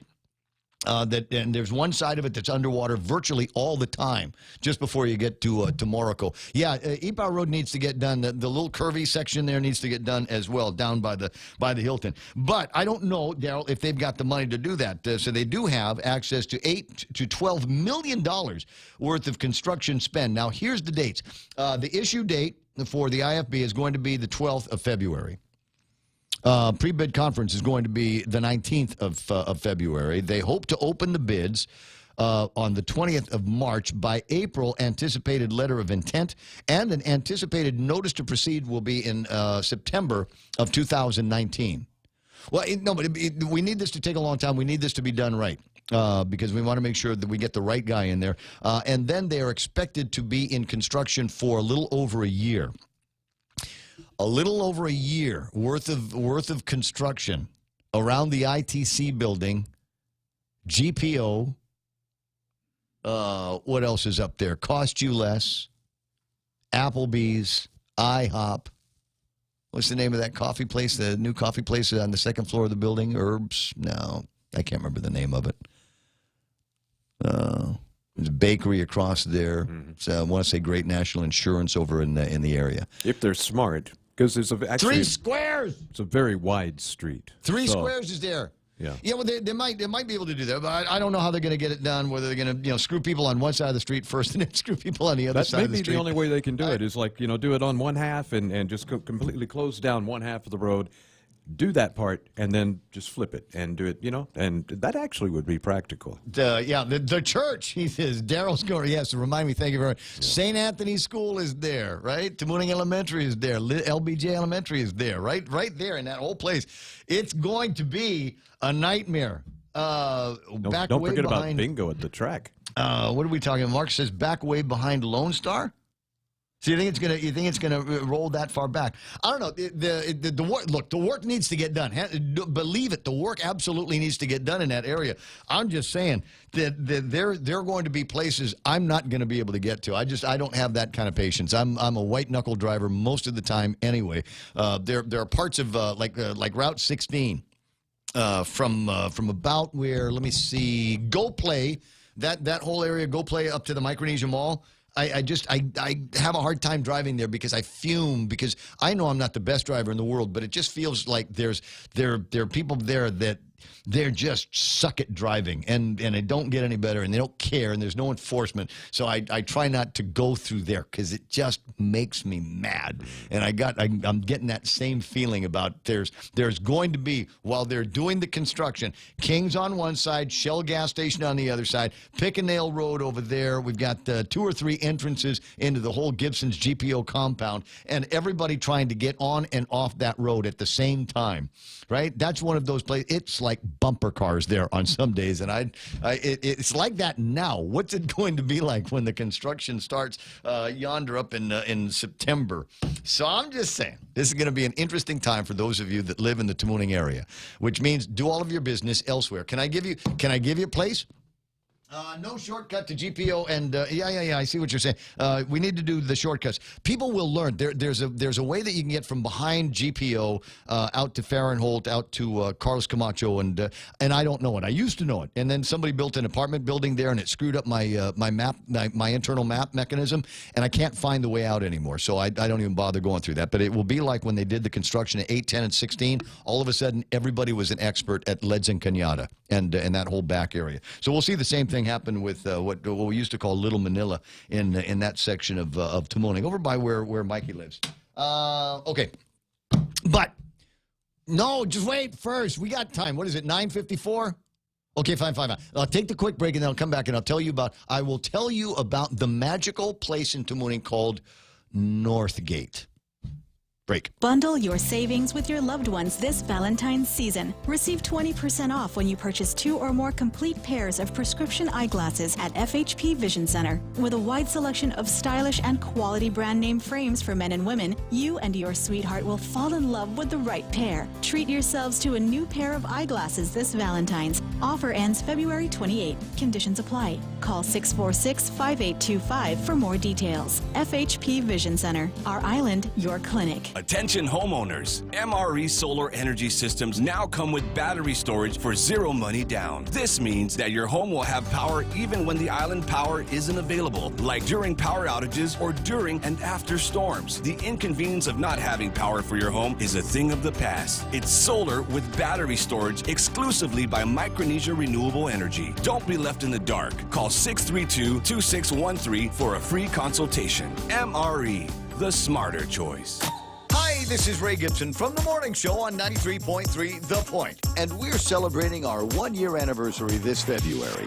The Point is your news talk headquarters with top news, sports, weather, and traffic, and of course, always a little extra. We want to thank our listeners, fans, and followers for keeping us on our toes and joining us on this journey. The Ray Gibson Show Anniversary Celebration is brought to you by Take Care, Our Island, Your Health Plan.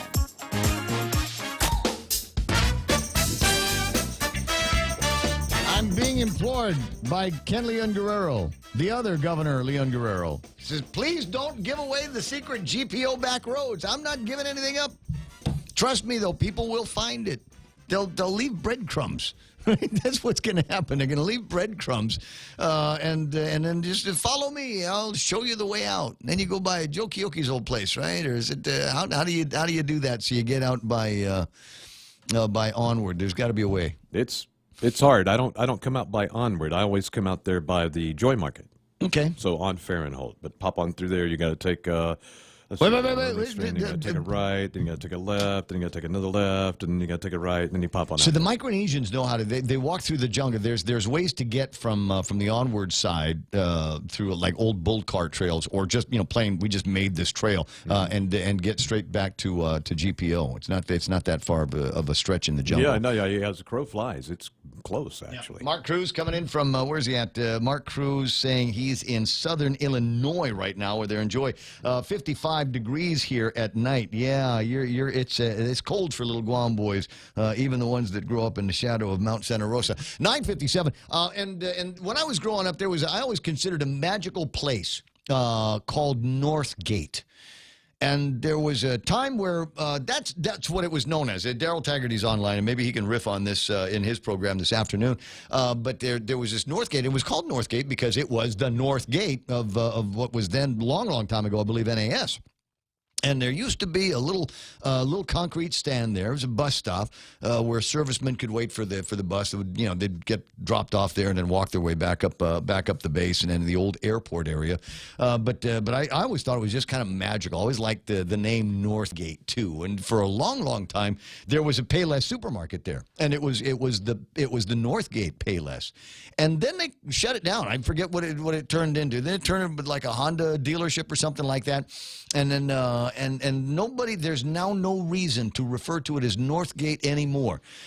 Where the riff is headed, where Triple J now has this used car lot at the corner. You got the 76 on one side and this used car lot. That's where the actual Northgate was. Well, that's where I'm told they're going to be building the great Japanese chain store called Don Quixote.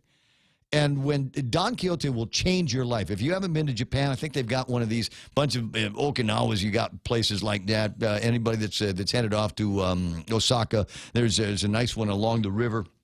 Anyway, so Don Quixote, great shopping store, and they sell all kinds of stuff, and it's not expensive. Great gift shopping, and the tourists are going to love it, and you're going to love it. But they're putting it right there at Northgate, and I'm looking for an opportunity for somebody to say, let's bring that name back, because after they closed the Payless, there was no reason other than nostalgia to even refer to something as Northgate. But now we could have the Northgate Don Quixote. Just saying. Come on, man. It's a great name. Let's use it again. 10 o'clock in the morning, and that's us. That's it for the program. Tall Tales with Daryl Taggarty at 4 o'clock this afternoon. And, wow, Tuesday already, huh? All right. So that means we got right-wing bomb throwers for the next several hours. You got Brian Kilmeade and Rush Limbaugh is going to be on the radio, et cetera, et cetera. So you have a fantastic rest of the day. Enjoy the broadcasting that we're doing on 93.3 The Point. For Michael Knight and Kevin Kerrigan from the Guam Daily Post that hangs out with us as well. Don Quixote will be at the old par 3 golf course. Is that where it's going? They need it over at the corner. Well, it might be big enough that it does all of it, right? Whatever, it's going to be good shopping. We'll call it Northgate anyway. So we're at KUSG Gagna headquarters for Fox News, which is coming up next. I got to go. See you tomorrow.